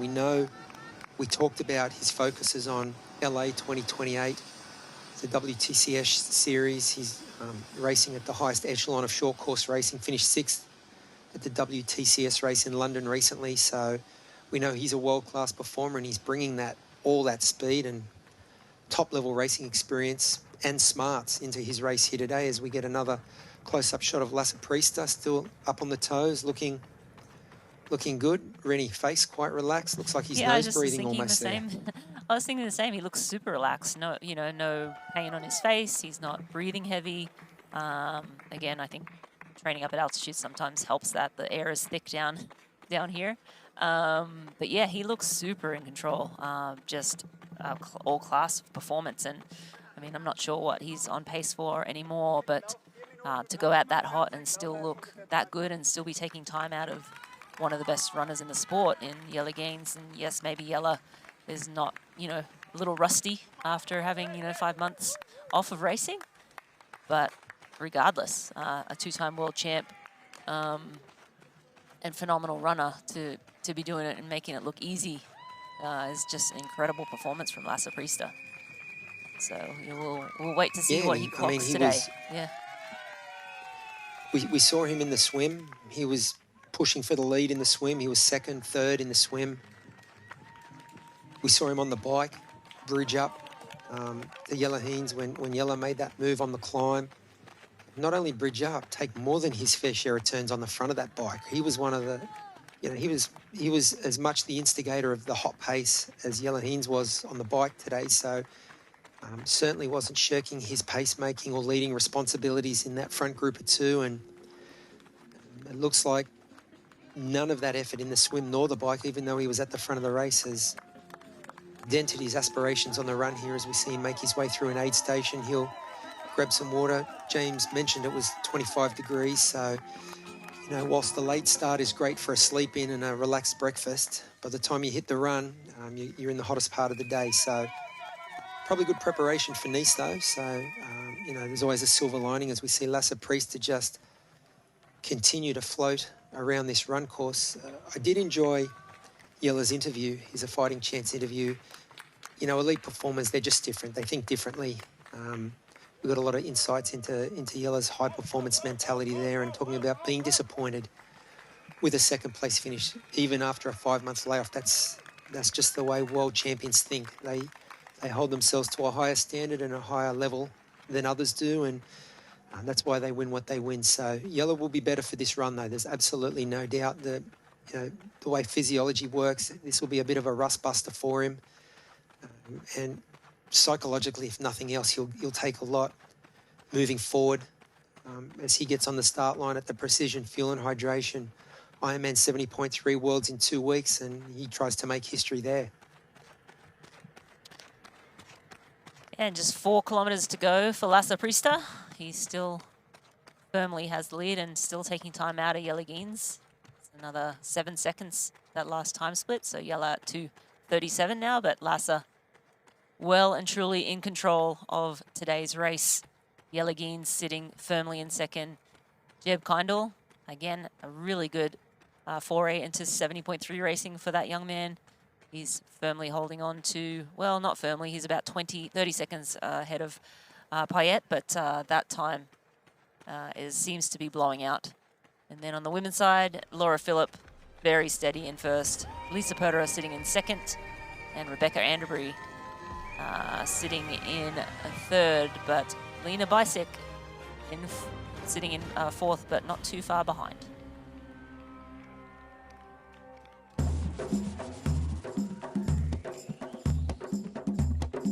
It's the beauty of Oman.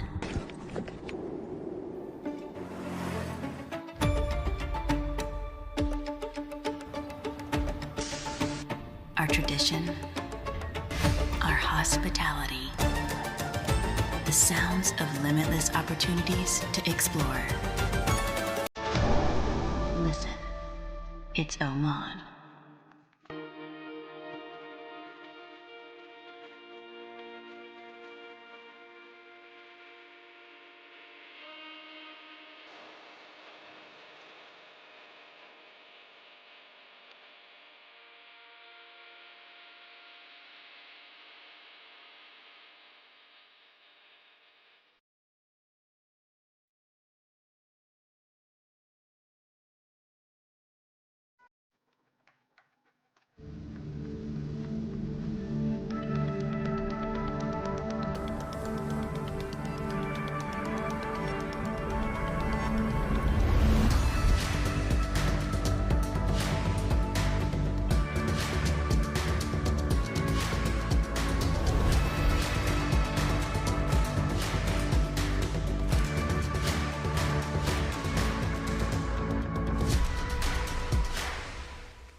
Today's broadcast of IRONMAN 70.3 Zell is brought to you by AG1.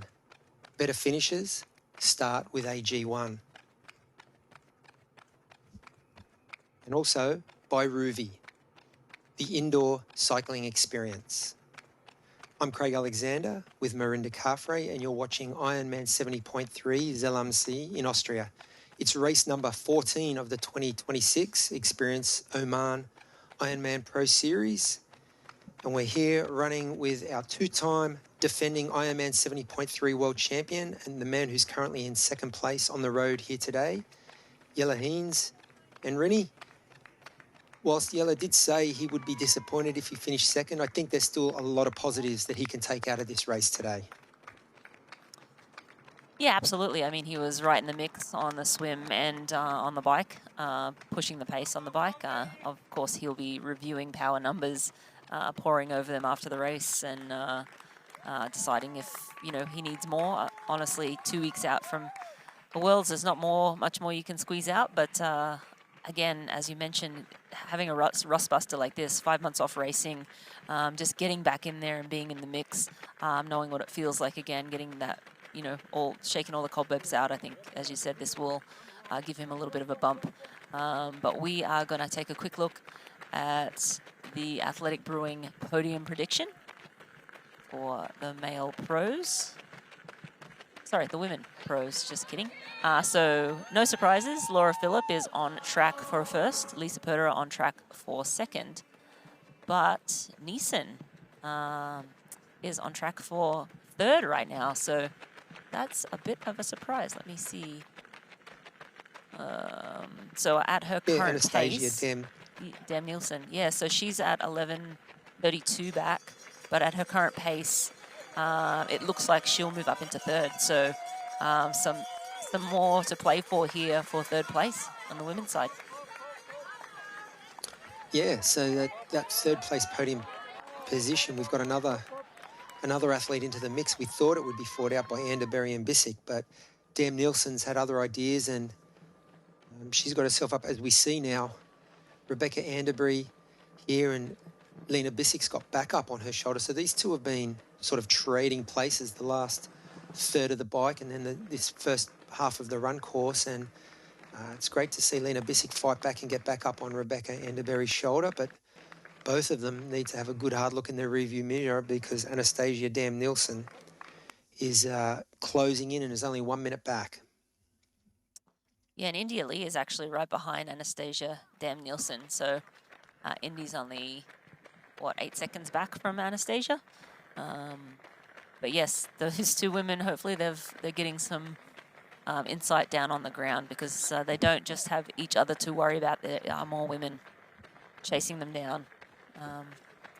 Yeah, interesting fight between these two women. It looked like Bissick was having a rough patch earlier, and now it looks like Anderberry's having a rough patch. So this battle sort of keeps going back and forth. Again, third place up for grabs. Yeah, a little back and forth here.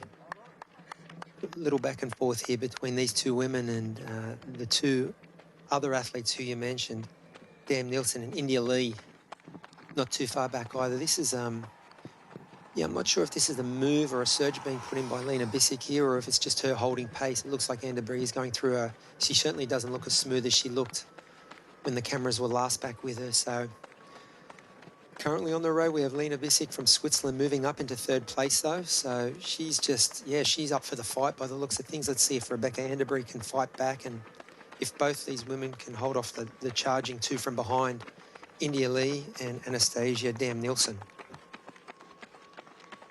And let's take a look at the Precision Fuel and Hydration course record pacing. So the men are actually on pace right now for a new course best. It looks like if he maintains his current pace, he'll be 3:35 under last year's record. And then on the women's side, they're just 19 seconds lower, so they're not on track, but just outside. I think that was Kat Matthews' course record from last year.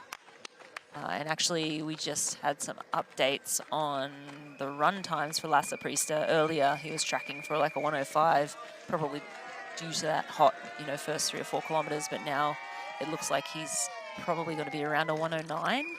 But there's a chance he could still break the run course record from Kraft last year, and that was a 109.45. So a couple of records on track right now, but again, we'll see how the final miles go.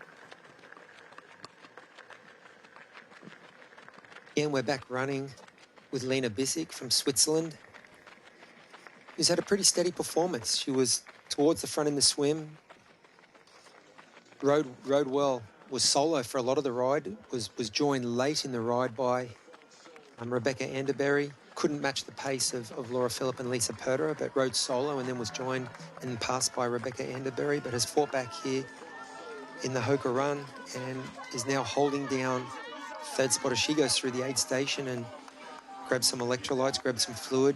25 degrees Celsius out on course. Probably feels a little warmer than that. There doesn't seem to be much breeze around, so we see Lena Bissek just taking on some nutrition, dousing herself with water, getting those sponges into the race kit, try and keep that core body temperature under control. And now gets back into her rhythm and routine before the next aid station. Yep, and a beautiful quad box again. We have, of course, Laura Philipp in bottom left, Lena Bissek bottom right, Lasse Priester top left, and Jelle Geens in the top right. Everybody running as fast as they can to that finish line, I can tell you that much.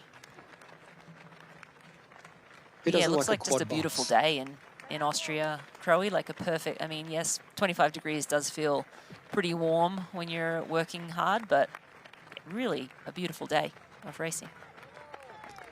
I think it's perfect race conditions when you think about the conditions these athletes have had to deal with earlier this year in Europe and in North America. There's been sort of unprecedented high temperatures, and it is a summer sport. So as a triathlete, you need to be able to deal with the heat. All our big races are in hot climates. We saw Frankfurt earlier this year shortened due to weather considerations. We've seen other events cancelled because of the heat. So these athletes are used to it. I think it's not too hot. It's nice racing conditions. As we see Lasse Priester, our men's leader, I think noticeably slower than what he was at the start, but when you leave transition at 3:04 per kilometre pace in a 21.1 kilometre run, there is only one way to go, and that's to slow down. So this has been it feels like a line in the sand performance by this man today. He's had a great season. He won the European Championships in John Coping. He got a podium at Aix-en-Provence. He also got a podium at the T100 event in a stacked field in San Francisco. So he just continues on his merry way, trending up. His stocks are on the rise in our sport, that's for sure. Yeah, absolutely. Let's take a quick look at the Athletic Brewing podium prediction for the men this time. And it looks like, as it stands right now, is what it will look like at the finish line. So Lasse Priester first, Jelle Geens second, and Chippy Kendall in third place. So no big changes. But again, the men only have a couple of kilometers to go, I think. They're at, yeah, 1 kilometer to go for Lasse. He just crossed 20 kilometers.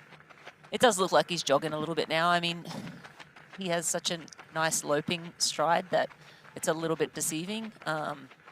But he does look like he's, you know, maybe slightly off the accelerator in this last kilometer or two.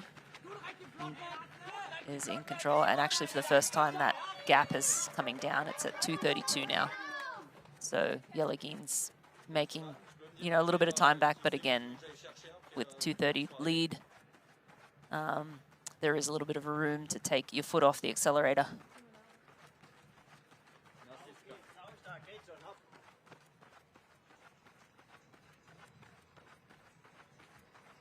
Yeah, it would be a little bit of a confidence boost if there's some consolation that I think Yellegin's he's run to his fitness level today. He's paced it well, given the form and fitness, and really he had no form to speak of. It's been 5 months. So this is really building his form. This is building his momentum into his world title defense. And I just think Lasse Priest he's just on a flyer this year. His form is imperious and he looks great.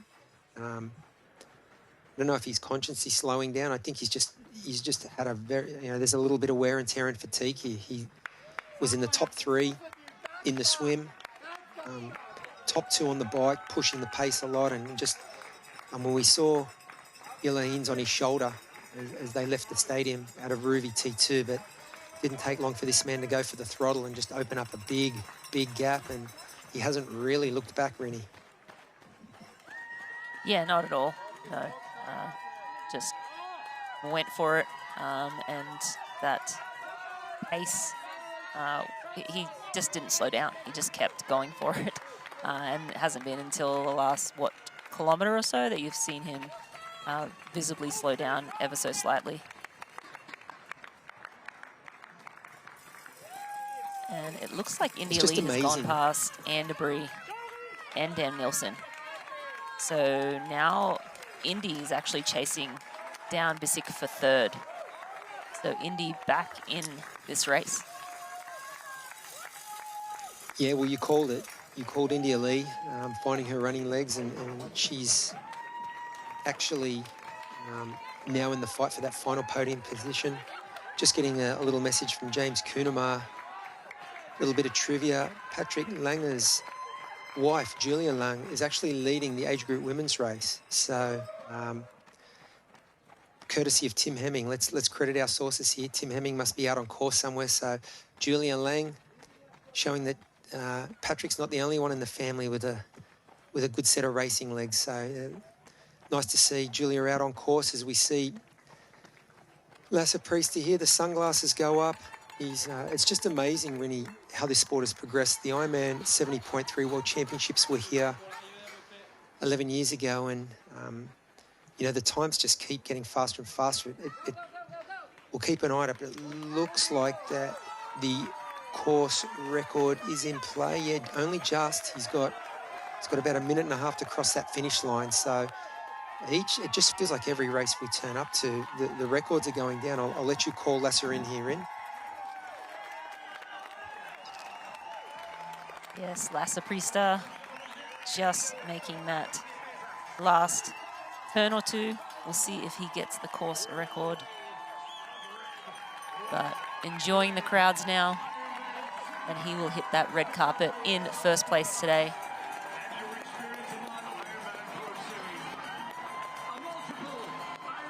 Ironman 70.3 Zell See-Kaprun champion will be Lasse Priester from Germany.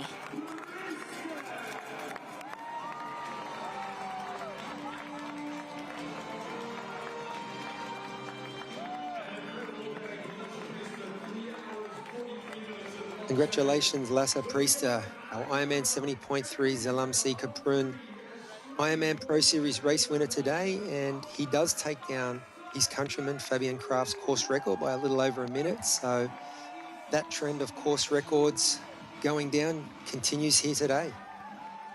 Didn't quite get the run course record, a 1:10.58 for the run. But now we have two-time defending world champion Yellegin's now making his way to the finish. As he said, he'll probably be a little bit disappointed, but I think great to get this first race back. Again, it's Geelong, the last time he finished down in Australia. That was like the second race of the Experience Oman Ironman Pro Series. That was his last race, so great to see him back on the podium and in great form. Not quite enough to win today, but he's got 2 more weeks to ready himself to go to battle at the 70.3 World Championships in Nice. Yeah, it's been a minute for Jelle Heens crossing a Ironman Pro Series finish line, crossing any finish line. So this is the start of his, well, I was going to say his redemption tour. He doesn't really need redemption, this man. He's just coming back from a prolonged layoff, forced by a stress reaction in his femur, and he did the right thing by taking that time off and was hoping to qualify for the Ironman World Championships in Kona. He changed course, made a decision to focus on defending his Ironman 70.3 world title, and it's just great to see him back on a race course and performing well. He crosses that 21 kilometer, 21.1 for the half marathon. Really beautiful race finish downtown Zell MC. The crowd is out in force, as always, at these European races. Standing room only. Jelle Heens from Belgium takes second place here today at Zell MC Kaprun.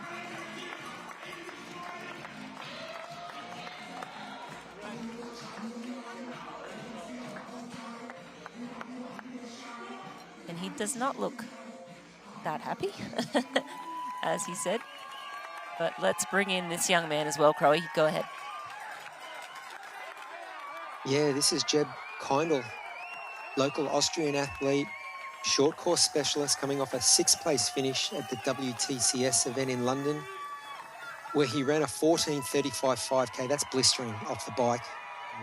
And we wondered if he could bring that pedigree, that run form, into this race, and he's done it. It's great to see athletes just test the waters in other events. The middle distance racing is much closer to short course than it is to Ironman, and it's great to see these young speedsters step up in distance. It brings an element of excitement, a lot of speed to the 70.3 distance, and he'll get a lot out of this.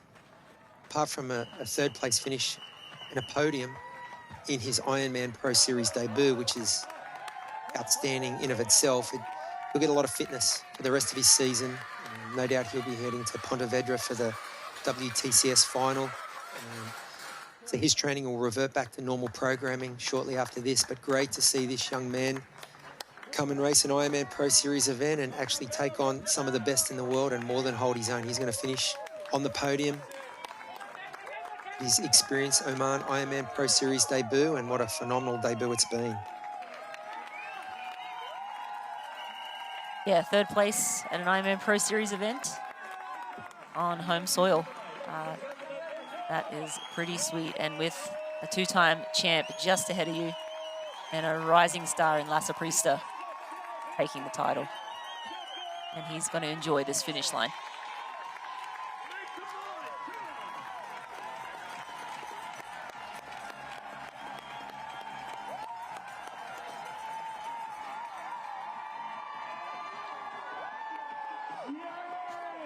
I feel like he's enjoying the finish line more than the other 2 boys. I'd love to see it. He's certainly enjoying it, and so he should. Congratulations, Jeb Kindle. 3rd place today at Ironman 70.3, Zell MC Kaprun. Race number 14 of our 2026 Experience Oman Ironman Pro Series, and what a phenomenal debut. 3rd place behind 2 of the best in the world at this distance. A change in tack for him mid-season, but I'm sure he definitely well worth it, and he'll take a lot from this race, not only confidence, but also some strength and form back into his short course racing.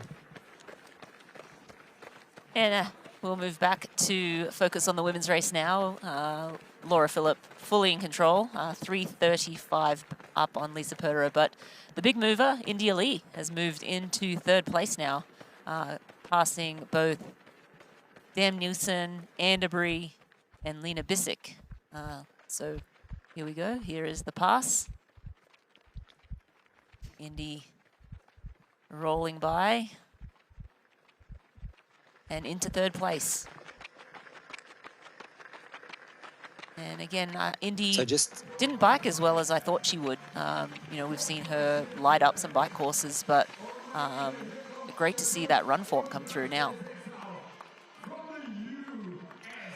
As we see Gregor Payet cross the line in fourth spot, so he's a very consistent racer at this race. He's now at a second, a third, and a fourth in the last 3 years. And shortly behind Gregor is Trevor Foley, who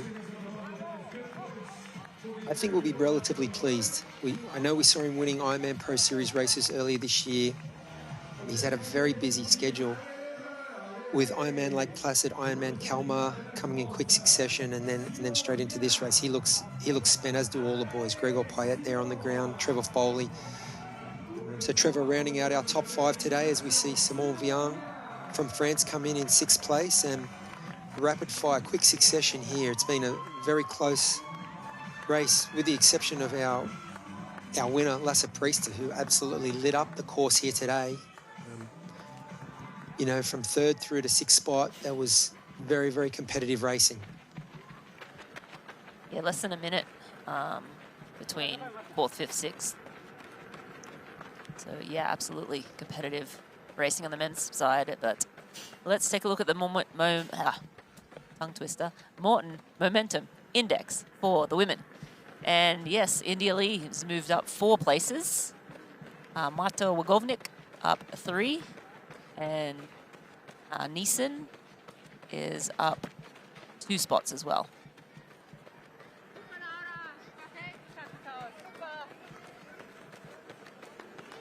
And we're back. We see Damien Leménager cross the line.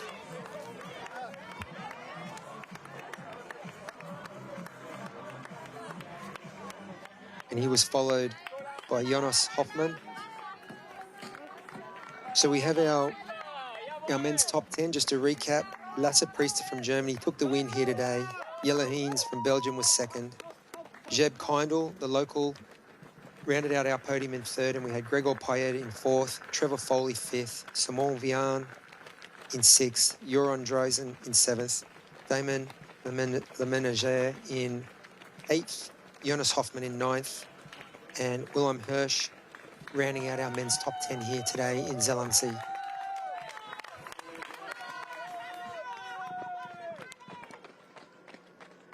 Back on Lisa Purderer, who's currently in 2nd place in the women's race and has been for the whole run thus far. Fairly steady, very steady in 3rd. India Lee's 12 minutes back. Purderer is 3:49 back from Laura Phillip. Indy is now 20 seconds clear of Lena Bissick. So that gap seems to be growing at this point. But the women have been shuffling around a fair amount from 3rd to 5th since the start of the run.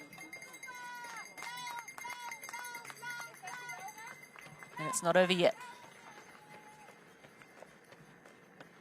And we're here running with our women's leader, Laura Phillip, who has just had another consistently great performance. We're just so used to seeing this from Laura. It's always astounding to me. Some of the race schedules, the audacious race schedules that these athletes undertake. And we talked about Laura's start to the season and the illness, potentially not racing as much as she otherwise would have. And certainly that's left plenty in the tank for her late season. And it looks like she's timing her run beautifully. With a win here today, she will take the lead in the Ironman Pro Series. She'll overtake Solveig Lofset at the top of our Experience Oman Ironman Pro Series standings. Of course, we're 14 races deep now. We do have the 2 World Championships, and both those races carry extra points. So ideally, all athletes want to include both World Championships in their 5-race tally for their overall series point score. But Laura can't do any more than she's done so far today. She'll be heading into Nice in 2 weeks, leading the Ironman Pro Series as we're back running with India Lee. And you talked about on the bike, Rini, how she looked like she was just setting her own pace, had her own plan for the day, understands exactly where she is in her season, what her fitness level is, and had a clear plan that she wanted to execute. And it feels like she's just been steady. She's been very steady, was close to the front in the swim, paced her bike really well, and has left plenty in the tank for this run leg, and now she's up in the 3rd spot. Yeah, she did say before the race she felt that her form was the best it's been all year. So her fitness coming into this race was at its peak for the year so far. And then, so yeah, I was a little surprised to see her not off the pace, but just like not as aggressive as we've seen her before. But yeah, again, she's had a plan, decided to stick to her watts and let some of the ladies go on the bike, or maybe, you know, they went and she couldn't go with them in that moment. But yeah, we're seeing now that, you know, she's paced the bike well so that she could run extremely well. And having a chat with one of the age group men. But yeah, and high five to the kids. But yeah, good to see India up and in a podium position in an Ironman Pro Series race. Yeah, we thought we might see that in Swansea about a month or so ago, but she had that little misadventure towards the end of the bike, had a little crash.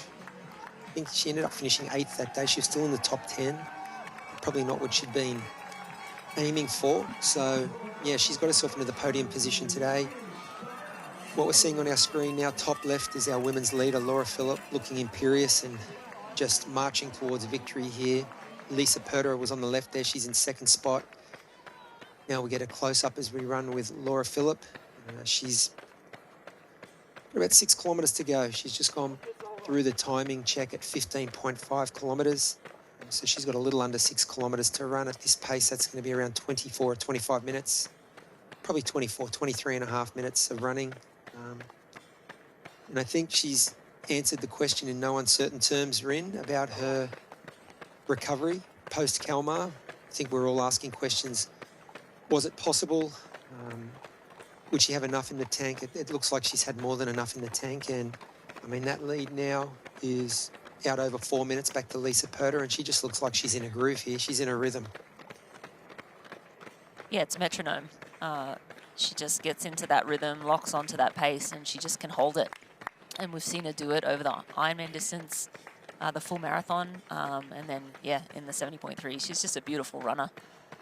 But yeah, right now, Laura Phillip beautifully in 1st place. Lisa Perder 4:10 back in 2nd. India Lee in 3rd at 12:27 back. Lena Bissek 4th. And Anastasia Dam-Nielsen rounding out our top 5. The women's finish still to come.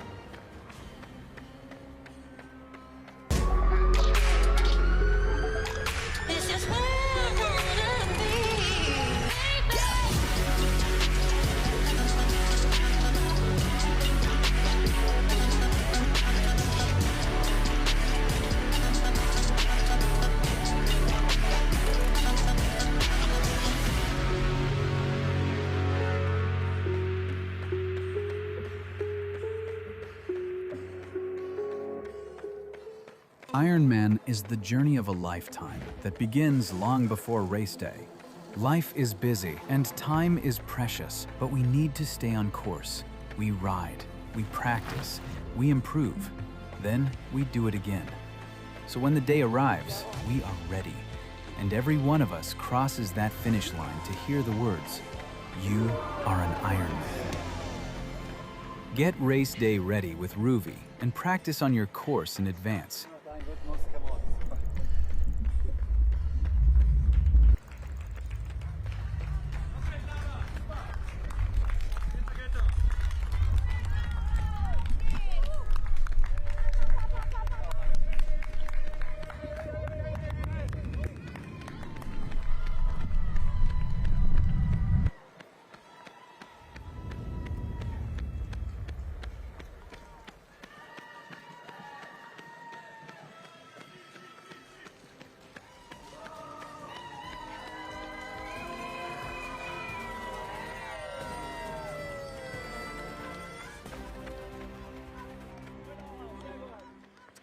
Today's broadcast of Ironman 70.3 Zell See-Kaprun is brought to you by AG1. Better finishes start with AG1. I'm Marina Carfrey, and I'm joined by Craig Alexander in commentary today.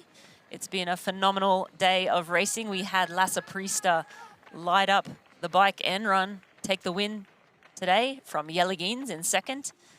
Jeb Keindl took third, Gregor Payet fourth, and Trevor Foley in fifth for the men's race. And the women are about 20 minutes out from finishing. Laura Philipp has been in control of this race since about 65 kilometers on the bike, where blanking, can't remember. Lisa Perderer. It's been a long day. Lisa Perderer had a penalty actually on the bike and had to serve that 2-minute penalty at the aid station at 63 kilometers, and that's where Laura Philipp was able to get away and basically had a 2-minute lead into T2. And from there, she has just run away with this race. India Lee has moved up through the field. She was a little further down off the bike and just moved into third place from Lena Bissek and a couple of other women in the last 3 or 4 kilometers. So India Lee now into third place. Just getting some more statistics and information fed through to us. We're lucky in our sport to have so many great resources, and this little stat comes from esteemed journalist Tim Hemming. If Laura Philipp is able to go on and win Kona, and that's a big if at this stage, given the athletes that are going to be on the start list, I think we're going to see on the men's and women's sides in Kona 2 of the best fields we've ever seen, just if you look at resumes.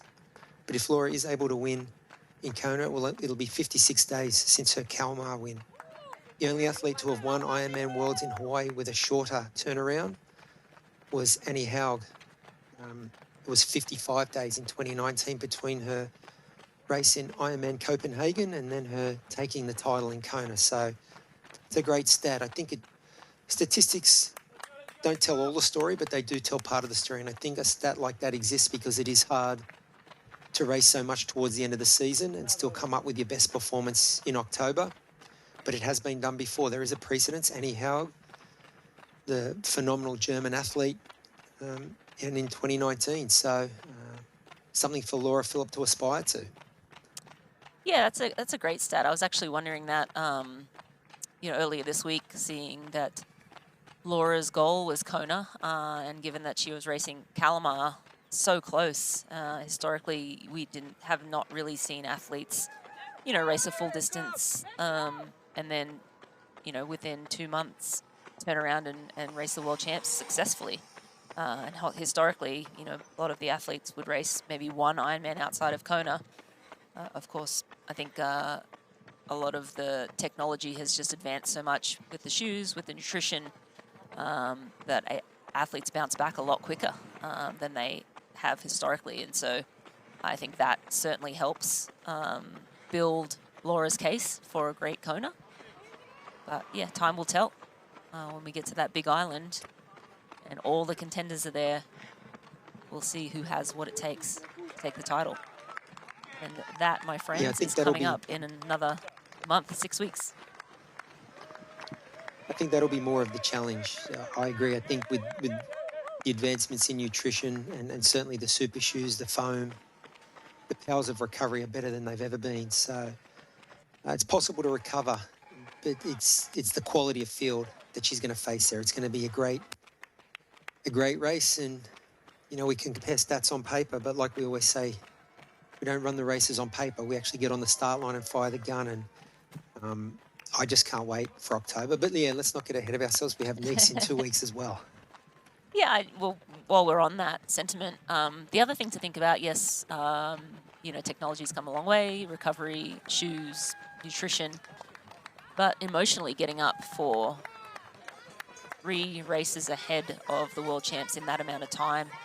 I mean, every athlete's different. For me, I felt like I could never have done this, even with probably the technology and everything, just because I felt like it took a lot emotionally to get up for the big occasions and to mentally be ready to battle like you've never battled before.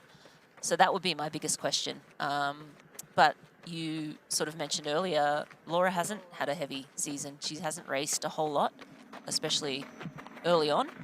And so back-ending, you know, it might work out for her. And as I said, you know, we just keep speculating, and I'm sure we will all the way up until Kona, because that's kind of our job.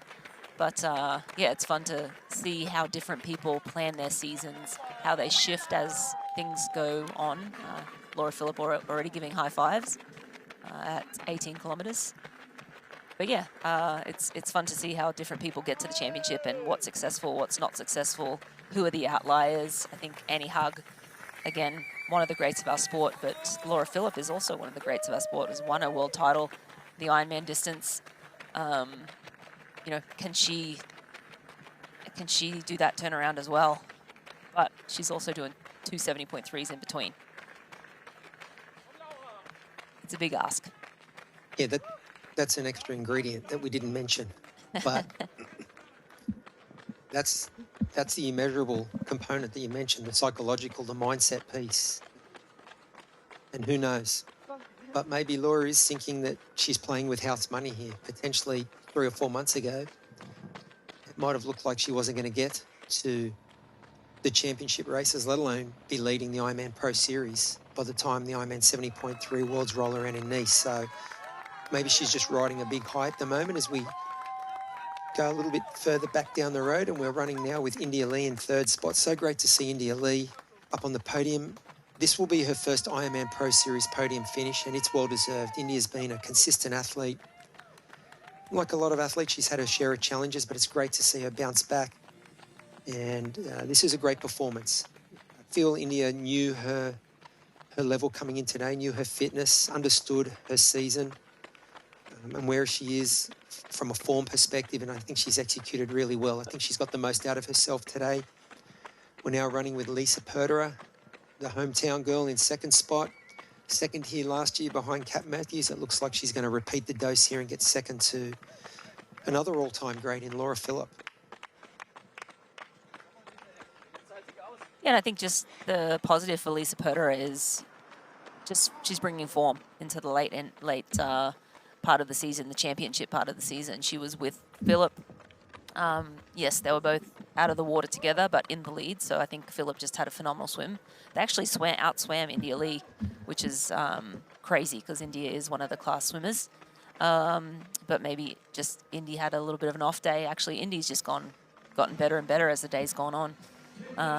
And Lisa, again, had that unfortunate drafting penalty, so gave Laura Philipp a 2-minute head start going into the run. And, you know, at this point, yeah, Laura's put 2 minutes 20 into her, but again, Laura's probably one of the best runners in our sport. So I think Lisa's got everything to be happy about. This is another step in the right direction as we get into the business end of the season, and I think she will build upon this result.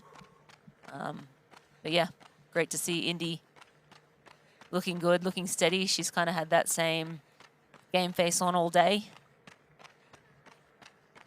She looks great, actually, on the run. Lots of energy in her legs, lots of spring. And that bodes well for when she steps up to the Ironman distance in Kona. You took the words out of my mouth. I was going to say she looks great. I think her leg turnover, if anything, she looks better now than at the start of the run. I think she's found her running legs, found her rhythm. The quad box before was an interesting contrast. I always like to look at the styles of the athletes and not compare them to each other, but more compare them to themselves and how they looked at the start of the run. I think all athletes have little telltale signs when the fatigue creeps in and their form and their posture starts to break down a little bit. And, you know, I think all 3 of the women look quite similar. I mean, we're looking at Laura right now. She's got that long loping stride. The turnover is not quite the same as it was at the start of the run, but I think, again, that's understandable. We're 4 hours deep into the race now, and it has been an amazing turnaround for her. 2 weeks post Ironman Kalmar, and a course best performance there. She's backed it up. We'll see how close she gets to Kat Matthews' course record that was set here last year. But regardless, I mean, every day is different, and I'm sure Laura and partner Philip will be very, very happy. It's another great day's work, a lot to look forward to at the back end of the season, and a lot to be proud of with this performance and recent performances. And you know, Laura Philip will be claiming the top position in the Ironman Pro Series, heading into that Precision Fuel and Hydration Ironman 70.3 World Championship in 2 weeks. And there's a lot to be said for confidence. Not a lot can change physiologically in 2 weeks, if anything, but mindset, confidence can certainly change. And I just feel like Laura's on the up and up off the back of these 2 great performances. Yeah, I think confidence is such a big thing, right? And I think sometimes it's overlooked. But when you see athletes, I think Lasse Priester is a perfect example, winning the European Championships and just getting stronger all year, having confidence going into this race with a very strong field of men and sort of backing himself and just coming out like a bull at a gate for the run, running 3 or 4 kilometers for the first few kilometers and just running away from Yelagines like it was nothing.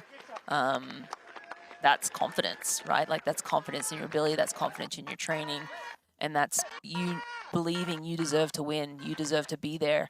And yeah, with Laura Philip, you know, earlier in the season, again, she was second in Ironman Hamburg to Solveig Lovseth, and just didn't look herself. And then, you know, tides changed.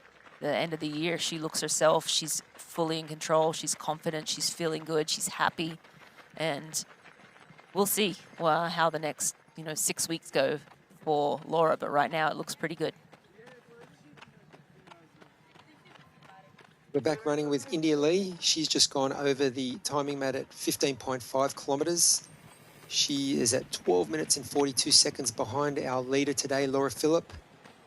So India Lee currently sitting in 3rd place, and this will be her first Ironman Pro Series podium. And it'll be a well-deserved podium. I think she's paced her effort pretty well today. The 2 women up the road were clearly our race favourites based on most recent form. A couple of question marks around all the athletes. I mean, that's always the way in endurance sports. It's a fine line between fit and healthy, injured, in your best form. And these athletes become masters at balancing all of that across the season. We're back now with our women's leader, Laura Philip. She's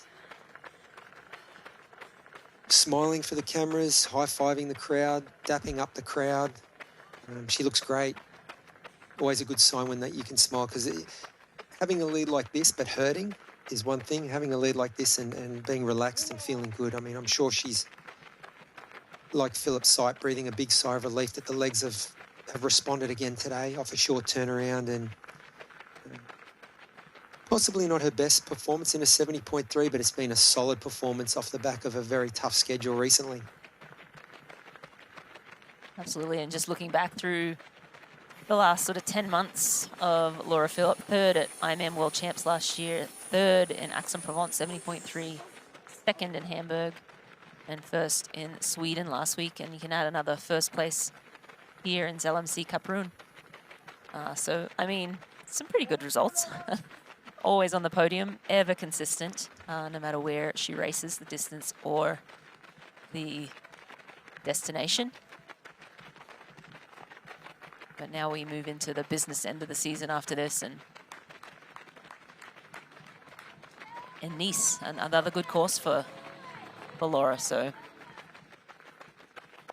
with that swim, if it's another wetsuit swim in Nice, all bets are off. You took the words right out of my mouth. I think the race dynamics are completely changed, particularly for Laura when there's a wetsuit swim. So we'll see what happens 2 weeks from now. But great performance, absolutely. Tougher challenges ahead, absolutely. I mean, when you just think of the start list for the Ironman 70.3 World Championships in Nice, and also the start list for Kona a month after that, it's all of the best in our sport on the start line at the same time, all of the best at these respective distances. So I think Laura Philip will be happy, but they know the challenges ahead as well. And just looking at the race clock, we're at 4:09:50, so she will not be taking down Kat Matthews' course record today. And I think she'll be happy with maximum points, 2,500 points on the line today. Of course, the World Championship events are a little more heavily weighted. 70.3 Worlds will take maximum 3,000 points, and of course, Kona, being in full distance, will take maximum 6,000 instead of 5,000, which is what we have in the regular season. So be some big movement in the points as we move into the championship season, as it should be. But Indy Lee, again, as you said, looking better now than she did at the beginning, which, again, she's training for Kona this year. So just found her legs as this race went on. And everyone carries sort of different levels of fatigue into these races. Some athletes will have tapered for this one. Other athletes would have just kind of rolled through, used it as a chance to have a big hard hit out at the end of possibly your Kona block. I'm not sure if Indy's racing 70.3 Worlds as well, but I know she is racing Kona. So getting in that big Ironman block of training, I feel like around 4 weeks out, you know, that work's done and it's a chance to either taper down and have a really hard hit out, or just finish off that training block with a hard race.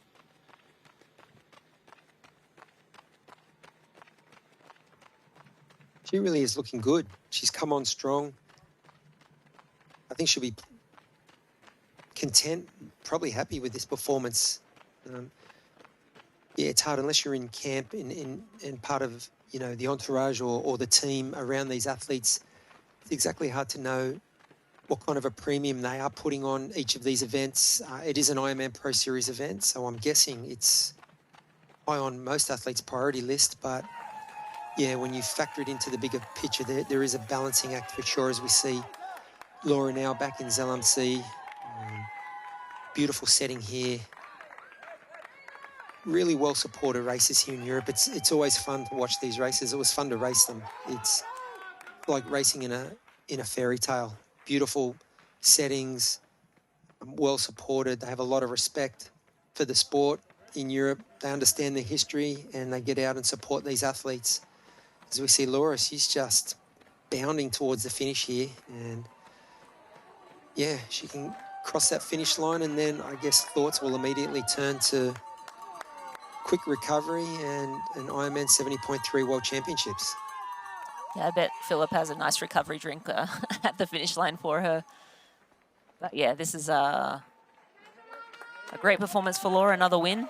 And then she can turn her sights to the World Championship events, do what she needs to do to get ready for those races. She'll come in with a lot of confidence and will be top of the Ironman Pro Series, which again, she wasn't even going for at the beginning of the year. Taking the time to high-five all the fans. We saw earlier someone had that mushroom power-up. She gave that one a tap. I'll take a power-up at this point of the race. Big smile from Laura Philipp.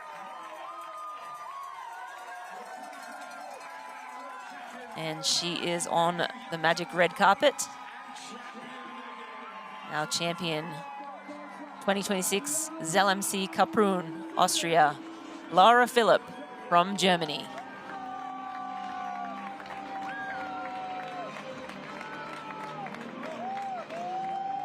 Just another dominating performance from one of the best athletes in our sport, and incredibly her fourth win here in Zell am See-Kaprun. So she's obviously got good feelings and good memories of this race. That's a great record to have.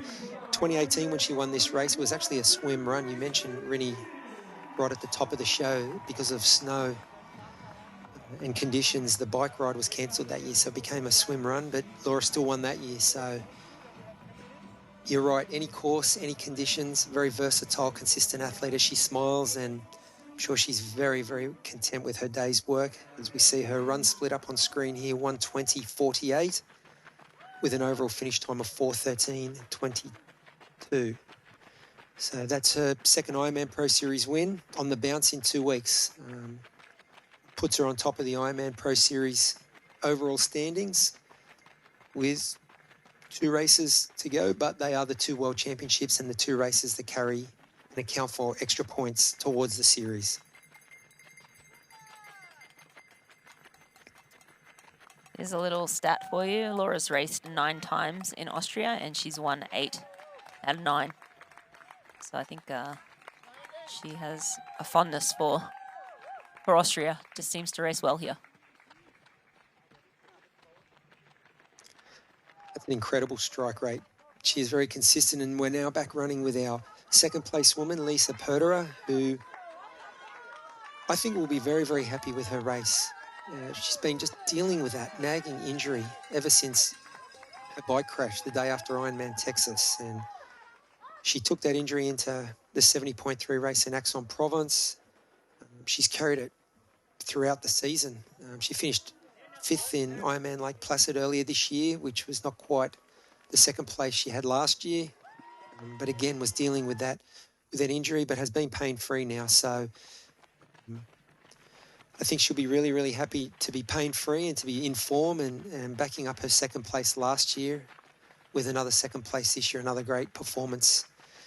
As we join our third place woman, India Lee, and yeah, Ren, she's full of running. She looks great. Yeah, India Lee looks awesome. As we said, it seemed like she's just gotten stronger and stronger as the day has gone on. Didn't have an uncharacteristically bad swim for Indy. Just missed that front pack. And then on the bike, she was solid, but, you know, nothing like Swansea. When we saw her in Swansea, she was off the front and pushing and just aggressive. In this race, she just seems like she's been more in Ironman pace for most of the race. But, yeah, I think finding her legs now on the run. But thinking about Lisa Perderer and the fact that she's been in pain all year since after Texas. She did Aix-en-Provence and was 10th. Then she did 2 Ironman, 5th in each one, Hamburg and Placid. But knowing now that she's been carrying that injury through all of that racing and finally is pain-free, I mean, pretty incredible, actually. And, I mean, coming into some really good form at the right time. Again, I think she'll look at this race and be happy with it. I mean, you know, I think she would have loved to have been able to have a shot at Laura Philipp head-to-head on the run. Again, I think Laura, you know, has put probably 3 minutes into Lisa. So it's Lisa throughout the run. But I think Lisa would have liked a chance to go head-to-head. But again, I think this is a positive step in the right direction for Lisa. And we'll see how she shows up at the next 2 events.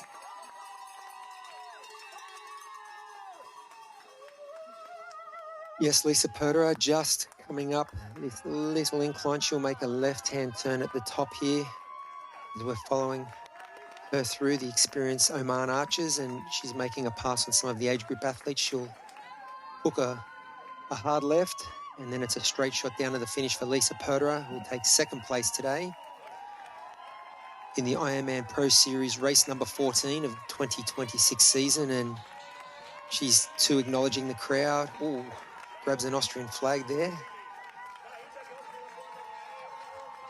Looked like she almost tripped, so let's not relax just yet, Lisa. Let's get across that finish line safe and sound and get in cotton wool for championship season. But she looks really happy. So she hits the red carpet and really is getting some phenomenal acknowledgement from her countrymen. What a buzz to race an Ironman Pro Series event in your home country, as we see Lisa Perderer from Austria very emotional as she takes the tape and crosses the finish line here in 2nd place. Shares an embrace with our race winner Laura Philipp, and just another great performance to add to the resume of Lisa Perderer as she continues on her merry way to championship season. Girls having a nice little chat. Yeah. I think probably discussing what the penalty was about. Typically, you know, debrief at the end of the race, right? And Perderer looks great. She doesn't look fatigued. She came across this line straight into a conversation with Laura, who's had a few minutes, 5 minutes actually, to is it 5 minutes? Yeah, 5 minutes to catch a breath. But anyway, a great performance from Lisa, and I think that'll give her some good points for the Ironman Pro Series as well.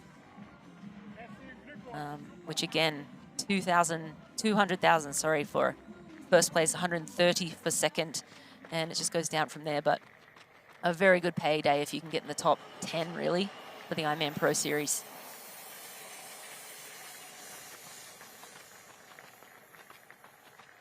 A little under 2 kilometres to go now for our third place woman, India Lee from Great Britain. At the Hyper Ice Recovery Starting to show a Zone with little third bit of place wear at and Ironman tear. 70.3 Zell MC Pro Series. Cheb Kindle from Austria, home race. How was that for you today? Yeah, I mean, first Pro Series race for me, and yeah, straight on the podium, so super happy, and to do this in front of the home crowd, it's, yeah, amazing. You told me before the race that you're this is just a little side quest because you're fully focused on Los Angeles 2028, and it was just because it's just down the road. Does getting third place in an Ironman Pro Series change maybe your direction in the next few years? Well, I mean, the focus is still full on LA, but yeah, after LA I will definitely switch, you know, to middle distance, and the was like I was going into this race, you know, it's without pressure, as like an underdog. Nobody like had me on the list, and we were talking before the race, and you asked me like, what's the goal, and I said like, race aggressive from the front and just not blow up, and yeah, it worked out pretty. Yeah, you did that. You let out the water, and yeah, you definitely showed it to some of the better known names here. I think your days of racing under the radar might be behind you now. I mean, yeah, well, for those guys who follow short course, I think they would, you know, they would pick me also on the podium, some of them. But yeah, I'm just super happy to do this at home.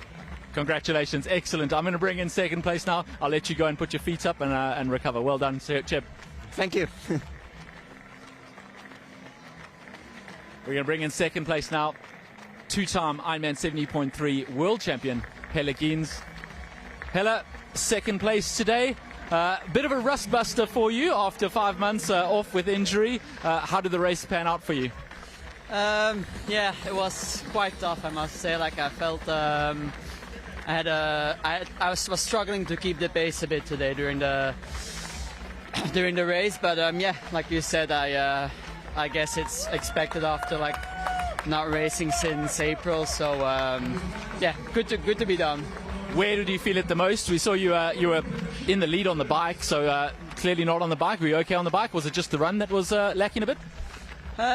Also the bike, to be honest. Like, I felt quite good on the climb. Like, it helps you with my weight, but I was struggling to keep the pace, to be honest. Like, also that whole last hour, like I was happy Lasse was there to help push the pace, because I was I was not the freshest there, and then also on the run, like I tried to follow him for the first bit, but I could feel quite straight away that I had to settle for like not so fast pace. We spoke about it before. Regardless of the outcome of this, it is a test 2 weeks before the Ironman 70.3 World Champs in Nice. But you've only got 2 weeks, so is there anything you can do about it, turn it around, or was actually this race the form that you needed? Oh, no, I will need to be a lot better in 2 weeks, I think. I think this race a performance like they might get me in the top 20, I don't know, maybe not even. So I think now I need to really freshen up. Like, I did quite a big training block leading into this race, so definitely missing that freshness, and I hope with like 2 weeks of easier training with maybe a little bit of intensity and getting that freshness back to keep the pace. Excellent. Well, we'll let you get the recovery going straight away right here in the Hyper Ice Recovery Zone, and go put your feet up while I bring in the first place, Lasse Priester. Congratulations, Helle. Lasse Priester from Germany, our winner of the Ironman 70.3 Zell MC. Welcome to the Hyper Ice Recovery Zone. How did that race go for you? Yeah, almost perfect, I would say. Made it in the front pack in the swim, good transition. I felt pretty in control for the whole race. Very happy with the uphill part and also the downhill. I think in the end of the uphill and then in the downhill we managed to break away with me and Jelle. And I was ready for a run battle with him. and try to go to start in a good pace. And when he left me a little gap, I was thinking, okay, it's not on. How do you say? It's not what you want. So now I tried. Then I tried, and quite happy with the run then, and looking forward also to the next 2 important weeks. But right now I am just happy about my first Pro Series win. Yeah, excellent. Congratulations. Tri Racing has you currently ranked 14th in the Ironman 70.3 World Champs Nice ranking. Do you think they're going to have to bump you up that a little bit? How are you feeling going into Nice now, as I think you've maybe put a bit of a marker on your back? This year is going quite well. It was, for me, it was also quite important to do a very good race here, also to win. I think it's different winning or becoming second or third. And it was quite challenging conditions here as well. Maybe a little similar to Nice. Of course, the course there, the bike course there is quite special. But also here there was a good uphill, and it was quite hot on the run. So I'm happy, where I'm now, and trying not to put too much pressure on me and just enjoying, where I'm now and going into the race with all possibilities. Well, excellent confidence booster. Congratulations again. You're champion for the Ironman 70.3 Zell MC 2026. Lasse Priester, congratulations. Thank you very much. Thank you, James Cunnama, and the top 3 men. That's always great to hear from the men after the race on how they thought it went. We will just jump back to the women's race now. We have India Lee now just about to make her last left-hand turn into the finish chute. And she will be able to roll onto the red carpet. Takes one last peek over the shoulder through the 21-kilometer mark. And she'll be able to enjoy this wonderful crowd here in Zell MC, Austria, as she makes her way to the red carpet. And third place for India Lee from Great Britain, and her first Ironman Pro Series podium. She looks super happy. And a fantastic day for India Lee.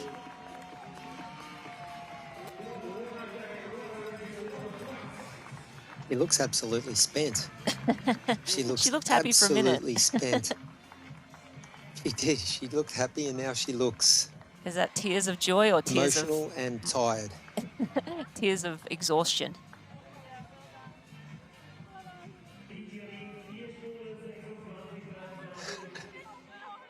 Great pictures as we see our women's champion Laura Philipp coming over to congratulate India Lee.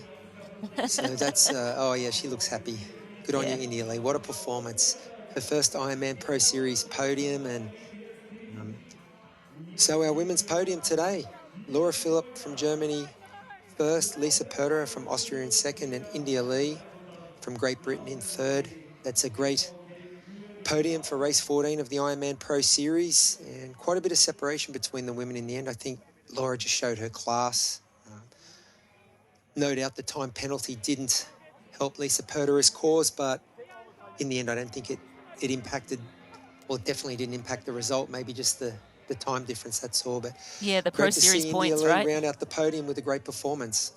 Yeah, I think the only thing it would have impacted were Lisa Perderer's Pro Series points. I think if she loses by 120 points, she'll be real mad about that, about that 2 minutes that she sat on the side of the road. But we have the women's podium presentation. We'll hear from our top 3 women coming up, and we'll see the podium presentation for both the men and the women for today's race.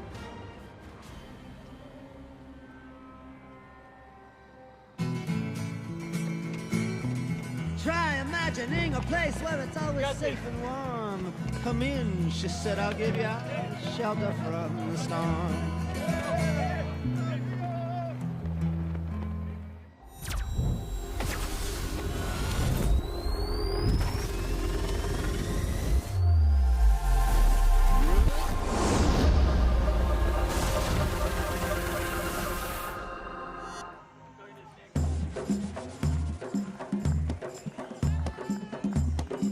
It's the beauty of Oman.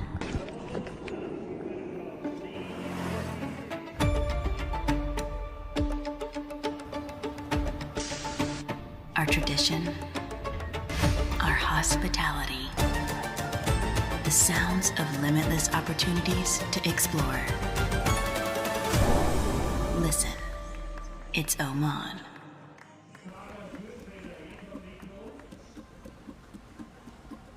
Just do it, it'll be fine. It's breakfast with precision. It's breakfast with precision. Thank you, Poncho Man. Welcome to Breakfast with Precision at Hugo's on the Rocks. I'm Andy Blow, co-founder of Precision Fuel and Hydration, and we are stoked to be the official hydration partner of the Ironman Global Series. Hey, what are you doing on my set? Get a plan for your next race at pfnh.com. Security! It's breakfast with precision. It's breakfast with precision.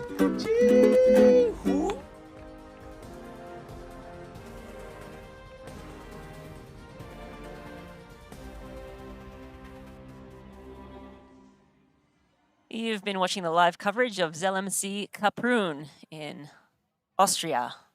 I'm Rinda Carfrey, and I've been joined all day by the lovely Craig Alexander, but we're going to throw it down to the high-price recovery zone with James Cunnama and India Lee. India Lee, how was your day out there? Pretty rough until I got onto the run, and then I turned it around somehow. You were a little bit further behind out the swim than we expected, and then on the side of the bike you lost a little bit more time. Can you tell us what was happening there? No, honestly, I was further behind on the swim than I expected, and then even further behind on the bike than I expected. I was just, I think I'm just stuck in Ironman mode. I'm just like, that's what my focus has been all year. And if I look at it from the perspective of riding Ironman power, it was a really good day. But for a 17.3, it just doesn't cut it against two of the best in the world. So that's where I was today. Well, you are preparing for the Ironman World Champs in Kona. That is your next race. So from that perspective, it does bode well. Are you feeling confident? Do you take some confidence from this? I took a lot of confidence for probably my mental game today, because I spent 2.5 hours beating myself up, telling myself that I'm no good at this. And then I got onto the run and I just thought, well, like, you've ridden soft power on the bike, so you better have a good run. Well, you did have a good run, and you got yourself your first ever Ironman Pro Series podium. Congratulations, India Lee. Thanks. We're going to bring in second place, Lisa Pertura now. Lisa Pertura, congratulations. Welcome to the High-Price Recovery Zone. Are you happy with second place? Yeah, I'm very happy to just keep second again after last year. I'm a little bit sad because I made some mistakes in the beginning of the ride. I mean, I got the penalty. We're not sure yet why I got it, but yeah. So, and starting the climb, I dropped my chain, and it cost me so much energy to get back to Laura. But still, like, I tried to make my best, and I'm very happy to do this at home again and just feel great all day. And yeah. Were you hoping that Laura was a little bit tired from her Kalmar and that maybe there was an opportunity there? I mean, I knew to beat Laura, I mean, I need to have a perfect day. There is no mistakes allowed. And I mean, she's the better runner, and I knew to beat her, I need to be in front of her off the bike. And when I got the penalty, I say, okay, probably let's fight for second. But I mean, the day is over in the finish. You never know. And I mean, I'm just happy how my body responds, and yeah. Well, congratulations. I will let you go and put your feet up in the High-Price Recovery Zone, and I'm going to bring in the champion, Laura Philipp. So congratulations, Lisa. Thank you.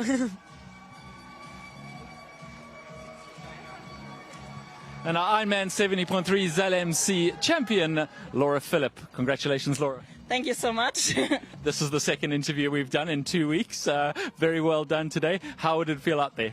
Yeah, it felt really good. It was a beautiful day. And yeah, my race went very well. I mean, I surprised myself with being in the front pack in the swim. That obviously was a pretty good start on the bike, just to know where I am. And yeah, my plan was to kind of swim good, ride hard, and then see how I'll do on the run, because I mean, there was a question mark on how I will feel today, 2 weeks post Ironman. But you know, the nice thing if you've just raced an Ironman is that the half feels so much shorter and goes by so much quicker. And yeah, I reminded myself on that today several times, you know, just enjoy it. It will be over so much faster. Well, yeah, silver lining. Still a long day of suffering for most people out there, and you did very well. I have to say, we were all a little bit cautious or curious about whether your legs were going to survive the whole half marathon. You went out fairly strong and didn't really look back. Was there no niggles of fatigue from Kalmar? Surprisingly not, no. I felt really good, and luckily there was a lot of cool water and ice out on the aid stations because it got pretty warm. So as soon as I cooled down a little bit, I started to feel a lot better. I think I didn't have maybe not too much enough fluids on the bike, but I started to keep up with that on the run, and then I also started to feel a lot better. Well, we can count the amount of time between now and your next race in days. We could probably count it in hours, to be quite honest. So I'm going to let you go and start the recovery process for the next race, which is the Ironman 70.3 World Champs in Nice in just 2 weeks. And hopefully I'll be interviewing again then for the third time in 4 weeks. That would be very nice. And I could get used to this. Thank you, James. Congratulations. Well done. Thank you to James Kanema and our 3 lovely ladies on the podium. Laura Philipp and, God, my brain is Lisa Patera and India Lee. India, pretty emotional at that finish, and interestingly enough, she felt like it was just Ironman watts, which we speculated, Crowe, and then finally on the run, the legs came around. Lisa Patera a little disappointed with a couple of small errors on the bike, dropped the chain, had that penalty. She said she wasn't sure why. And no such troubles for this woman, Laura Philipp. A victory, 2 wins on the trot. Let's see what she has left for the next 2 races, the most important races of the year.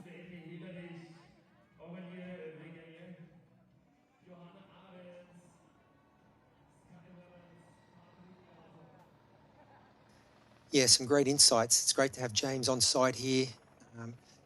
Getting to the bottom of what really did happen on course. Interesting to hear India Lee talk about just feeling she was stuck in the mud, but hung in there, and her mental grit came to the fore, and she was able to find something for the run. And Lisa Perter also happy with her race. A little confused with perhaps the blue card, and also disappointed with some of her skill execution, dropping the chain, but nonetheless, still a great performance. And we are just awaiting our pro women's podium presentation, but the scenics here are incredible. This might be a new bucket list place for me to go visit. I don't know if I'm going to do another triathlon in my life, but coming and visiting, maybe I'll rent a cruiser and ride around the run course. So some good implications with the Ironman Pro Series today. Laura Philipp, of course, as we head to the women's podium. And in 3rd place, India Lee from Great Britain. She went 4:26.52.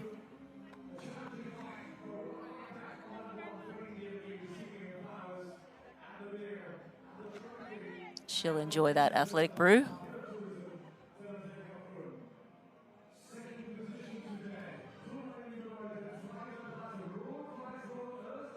And then Lisa Perterer in a 2nd place here today. She went 4:18.38, good enough for 2nd. And another great score for the Ironman Pro Series for Lisa.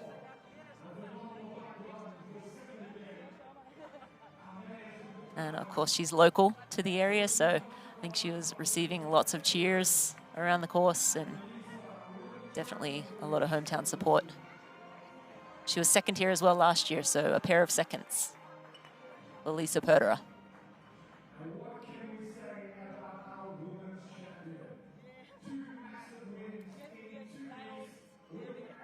And in 1st place today, she swam a 26:34, biked a 2:21.32, ran a 1:20.48 with an overall time of 4:13.22. Laura Philipp from Germany is our Zell See-Kaprun champion for 2026.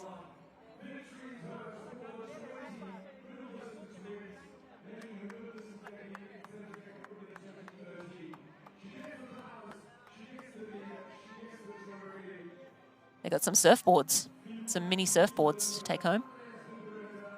Pretty cool plaques. Always good to get the excess baggage, a nice trophy. Yep.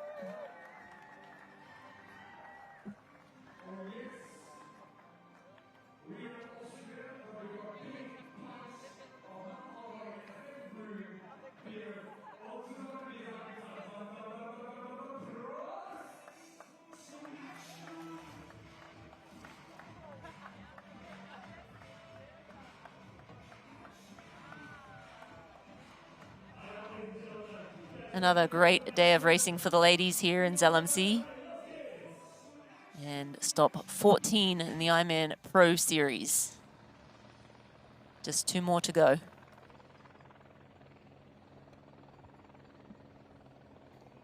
We'll have the professional men's podium presentation momentarily.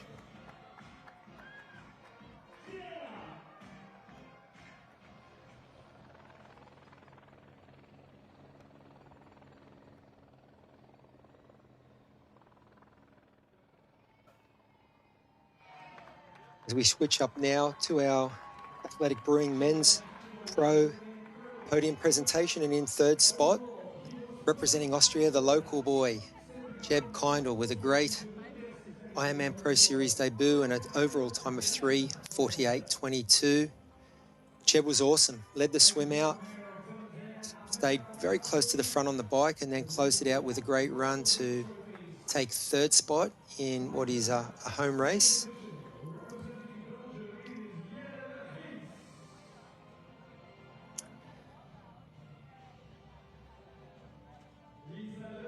And in second spot today in Ironman 70.3 Zell MC is our 2-time defending Ironman 70.3 world champion representing Belgium, Mr. Jelle Heens, who crossed the line with an overall time of 3 hours, 45 minutes and 59 seconds. It's great to see this man back racing for the first time in 5 months and once again on an Ironman Pro Series podium.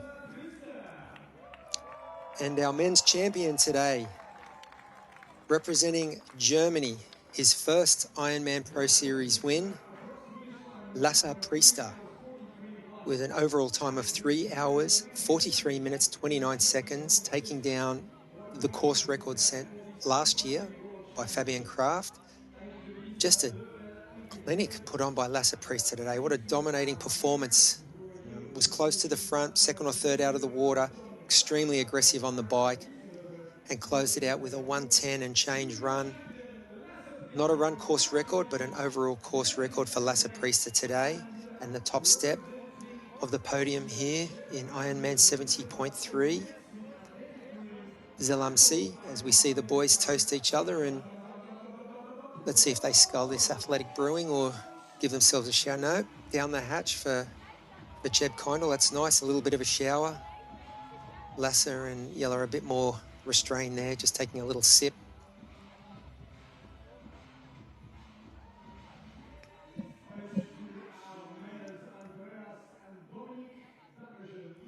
So great performances all round today. We've seen a little bit of movement on the Ironman Pro Series. Laura Phillip taking top spot. We have also seen on the men's side, Trevor Foley and Kieran Linders solidify their positions in the top 10. We can see a replay of Jeb Kindle in his Ironman Pro Series debut, just absolutely putting on a treat for the hometown supporters in third spot. Jelle Heens, a man who's no stranger to Ironman Pro Series podiums, getting second place today. Not what he'd hoped for, but I think definitely a good hit out for him leading into his historic attempted three-peat in 2 weeks at the Ironman 70.3 Worlds. And our men's winner, Mr. Lasse Priester from Germany. What a performance. Congratulations.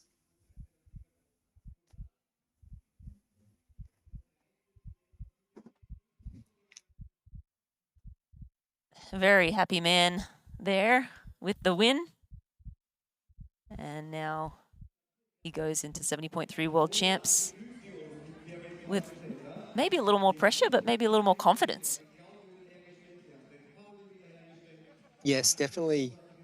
I think he's not a man who's under the radar, but there's certainly a difference between being a potential big race winner and someone who's actually closed the deal. And Lasse Priester certainly closed out the deal today. And I think he's put everyone on notice for 2 weeks. If he can swim in that front group and bike in Nice the way he did here, there's not too many who can lay down a 21.1 kilometre run split like he can. And once again, he showed he was the class of the running field, but really was at the front of the race from the cannon firing. He was never far from the front in the swim, and he and Jelle obviously made a move on the bike. But yeah, he certainly put the whole world on notice for Ironman 70.3 Worlds in Nice in 2 weeks.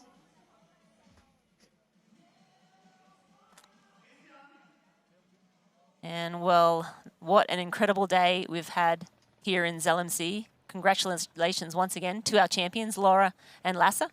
Podium finishers and every athlete who took on today's race. Crowe, before we wrap up our coverage, we've actually got another item on the agenda. As we've celebrated the athletes competing today, it's also a reminder that our sport is built on the legends who inspired generations of triathletes and helped shape Ironman into what it is today. This year, Ironman will be recognizing 2 athletes whose impact on the sport stretches far beyond race results. The first is the 1995 Ironman world champion Karen Smyers, whose remarkable achievements, resilience, and contributions to the sport of triathlon have inspired athletes around the world for decades. Earlier this week, another Ironman Hall of Famer, Bob Babbitt, had the opportunity to surprise Karen Smyers with the news during a special episode of Breakfast with Bob. Let's take a look at that special moment now. So the cool thing about the Ironman, years ago, actually it was like 92 or 93, they started a thing called the Ironman Hall of Fame. And it's been going ever since. Dave Scott was the first inductee, and obviously Paul is part of that. I'm part of that. Tinley, Molina, all the greats. I'm not including me. I got in because I was the first fast guy in because I wrote a lot about you guys. But what I'm proudest of is Ironman asked me if I was going to be chatting with you anytime soon, and I said that we're going to be chatting today. And I want to let you know that you are going to be inducted into the Ironman Hall of Fame for the class of 2026. And your lovely husband, Mike, right behind you. Oh my God. As You knew about this. I did. Oh my God. That's unbelievable. the lovely husband, Mike King, right there. New inductee into the Ironman Wow. Hall I of can't believe Fame. it. It'll be happening at the Palace in Kona. On Ironman is the 10th, so it's what, the 9th, the 7th of I did say I wanted to be going to Hawaii, and I was so feeling I so think bad. that the 2 of you will be packing bags to come to Kona, Hawaii, to be to be inducted. What a legend of our sport, Crowe. Karen Smyers. I mean, I've always looked up to her. She's just a wonderful woman and was always just such a great inspiration growing up. But the second 2026 Ironman Hall of Fame inductee, he is a 3-time Ironman world champion, a 2-time Ironman 70.3 world champion, a competitor whose success, professionalism, and sportsmanship helped define an era of our sport. Crowe, on behalf of everyone at Ironman, I'm honored to announce that you have been selected as the 2026 inductee into the Ironman Hall of Fame. That's amazing. Rennie, what a... And your lovely wife, Neri, is there to present you with that award. Neri just come off a 12-hour nursing shift, and it's midnight for you, so thank you, Neri, for staying up. What a treat that you announced it, Rennie. Thank you, Ironman. What a treat that I get inducted with Karen, who's an athlete I looked up to, and I'm actually get invited onto these broadcasts to talk, but I'm lost for words. It's an honor. Thank you. It was an honor to be able to announce yours, Crowe. I actually felt a little choked up there. You were such an inspiration in all of my career, such a good friend. But the inductions will take place during a special Ironman Hall of Fame ceremony on Wednesday, October 7th, during race week of this year's Ironman World Championship in Kailua Kona, Hawaii. And I think everyone watching would agree that this recognition is incredibly well-deserved. Your accomplishments speak for themselves, but it's the way you've represented our sport both during your racing career and since that has made such a lasting impact. So congratulations, Hall of Famer. I can't wait to celebrate with you on the Big Island in October. Amazing. Very, very cool. Thank you, Rennie. Thank you.